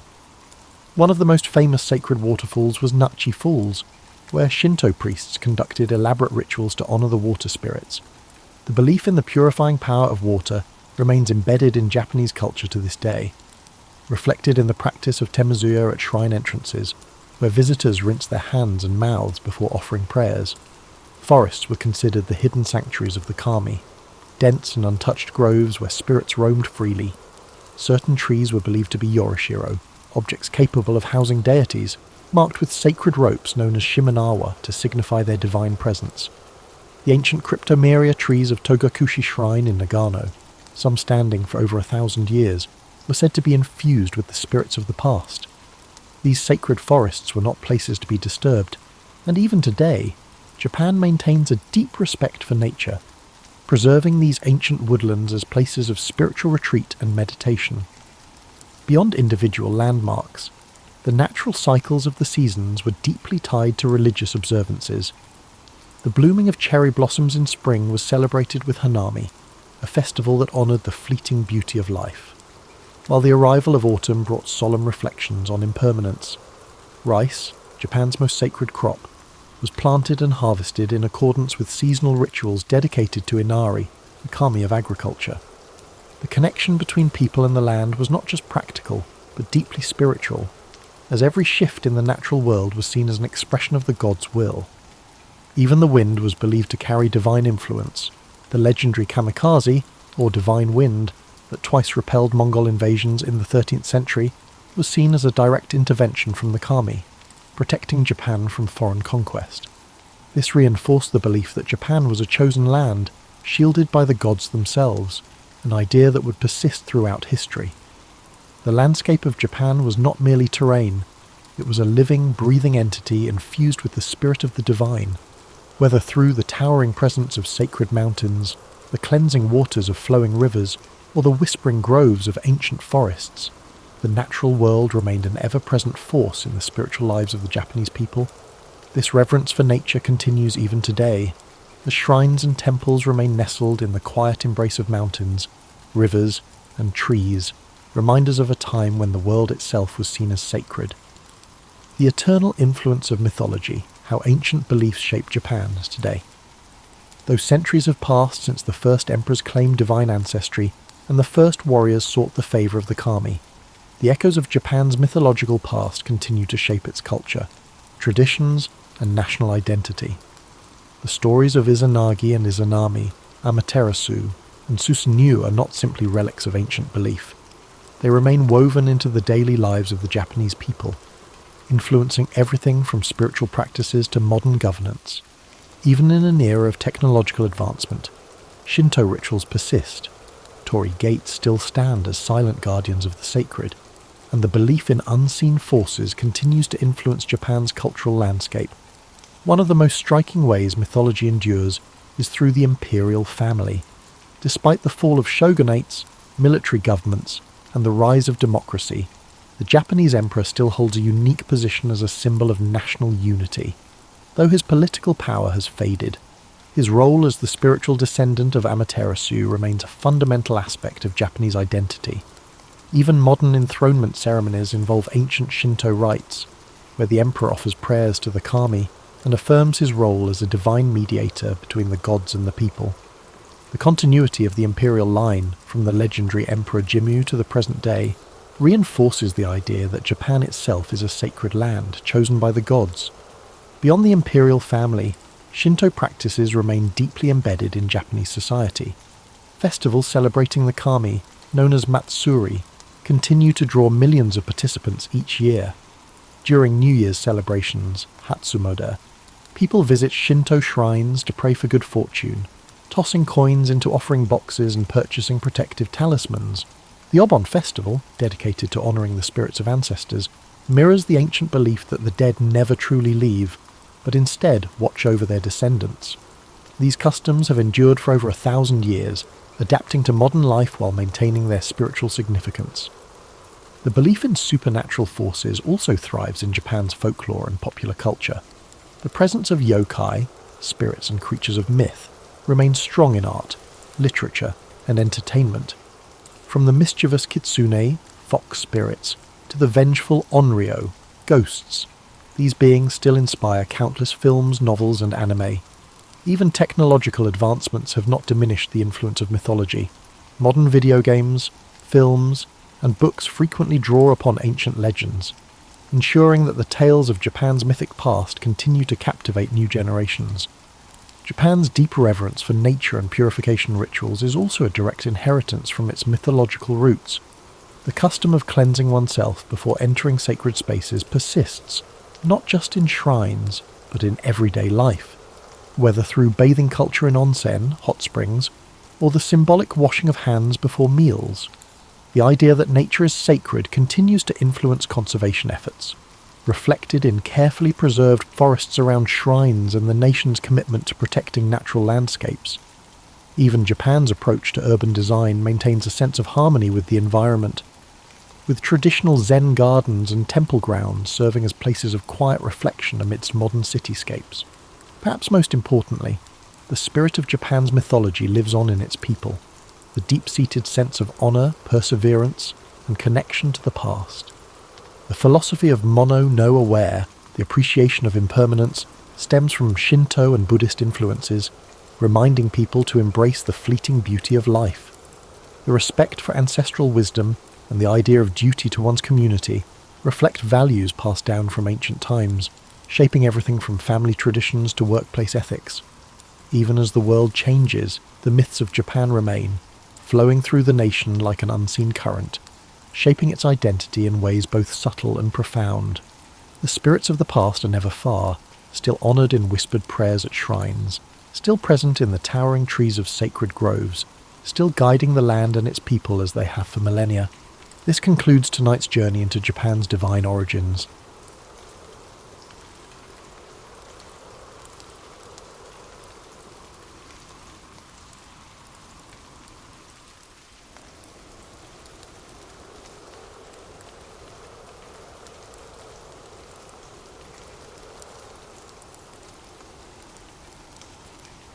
You know how some days start perfectly ordinary and then take a left turn into absolutely bonkers? Well, Tuesday morning began with me standing in my kitchen, coffee mug in hand, staring at the antique brass compass I'd inherited from Great-Aunt Moira. The thing had been gathering dust on my windowsill for months, but something about the way the morning light caught its worn engravings made me pick it up. The compass felt surprisingly warm in my palm, almost like it had been sitting in sunshine all morning instead of shadow. I traced the Celtic knots carved around its rim with my finger, wondering if Moira had actually used this thing, or if it was just another piece of Scottish family folklore collecting cobwebs. The needle spun lazily, pointing not north but to some direction that seemed to exist only in its own mysterious geography. That's when things got interesting in the way that makes you question your morning coffee choices. The world around me began to shimmer like heat waves rising from summer pavement, except my kitchen suddenly felt anything but warm. Colours bled at the edges of my vision, and that peculiar ringing you get in your ears during airplane takeoff filled my head. I had just enough time to think, well, this is either a stroke or something considerably more unusual, before everything went sideways.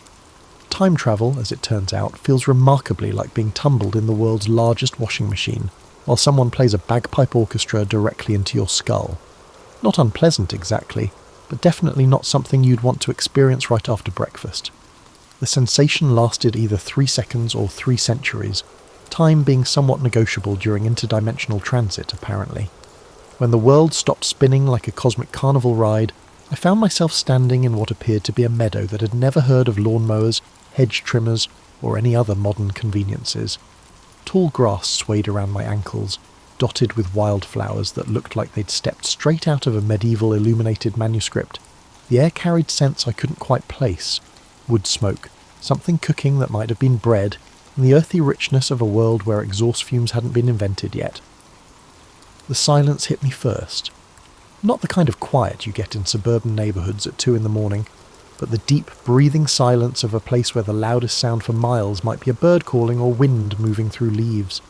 No traffic hum, no air conditioning units, no distant leaf blowers, just the world as it existed before we filled it with the constant background chorus of modern life. I looked down at the compass still clutched in my hand, its needle now pointed steadily in one direction, with the confidence of something that finally knew where it belonged.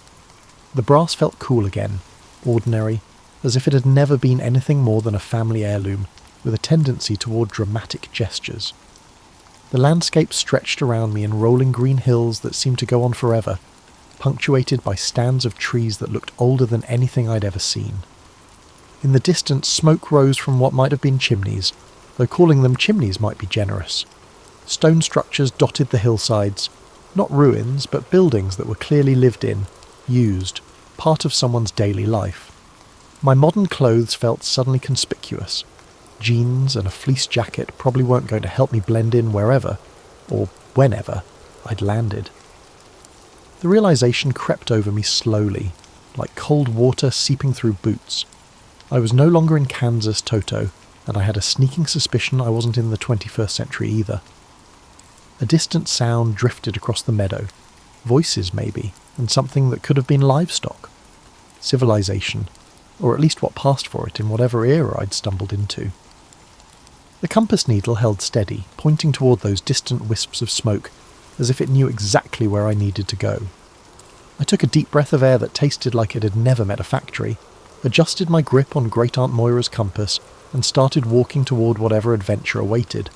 After all, when you've accidentally time-travelled to what appeared to be medieval Scotland, standing around in a meadow questioning your life choices seemed less productive than finding out where you'd actually ended up.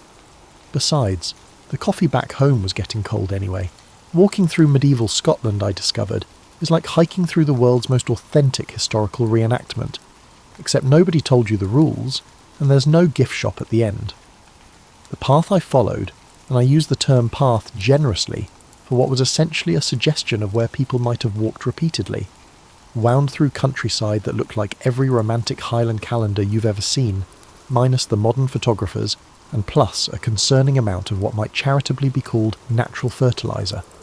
The compass led me toward a cluster of buildings that materialized from the landscape like something emerging from a dream. Stone cottages with thatched roofs huddled together as if sharing warmth, connected by what I gradually recognized as streets, in the same way that rivers are connected by riverbeds, more suggestion than engineering. Smoke curled from chimneys in lazy spirals, and the whole scene had that soft focus quality you see in paintings, except it smelled considerably more authentic. As I got closer, the sounds of daily life began to filter through the morning air. Voices spoke in such thick accents that they might as well have been speaking Gaelic, which I realised with growing concern they probably were. The rhythm of hammering, the lowing of cattle, and other sounds indicated that people were going about their perfectly normal medieval morning routines, possibly from a smithy nearby. The first person I encountered was a woman hanging laundry on a line strung between two posts, singing something under her breath that sounded like a lullaby written by someone who understood both joy and sorrow intimately. She wore a long dress in a shade of brown that probably had a fancy, historical name like umber or russet, covered by an apron that had clearly seen heavy use. When she spotted me approaching, her song trailed off, and she straightened slowly, taking in my appearance with the careful attention of someone evaluating whether I was lost, dangerous, or merely peculiar. Given my jeans, sneakers, and fleece jacket, I was probably hitting all three categories simultaneously. The conversation that ensued would have been amusing if it hadn't been crucial to my immediate survival.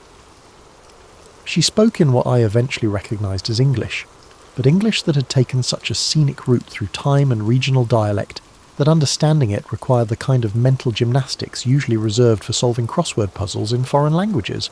Through a combination of pointing, pantomiming, and the universal language of looking completely bewildered, I managed to communicate that I was a traveller from, well, far away, seemed safer than 700 years in the future. She introduced herself as Elias, which she pronounced in a way that made my attempts to repeat it sound like someone sneezing while trying to say Alice. Elias had the kind of practical kindness that comes from living in a world where hospitality might be the difference between life and death for travellers. She scrutinised me thoroughly, observing my clearly unfamiliar attire and apparent bewilderment, before making a seemingly decisive assessment of my overall innocence.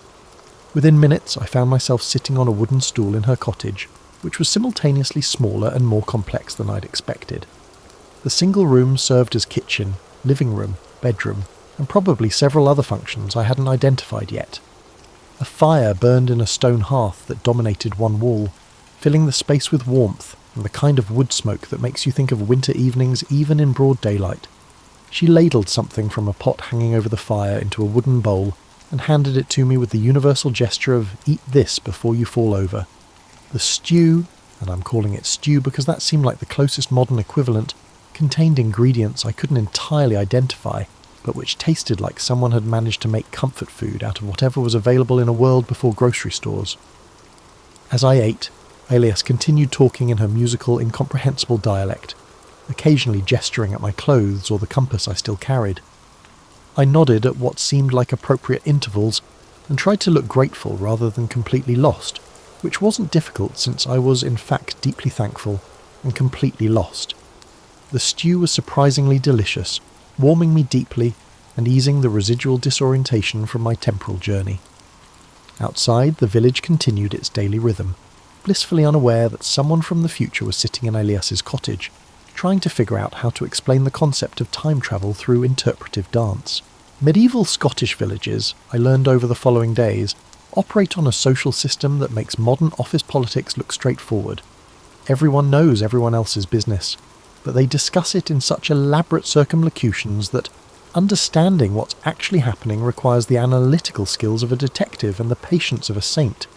Elias, with her practical demeanour, appeared to have taken on the role of my cultural interpreter and general caretaker. She'd found me clothes that wouldn't immediately mark me as either foreign or potentially magical. A long tunic in undyed wool, rough brown trousers, and shoes that were less shoes and more leather suggestions wrapped around my feet. The transformation from 21st century person to medieval peasant was remarkably thorough, though I kept the compass hidden in an inner pocket like a technological talisman. The daily rhythm of village life unfolded around me like a complex dance. I was learning one stumbling step at a time. People rose with the sun because artificial lighting consisted of candles and firelight, both too precious to waste on staying up late binge-watching anything. Work commenced immediately and persisted until dusk, interspersed with meals that became unique events. food, I discovered, was both simpler and more complicated than I'd expected. Simpler because ingredients were limited to what could be grown, caught, or raised locally. More complicated because preparing even basic meals required skills I'd never developed, like knowing which wild plants were edible versus which ones would make you see colours that didn't exist. Elise took my culinary education seriously, teaching me to identify herbs by smell and touch, to judge when bread was properly kneaded by the way the dough felt under my hands, and to tend a fire so it provided steady heat without consuming all the fuel. These lessons came with running commentary in her musical dialect, most of which went over my head, but some of which I was beginning to understand through sheer repetition and context. The village blacksmith, a man named Hamish who looked like he could arm wrestle bears for entertainment, became another inadvertent teacher. He spoke even less comprehensible English than Elias, but his demonstrations of metalworking were clear enough. Watching him shape iron with hammer and fire was like seeing magic that happened to obey the laws of physics. The rhythmic ringing of his hammer provided the village's soundtrack, a steady percussion that marked the passage of working hours. What struck me most was how much everyone knew about everything. Elias could predict weather by reading clouds, identify plants that would cure headaches or settle stomachs, spin wool into thread, weave thread into cloth, and cook meals that turned basic ingredients into something approaching delicious. Hamish could make tools, horseshoes and weapons, and probably fix anything made of metal. Everyone possessed practical knowledge that had been passed down through generations of trial and error. I, meanwhile, knew how to operate a microwave and had strong opinions about coffee brands. The skill gap was humbling. The social dynamics fascinated me in ways that probably weren't entirely healthy. Decisions seemed to emerge from informal discussions that could last days, with everyone contributing opinions in ways that looked chaotic, but followed patterns I was slowly learning to recognise. Leadership existed but was more collaborative than hierarchical, at least on the level of daily village life. My presence had become a source of mild entertainment for everyone. People needed to teach the stranger, who appeared out of nowhere, basic survival skills that most people learned as children. But there was no mockery in their attention, just curiosity and the kind of practical helpfulness that comes from living in a community where everyone's survival depends on everyone else's competence.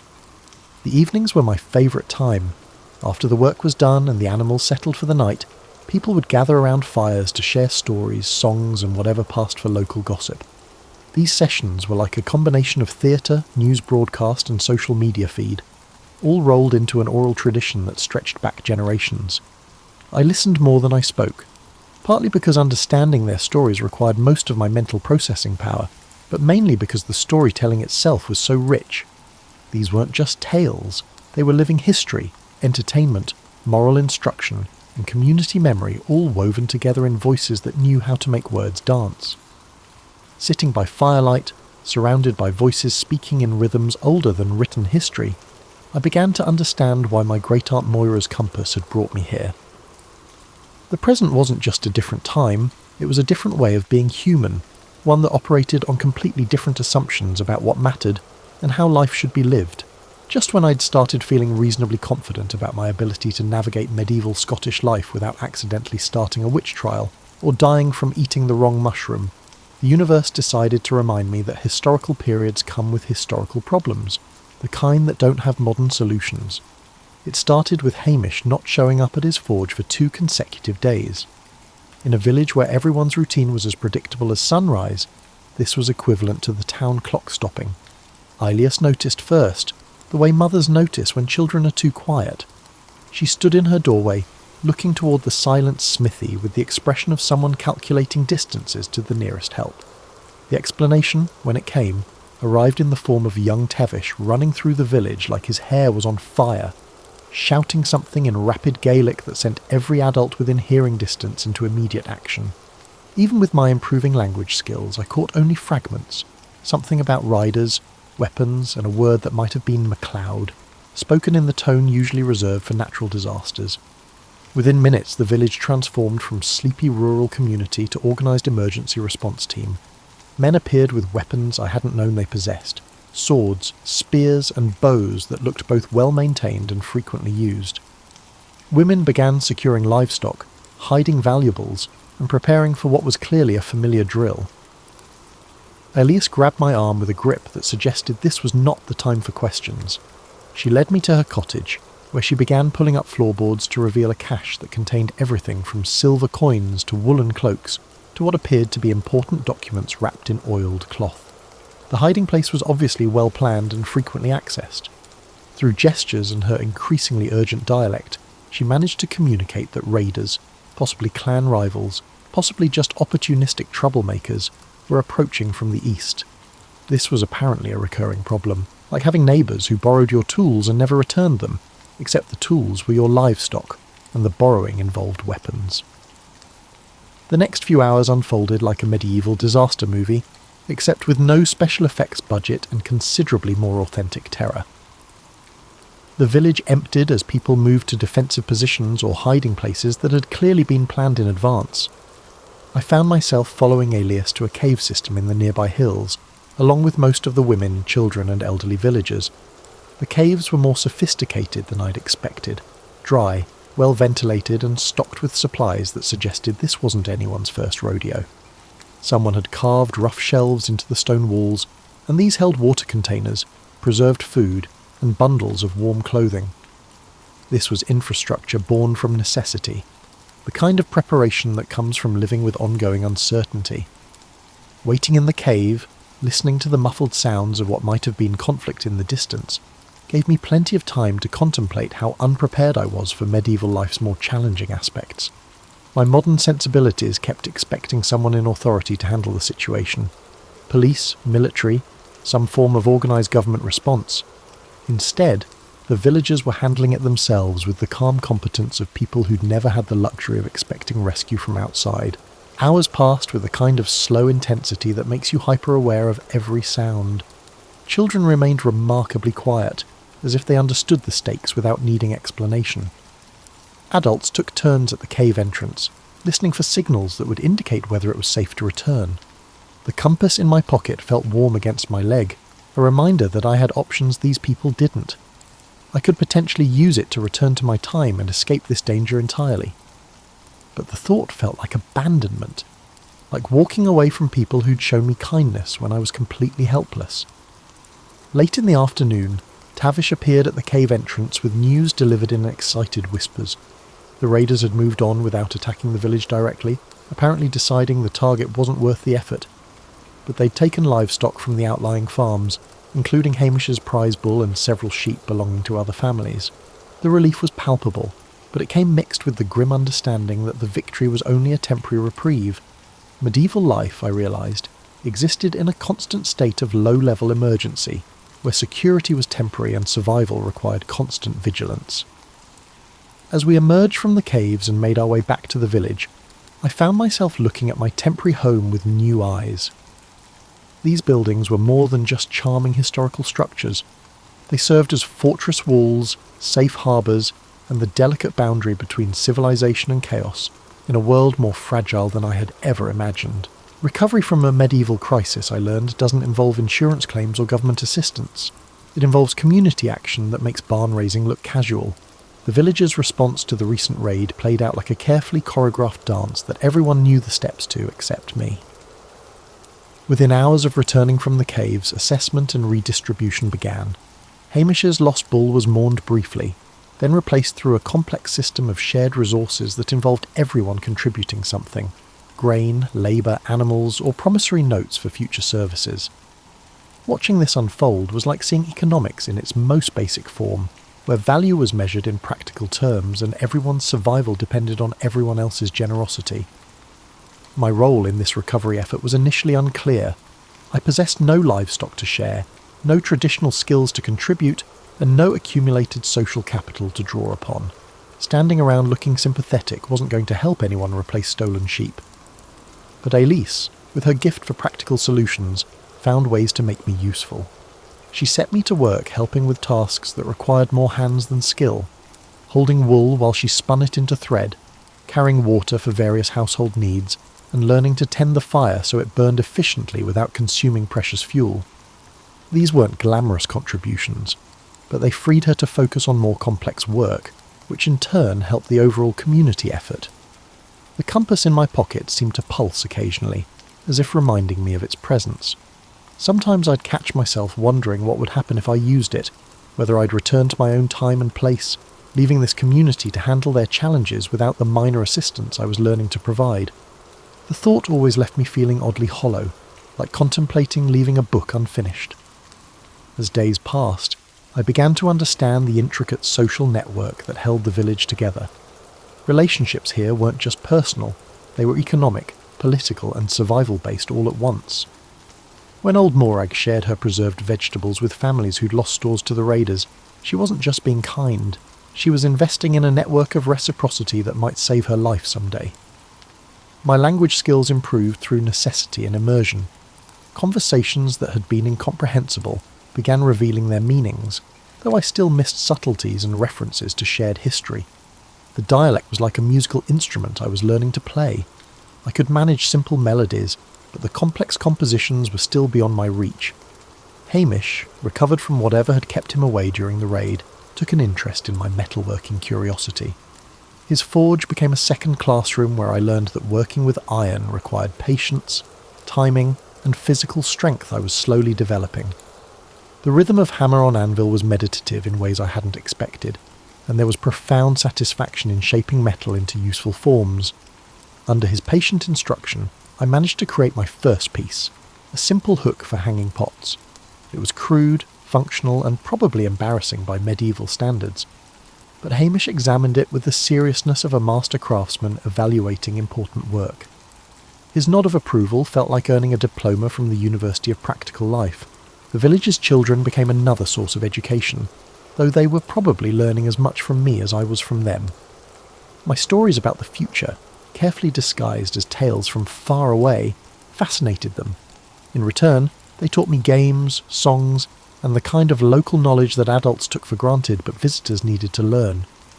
Through their patient instruction, I discovered which berries were safe to eat, how to read weather signs and cloud formations, and the proper way to approach various animals without getting kicked, bitten, or worse.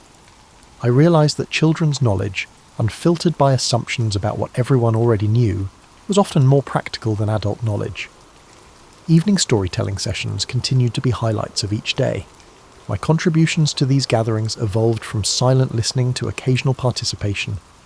The first time I successfully told a story that made people laugh, I felt like I'd passed some invisible test of community membership.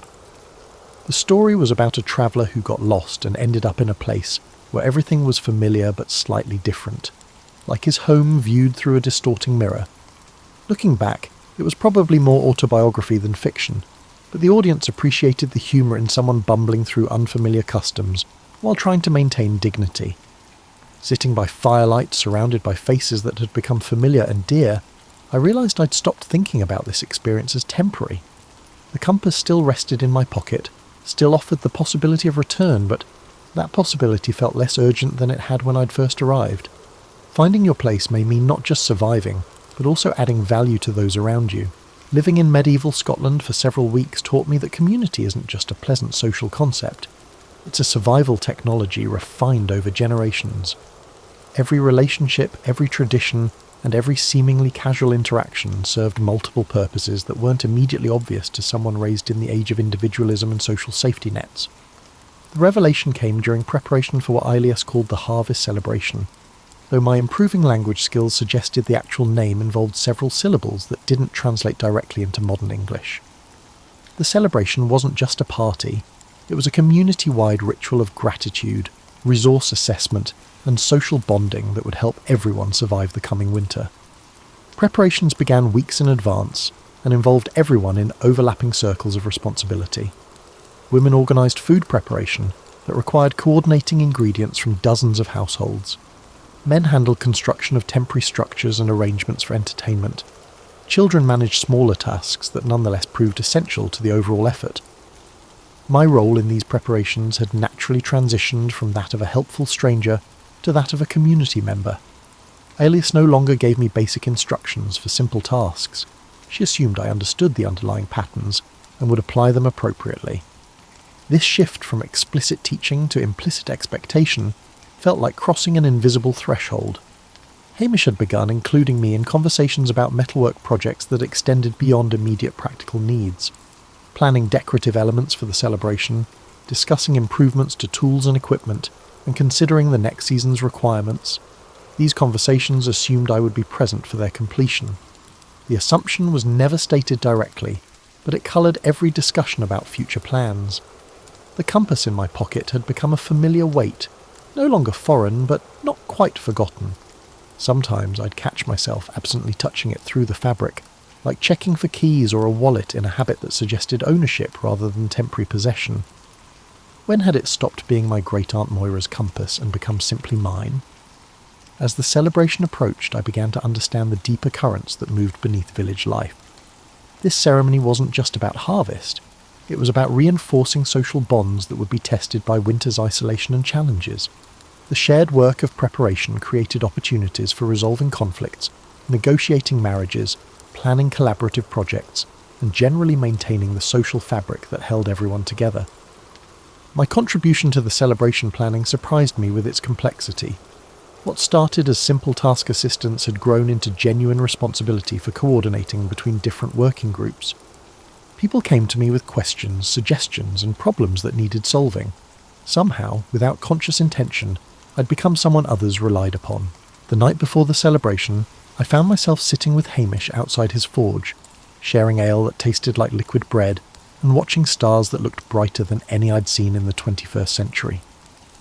Our conversation meandered through topics that would have been impossible when I'd first arrived. Technical discussions of metalworking, philosophical observations about community life, and shared complaints about weather and neighbours.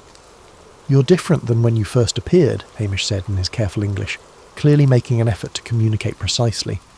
"Less like someone watching everything from outside." His observation struck me as profoundly accurate. I had been watching from outside initially, observing medieval life like an anthropologist or tourist, maintaining psychological distance even while learning practical skills, but somewhere along the way that distance had dissolved. I'd stopped analysing and started simply living. The realisation raised questions I'd been avoiding. What was my responsibility to this community that had taken me in? What did I owe to people who'd shared their resources, knowledge and lives with someone who might disappear at any moment? The compass offered escape, but escape from what? And to what? My modern life seemed increasingly abstract when I tried to recall its details. The job that had felt vital, the possessions I'd accumulated, the relationships that operated through screens and scheduled interactions, all of it felt less real than the weight of bread dough in my hands or the satisfaction of shaping metal in Hamish's forge. That night, I lay on the straw mattress in Elise's cottage, listening to the familiar sounds of village life settling into sleep, and tried to imagine using the compass to return home. The image felt hollow, like trying to remember a dream upon waking. This was not because modern life was bad, but rather because it belonged to someone I could no longer confidently identify with.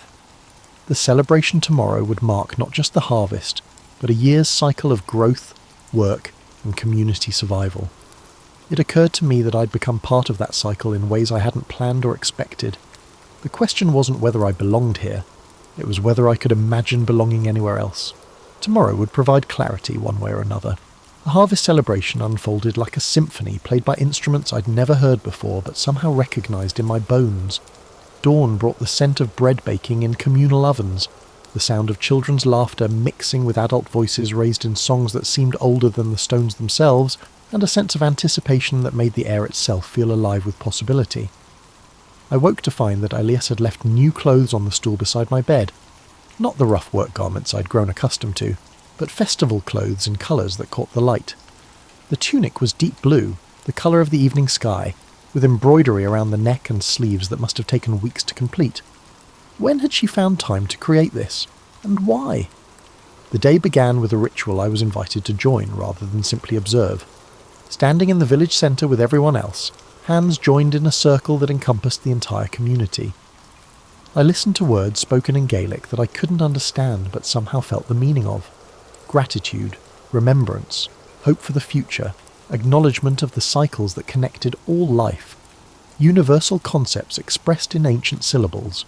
Upon the conclusion of the formal ceremonies and the commencement of the celebration proper, I found myself effortlessly transitioning through familiar routines, helping to arrange food on long tables constructed from planks and sawhorses, ensuring that fires were properly tended to keep everything warm, and solving small logistical problems that arose when large groups tried to coordinate complex activities. But something had shifted in how others responded to my presence. Previously, strangers would greet me with careful politeness, but now they greet me with the casual warmth of family. Children ran to me with questions and small disasters that needed adult attention. Adults included me in conversations without the slight pause that indicated translation or explanation. Hamish found me during the height of the festivities, carrying 2 cups of something that smelled like fermented happiness. "You've been quiet today," he noted as he settled beside me on a log strategically positioned to overlook the celebration. "Thinking heavy thoughts?" The question was more perceptive than I'd expected. I had been thinking heavy thoughts about time, belonging, responsibility, and the weight of choices that couldn't be undone. The compass in my pocket felt heavier than usual, as if it understood that decision time was approaching. "I've been thinking about staying," I said, the words emerging before I'd consciously decided to speak them. Hamish nodded as if his discovery wasn't surprising news. "And what's stopping you?" The question pierced through my inner turmoil. What was stopping me? Fear of commitment to a life so different from everything I'd known. Was I feeling guilty for forsaking my own responsibilities, or something deeper? The terror of discovering that I might be happier in a world without modern conveniences, that my carefully constructed 21st century life might have been a beautiful prison I'd mistaken for freedom. As evening approached and the celebration began winding toward its traditional conclusion, Alias appeared at my elbow with timing that suggested she'd been watching for the right moment. Without words, she led me away from the crowd to a quiet spot overlooking the village, where the sounds of continuing festivities provided a cheerful background murmur.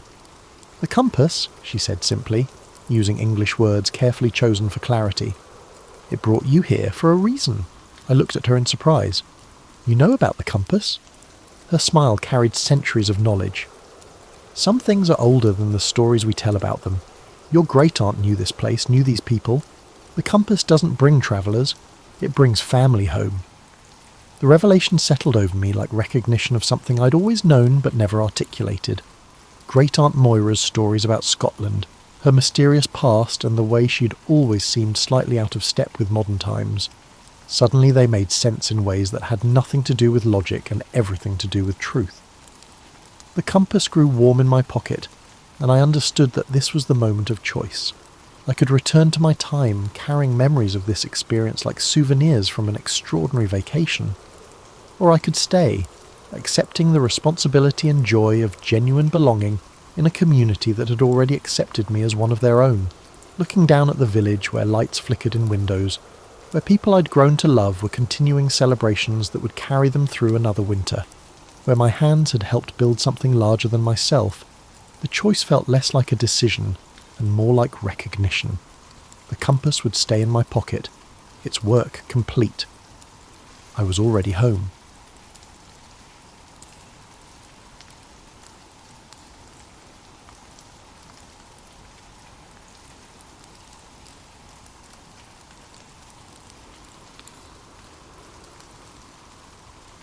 Frédéric Chopin's story begins in the modest village of Żelazowa-Wola, Poland, where he was born around March 1st, 1810, though some documents note February 22nd. The region was steeped in cultural richness and political upheaval, with Warsaw nearby and the territory under the shadow of the Russian Empire. Chopin's father, Nicholas, was a Frenchman, teaching language and manners to Polish nobility, while his mother, Justina, was a Polish gentlewoman whose calm sense of tradition anchored their household. In that setting, Polish folklore mingled with European musical forms. Even in infancy, Chopin absorbed these influences, as if the rhythmic footsteps of villagers and distant folk melodies wove into his subconscious. Though unremarkable at first glance, the family's small home resonated with reverence for art. The piano, a battered upright, became young Frédéric's first beloved companion, opening onto imaginative worlds he'd conjure in quiet mornings.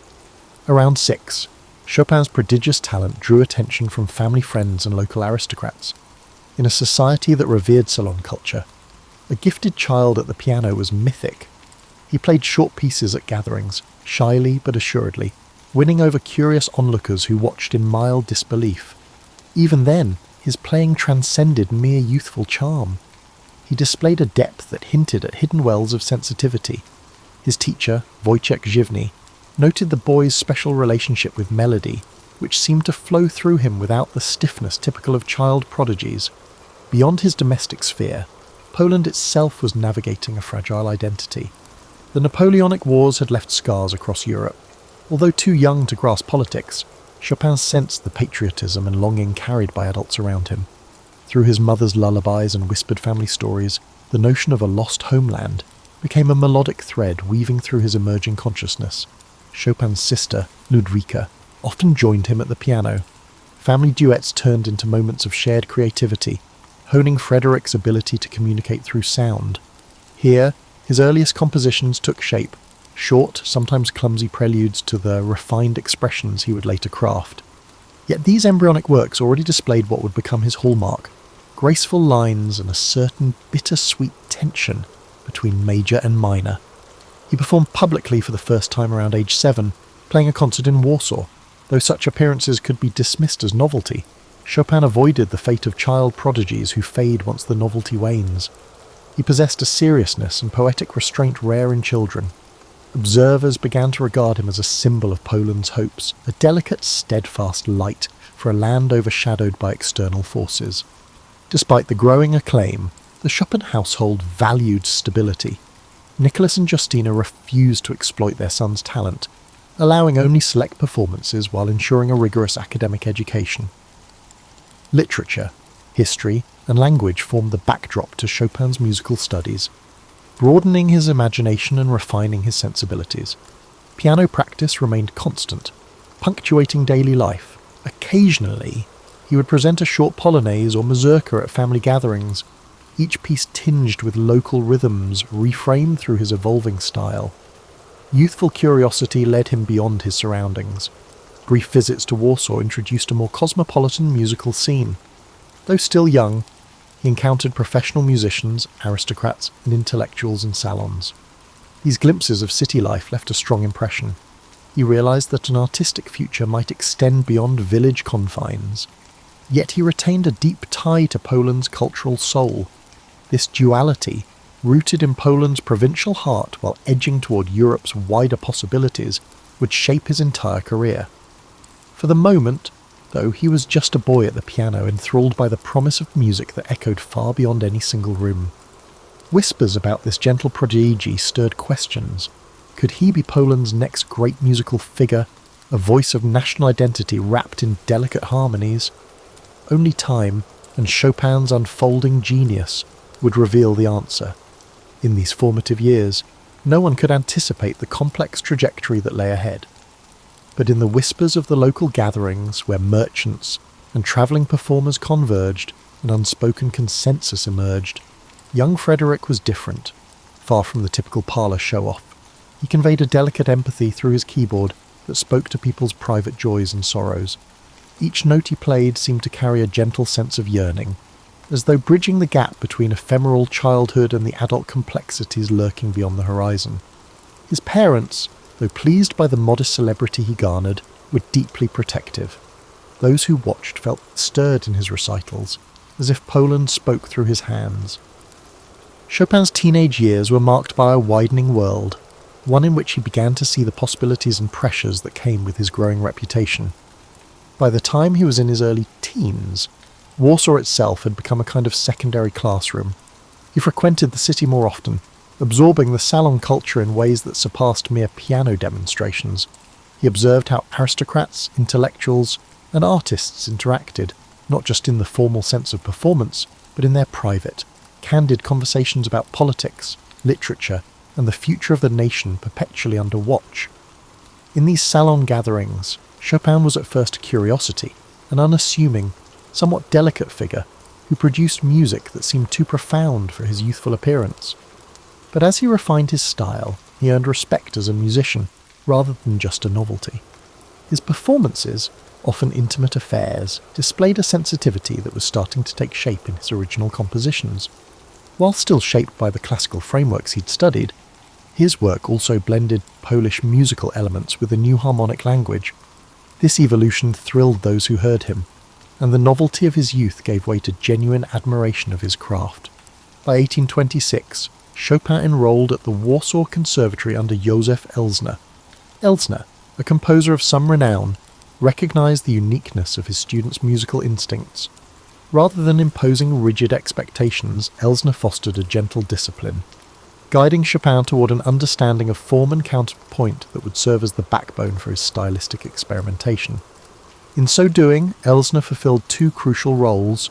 He acted both as a guardrail, preventing Chopin from drifting into mere fanciful improvisations, and as a doorway, encouraging the young musician to trust his own artistic impulses. Yet Chopin's life in Warsaw was not all about study. He mingled with peers, engaged in spirited debates, and, according to some letters, even enjoyed the light-hearted distractions typical of youth: dances, outdoor excursions, late-night banter. This balance between earnest scholarship and playful socializing kept him grounded. Friends who remembered him from that time recalled a gentle, witty personality who could draw out laughter just as easily as tears with his piano playing. Still, a restlessness stirred within him. Poland's political situation seemed forever precarious, and he felt a tug to experience life beyond Warsaw's boundaries. A trip to Berlin in 1828 offered a hint of what awaited him outside his homeland. Though brief, it introduced him to broader circles of culture and music, sparking a sense of wanderlust. Upon returning, he began formulating plans to travel more extensively, both for artistic growth and for practical reasons. Warsaw, supportive though it was, could only offer so much in terms of career prospects. In 1829, he journeyed to Vienna, the Austrian capital, with its illustrious musical lineage. Mozart, Beethoven, Schubert was a magnet for ambitious young composers. Chopin found himself in a bustling hub where concerts and operas were daily fare. Overwhelmed yet inspired, he tested his mettle by giving performances, each carefully arranged to capitalise on the city's appetite for novelty.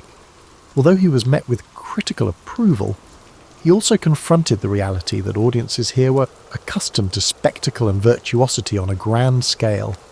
Chopin's style, intimate and subtly shaded, was unusual by comparison.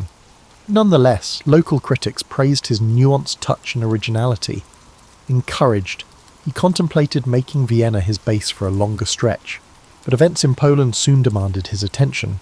Rumours of upheaval floated through Europe, hinting that the Polish struggle for autonomy might erupt into open conflict. Torn between an ambition to explore foreign stages and loyalty to his homeland, Chopin briefly returned to Warsaw in late 1830.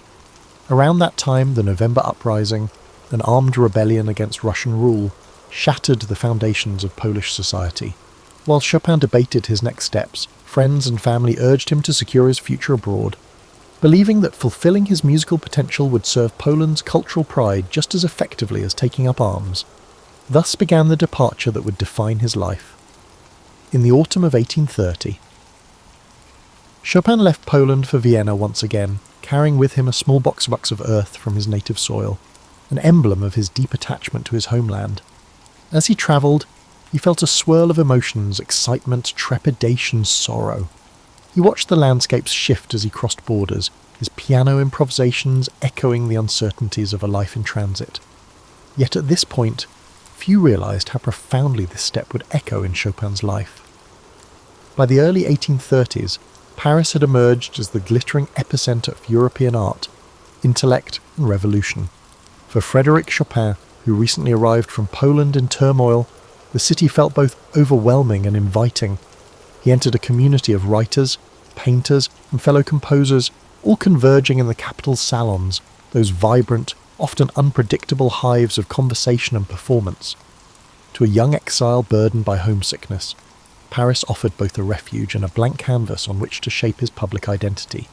Almost immediately, Chopin sensed the city's dual nature. It was as much a whirlwind of self-promotion and social manoeuvring as it was a crucible of high art. Hostesses of these gatherings vied for intriguing guests, and initially, Chopin's Polish origins and refined keyboard approach made him a sought-after novelty. Yet he soon learned that success in Paris demanded more than raw talent. It required a flair for presentation and the ability to navigate cliques.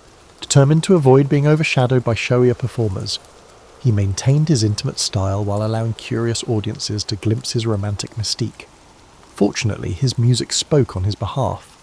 Listeners were entranced by the delicate interplay of melody and harmony that defined his early works. Paris, still reeling from the July Revolution and swept up in a romantic fervour, was primed to celebrate emotion in art. Chopin's pieces, simultaneously subtle and impassioned, fit this cultural moment. Amid the murmur of conversation in cramped drawing rooms, he introduced a distinctly Polish flavour through his mazurkas and polonaises. These forms, coloured by folk rhythms and patriotic longing, offered a window into a homeland many Parisians knew little about. However, achieving financial stability was not an effortless task.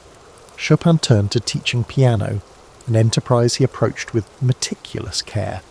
Unlike typical drills, his lessons emphasized musical poetry, guiding students to hear the emotional undercurrent in every phrase. News of his abilities as an instructor spread, and soon wealthy families sought him out. Teaching, though time-consuming, ensured a steady income that freed him from the strain of large-scale concertizing, a format he never fully embraced. Indeed, Chopin's preferred venue was not the grand concert hall, but the intimate salon, where he could sense the subtle reactions of a small audience. His approach, sometimes described as whisper-like, asked listeners to lean in rather than lean back. Critics who anticipated bravura criticized him for his lack of force. Yet among the growing group of admirers, there was consensus that force was never his aim. In an era enthralled by personal expression, Chopin's delicate phrasing offered a different kind of power, one that was internal, reflective, and quietly revolutionary. During these formative years in Paris, he forged relationships that would shape his legacy. One such bond developed with Franz Liszt, a flamboyant Hungarian pianist whose colossal sound and stage theatrics contrasted sharply with the Chopin's reserve. Nevertheless, the two men found common ground, admiring each other's artistry and occasionally playing together. Their contrasting styles reflected the diversity of romantic music, Liszt's dramatic scale balanced by the Chopin's interior landscapes. Chopin also crossed paths with figures like Hector Berlioz, whose sweeping symphonies embodied the era's thirst for grandeur. While their creative visions diverged, these encounters deepened Chopin's understanding of music's many possibilities. In a city teeming with restless minds, he soaked up discussions of aesthetics, politics, and philosophy. Late-night gatherings could spark friendships or feuds, but for Chopin they offered continual insight into the forces shaping contemporary thought. Yet under the polished routine of teaching and performing, Chopin carried the weight of displacement. Letters reveal his lingering sorrow over Poland's struggles, an ache that wove itself into his most poignant compositions. Even as he gained acclaim in Paris, he wrestled with guilt at having left his homeland. This tension, between a new life of opportunity and an old world in turmoil, fueled his artistic spirit. Ultimately, it was this confluence of exile and acceptance, longing and fulfillment, that birthed his most enduring works. In the midst of this growing success, however, Chopin had no inkling that a dramatic personal relationship would soon reshape his life in ways even his music could barely foretell. It was within these circles of artists and intellectuals that Chopin encountered the writer George Sand, a presence as paradoxical and complex as the city itself. Born Aurore Dupin, she had already garnered both fame and notoriety for her unconventional lifestyle, adopting a man's attire and openly criticizing social norms. Their first meeting, arranged by mutual friends, was anything but ideal. Sand's boldness startled Chopin, likewise. His delicate demeanour struck her as a feat. Yet beneath this awkward first impression, a shared sensibility lingered, hinting that fate had set them on a path of entanglement. Though their initial interactions were marked by tension, curiosity eventually eroded wariness. At salons, Sand listened to Chopin's performances with quiet intensity, fascinated by the subtle passion woven into his nocturnes and preludes. For her part, Chopin discovered in Sand's writing a candour that both unsettled and intrigued him. She wrote with emotional force, challenging societal expectations in a way he, a more introverted figure, could only express through music. In time, this mutual fascination evolved into a relationship that defied easy classification. Some saw it as scandalous, others romanticized it, envisioning two rebellious souls uniting under the banner of art. Sand's familial obligations, she was a mother with complex ties to past lovers, clashed with Chopin's need for a stable, tranquil environment. Yet for several years, they carved out a shared existence, spending summers at Sand's estate in Nohant, where Chopin found the kind of peace impossible to attain in Paris. The manor's sprawling gardens and rustic atmosphere gave him the space to compose free from urban pressures. Meanwhile, Sand continued to write feverishly, fueling her own literary output in parallel. This period yielded some of Chopin's most refined compositions.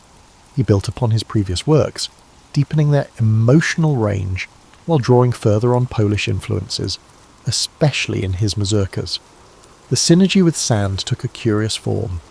She stoked his creative fires by allowing him solitude, yet providing companionship when he needed it. The letters from that era reveal a mixture of affection and exasperation, as they attempted to reconcile two strong-willed temperaments with distinct worldviews. Chopin's health, already delicate, showed further signs of strain. He suffered from persistent coughing fits and fevers, likely tied to a chronic pulmonary ailment. The exact nature of his condition remains debated, though tuberculosis is the commonly suggested culprit. At no hint, Sand took on the role of caregiver, even as she juggled her responsibilities to her children. The tranquil setting was both therapeutic and creatively stimulating. However, the underlying tensions in their partnership never fully disappeared. Despite these strains, they managed to maintain a semblance of harmony, returning to Paris for the social season and hosting a circle of admirers, including artists who found their alliance captivating. Rumours and speculations made the rounds, some exaggerated, others tinged with envy. Chopin, quieter by nature, often let Sand handle social negotiations. Her judgment-free nature and ability to navigate bohemian society made her well suited to do so. During their years together, Chopin continued to refine his technique. His works from this phase, nocturnes, waltzes, impromptus, resonate with a delicate balance between introspection and theatrical flair. He pushed the boundaries of harmony, exploring key changes that felt as subtle as shifting moods. Audiences in Paris, who by then revered him as a singular voice on the piano, embraced these developments eagerly. However, when personal conflicts flared, the same artistic brilliance that flowed in times of peace could also come to a halt. Gradually, the relationship showed signs of fracture. Sand's practicality clashed with Chopin's artistic fragility, especially as financial and familial burdens multiplied. Their differing life philosophies became harder to reconcile. Sand championed unconstrained freedom, while Chopin yearned for emotional security. Friends noticed simmering tension. Chopin's circle worried about his health, Sand's acquaintances questioned her choices. Neither could ignore the gathering clouds. Still, for a while longer, they sustained a delicate equilibrium, each day a tapestry of quiet idylls and small quarrels, softened by the hush of the French countryside. Their bond gave birth to cultural ripples that extended beyond their personal story. The fusion of literary boldness and musical nuance sparked curiosity in those who orbited their world.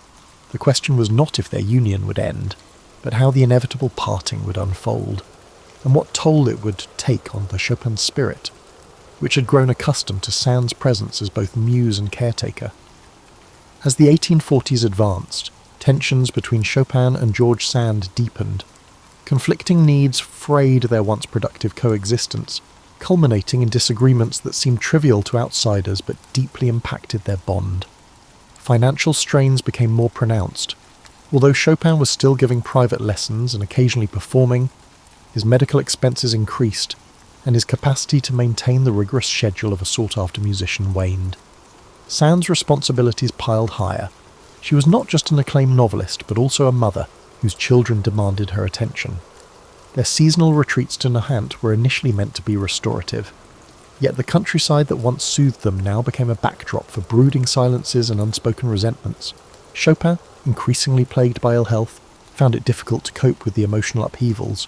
Sand, for her part, struggled to reconcile her desire for independence with the role of caregiver and mediator. The earlier idyll of two artists inspiring each other gave way to a fragile piece held together by habit and reluctance to confront the inevitable. By 1846, arguments over the upbringing of Sand's children, particularly her daughter Solange, magnified the couple's disparities. Sand believed Chopin was overstepping his boundaries. He, in turn, felt marginalised in a household he had come to consider partly his own. As from this period paint a picture of two individuals trying to salvage a relationship that had lost its guiding clarity. The closeness that once nurtured Chopin's compositions and fueled Sand's writing now felt stifling, each partner perceiving the other as a barrier to personal freedom. When the final break came, it was less an explosive rupture than a slow unravelling. They were practically living apart by 1847. Their friends, once enchanted by the bohemian aura of their union, looked on with sympathy or weary resignation, depending on whose side they took. Though not bitterly acrimonious, the separation left Chopin emotionally drained at a time when he most needed stability. And then, broader European unrest intervened. The year 1848 ushered in revolutions across the continent. France, Austria, and various Italian states erupted in anti-monarchical fervour. Paris was engulfed by turmoil, with barricades springing up and many aristocratic families fleeing. Chopin's student base shrank dramatically, intensifying his financial worries. Weakened and anxious, he began to consider leaving the city, when a British admirer, Jane Stirling, invited him to London, promising new opportunities for performance and patronage. Chopin decided to accept, despite reservations about travel with his frail health. London welcomed him with a mix of curiosity and scepticism. In a musical scene dominated by large-scale concerts, Chopin's subtle approach found appreciative audiences, but did not ignite a mainstream frenzy. He gave a handful of performances, enough to dazzle connoisseurs and uphold his reputation. Though the city's bustling pace and cold, damp climate took a toll. Searching for respite, he travelled north to Scotland, where patrons offered lodging in their country homes. The bleak landscapes, while novel, did little to alleviate his mounting exhaustion. Letters from this period reveal his despair over deteriorating health and the emotional wounds of separation from Sand. He was haunted by memories of earlier, more optimistic days in Paris. The sense of exile he once felt upon leaving Poland now returned with even greater poignancy. Ironically, he was closer geographically to his homeland than ever before, yet felt more spiritually adrift. His performances, though still meticulous, lack the spark of earlier years. Composing came in fits and starts, yielding a few remarkable late works, but each effort drained his waning strength. By late 1848, Chopin concluded that London could not be a permanent refuge. He returned to Paris early the following year, an ailing figure who could no longer rely on teaching or concerts to sustain himself. Friends rallied to his aid, offering financial support and companionship. Still, each passing week saw him grow weaker, confined mostly to his apartment. Occasional visitors recalled the quiet dignity with which he faced his final decline, maintaining a gentle politeness and concern for others' comfort.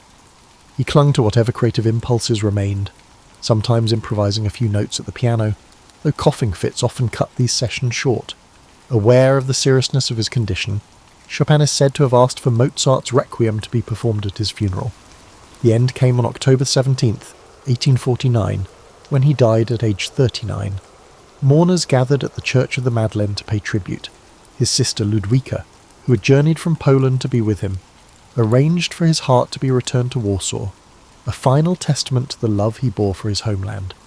The rest of his remains were interred at Père Lachaise Cemetery in Paris. In the hush that followed, those who knew him contemplated the delicate threads he wove between Poland, France, and the universal language of music, a tapestry that now, with his passing, felt both achingly complete and painfully unfinished. In the days and weeks after Chopin's death, Parisian society buzzed with reminiscences, myths, and debates over his true nature. Was he the epitome of the romantic, willing to sacrifice his health for the sake of art? Or was he a more measured figure, quietly shaping the course of piano music without fanfare? His friends, former lovers, and students offered conflicting portraits, a mosaic of impressions that underscored the complexity of a life lived in the margins between public scrutiny and private longing. Already, fellow composers and critics were assessing his legacy. Franz Liszt, who had championed Chopin's works, penned a biography that blended admiration with a certain poetic license. Hector Berlioz credited him with renewing the expressive power of the piano. Robert Schumann, based in Germany, had long praised Chopin's gift for capturing entire worlds of feeling in miniature forms. While the scope of Chopin's output was modest compared to symphonists or opera composers, its influence proved outsized, a testament to the intimacy he brought to every bar of music. Pianists marvelled at the technical innovations embedded in his etudes, preludes and nocturnes. Chopin transformed the piano into an instrument of whispered confidence rather than a bombastic display. His approach to fingering, pedal usage, and phrasing forced performers to abandon purely mechanical methods. Instead, they were compelled to inhabit the emotional core of each piece, a requirement that made playing Chopin both a challenge and a revelation. Yet not everyone grasped his significance immediately.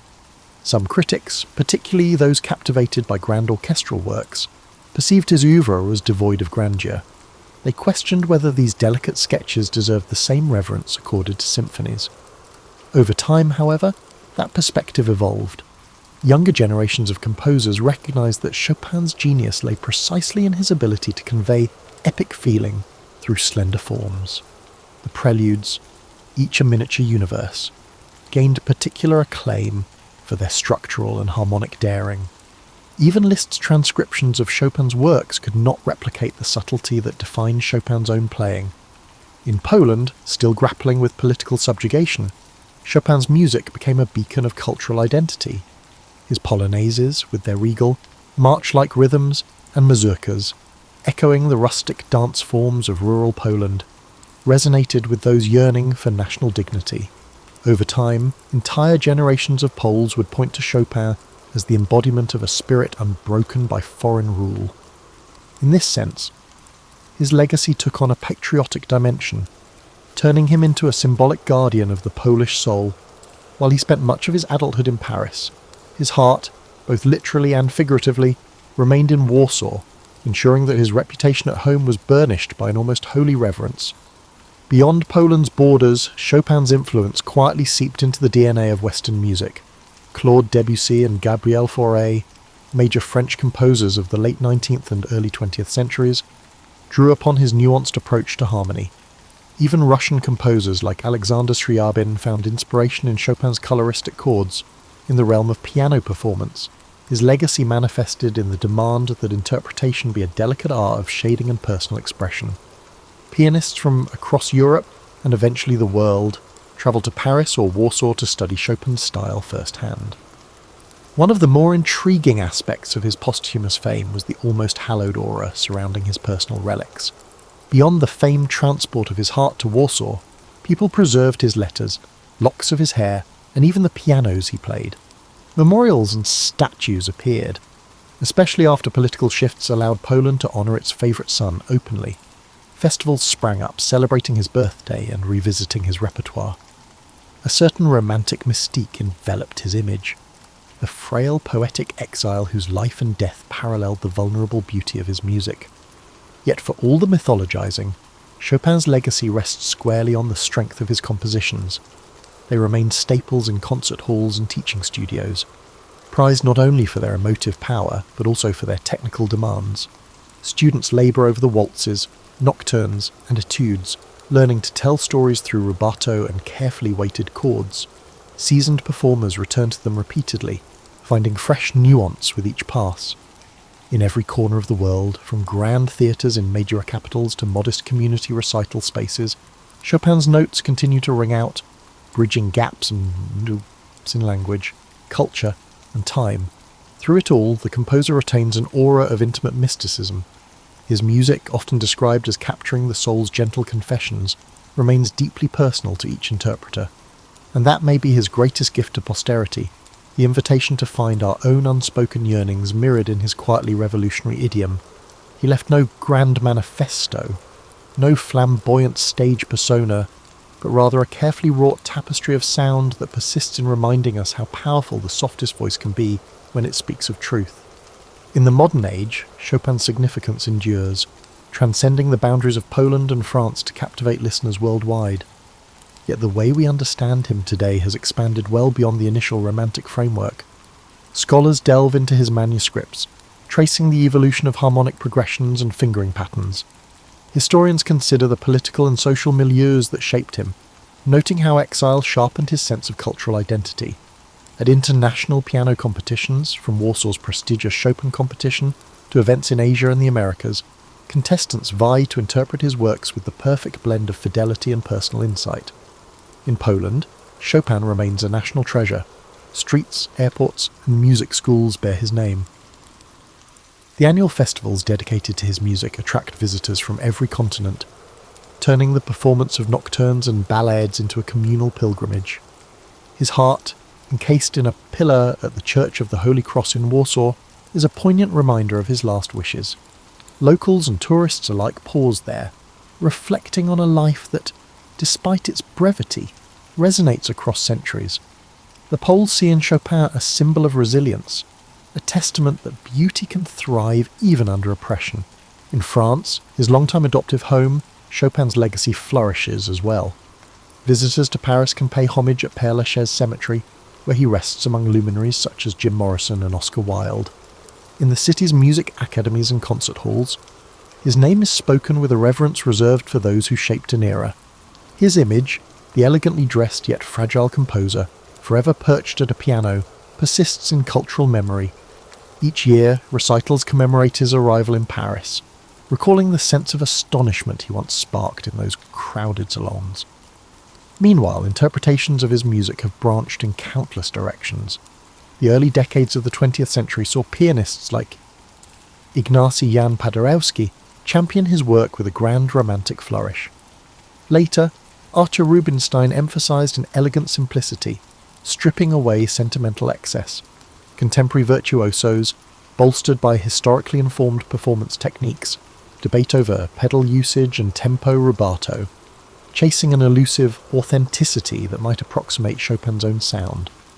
Yet the essence of his composition resists rigid definition. Each generation finds something new in them, an unexpected harmonic pivot or a melodic gesture that resonates with modern ears. While classical music circles revere Chopin, other genres occasionally claim him too. Jazz pianists adapt his harmonies, weaving his chordal language into improvisations. Film composers borrow snippets of his melodic style to evoke nostalgia or refined emotion. Even pop and rock musicians have paid tribute in their ways, sampling themes or referencing him as a beacon of artistic integrity. That a 19th century Polish expatriate continues to surface in such varied contexts underscores the universal pull of his sound. At the same time, fresh biographical insights continue to surface. Historians have unearthed letters and diaries that shed light on his experiences in exile, his struggles with illness, and his sometimes overlooked humour. Discussions of his personal relationships, particularly his partnership with George Sand, have shifted from scandalised whispers to nuanced examinations of how two creative forces can both nurture and wound each other. Modern scholarship probes the idea that Chopin's poor health was not merely a tragic backdrop, but a driving factor in his artistry, compelling him to distill profound emotion into concise forms. One cannot overlook the importance of nostalgia and memory in Chopin's ongoing allure. His nocturnes, waltzes, and mazurkas possess a wistful quality that resonates with anyone who's experienced love and loss, yearns for home, or contemplates the transient nature of life. That sense of longing, so central to the Romantic era, feels surprisingly fresh in a world where technology often accelerates our daily existence. Through Chopin's music, many listeners find a space to breathe, to contemplate subtler shades of emotion less easily expressed in words. In a sense, the Chopin story is a bridge between epochs. He lived in the age of candlelit salons and quill-penned letters, yet his art continues to find renewed relevance. Grand competitions see young pianists from Seoul, Buenos Aires, Cape Town, and beyond interpret his scores with riveting originality, proving that music transcends geography and time. The constant reimagination of his work through performance, scholarship, and even casual listening testifies to the enduring power of a gentle soul who spoke most eloquently when seated before a piano. From Zhelezova Wola to Paris and back again, Chopin's journey resonates as a narrative of exile, creativity, love, and loss. He remains a figure both deeply cherished and endlessly debated, his spirit woven into the collective memory of Western culture. Each generation rediscovers him on its terms, drawn in by music that whispers truths about the human condition. And thus, Frédéric Chopin lives on, a quiet but potent force, reminding us that even the softest voice can reverberate through history.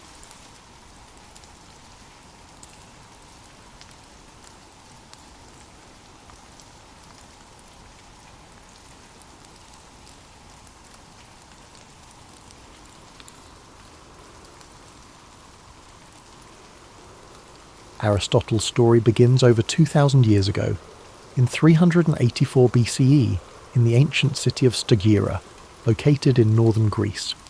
Born to a physician named Nicomachus and his wife Phaestis, Aristotle came into the world surrounded by a mix of science, medicine, and tradition. His father's role as the physician to the royal court of Macedon meant that Aristotle grew up in an environment deeply rooted in observation, inquiry, and the natural sciences. Even as a child, he showed a curious and inquisitive nature, traits that would come to define his life and work. However, Aristotle's early life was not without hardship. His parents passed away when he was still a boy, leaving him orphaned at a young age. Despite this loss, he was taken in by a guardian and received an education that emphasized both discipline and exploration. His early exposure to the workings of the natural world, combined with the structured environment of his upbringing, set the stage for his intellectual journey. At the age of 17, Aristotle travelled to Athens, the intellectual and cultural centre of the ancient world.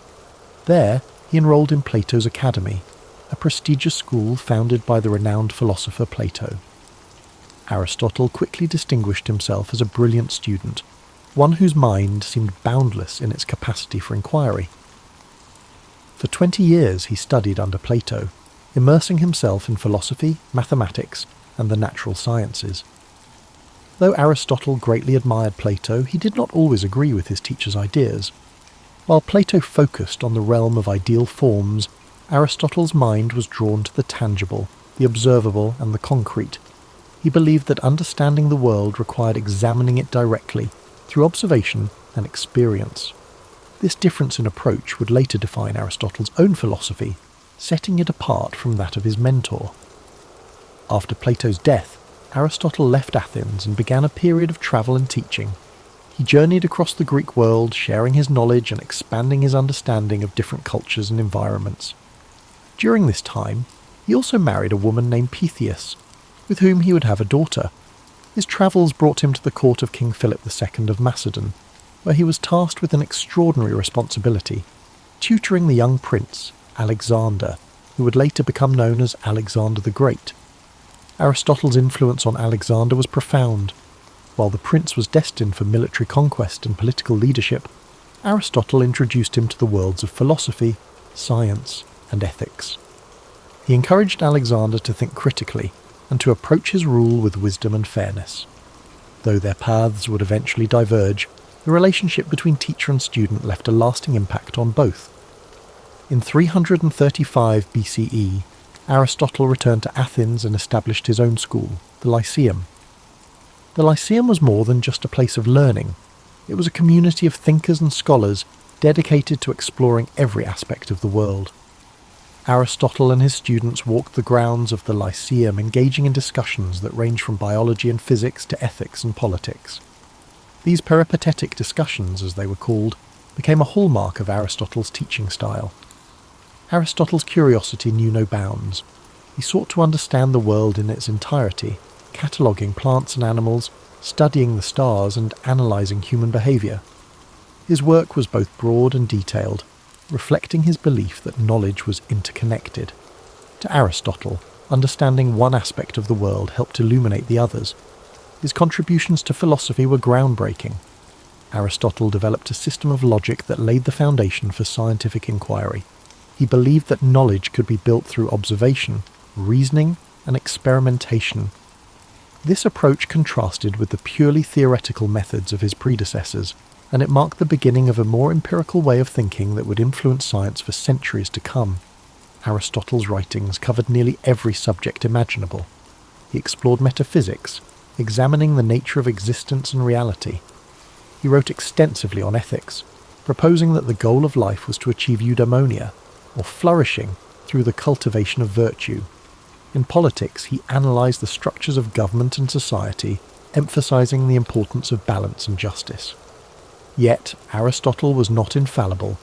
Like all thinkers of his time, his work was shaped by the cultural and historical context in which he lived.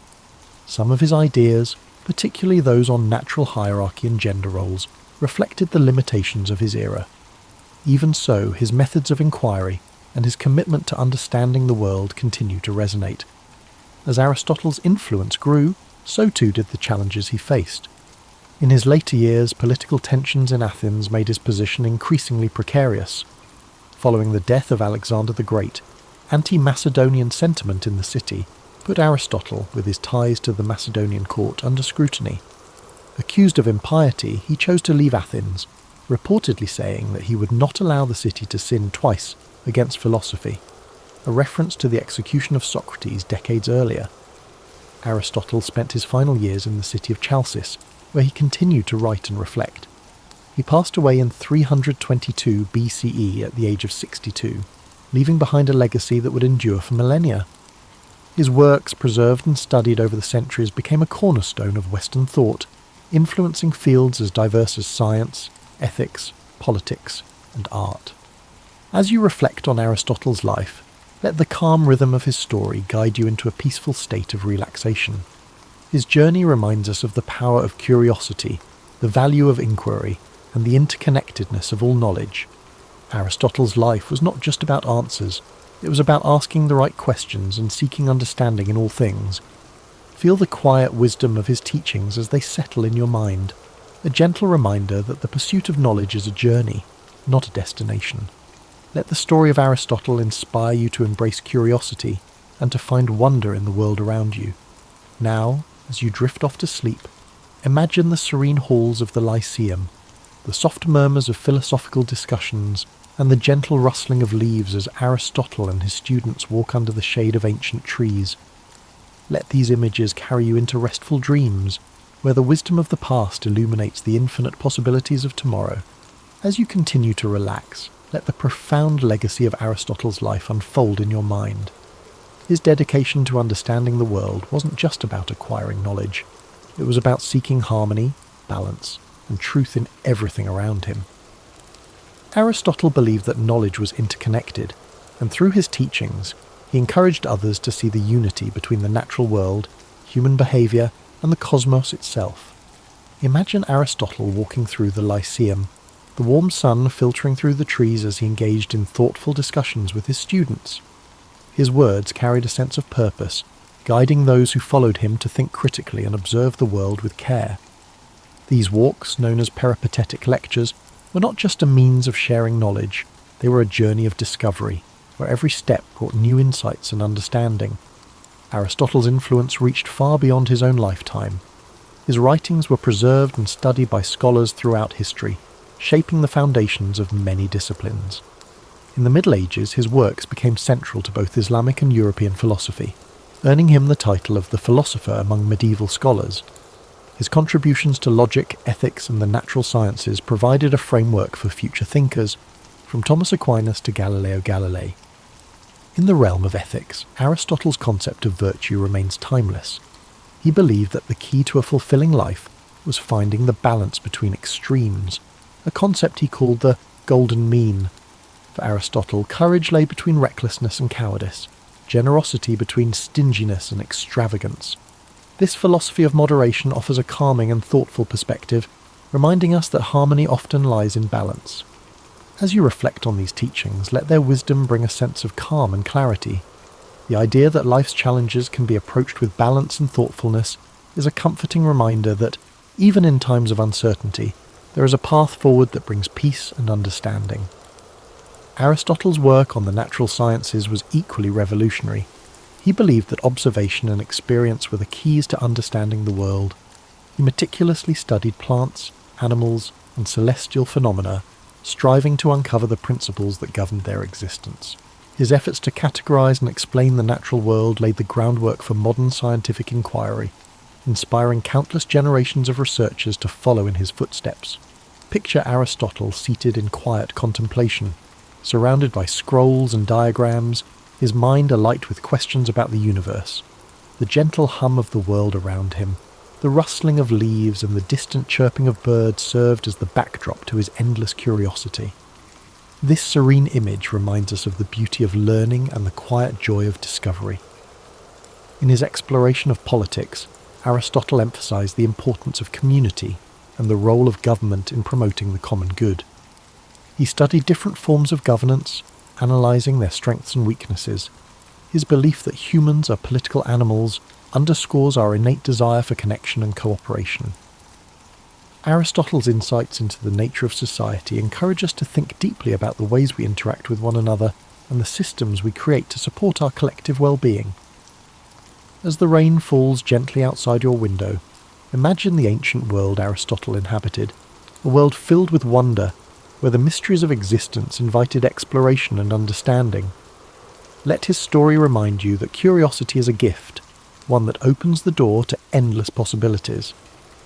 Now, as you drift deeper into relaxation, picture the stars shining above the Lyceum, their light guiding Aristotle and his students as they pondered the mysteries of life. The gentle rhythm of their footsteps, the soft murmur of their voices, and the stillness of the night create a peaceful atmosphere, one that invites you to find rest and serenity in your own journey. Aristotle's life was a testament to the power of inquiry, the joy of discovery, and the interconnectedness of all things. His teachings remind us that knowledge is not just about understanding the world, it's about finding our place within it and striving to live in harmony with ourselves and others. Let the quiet wisdom of Aristotle's journey settle into your thoughts as you rest. His legacy is not just one of intellectual brilliance, but of a life deeply dedicated to understanding the beauty and complexity of existence.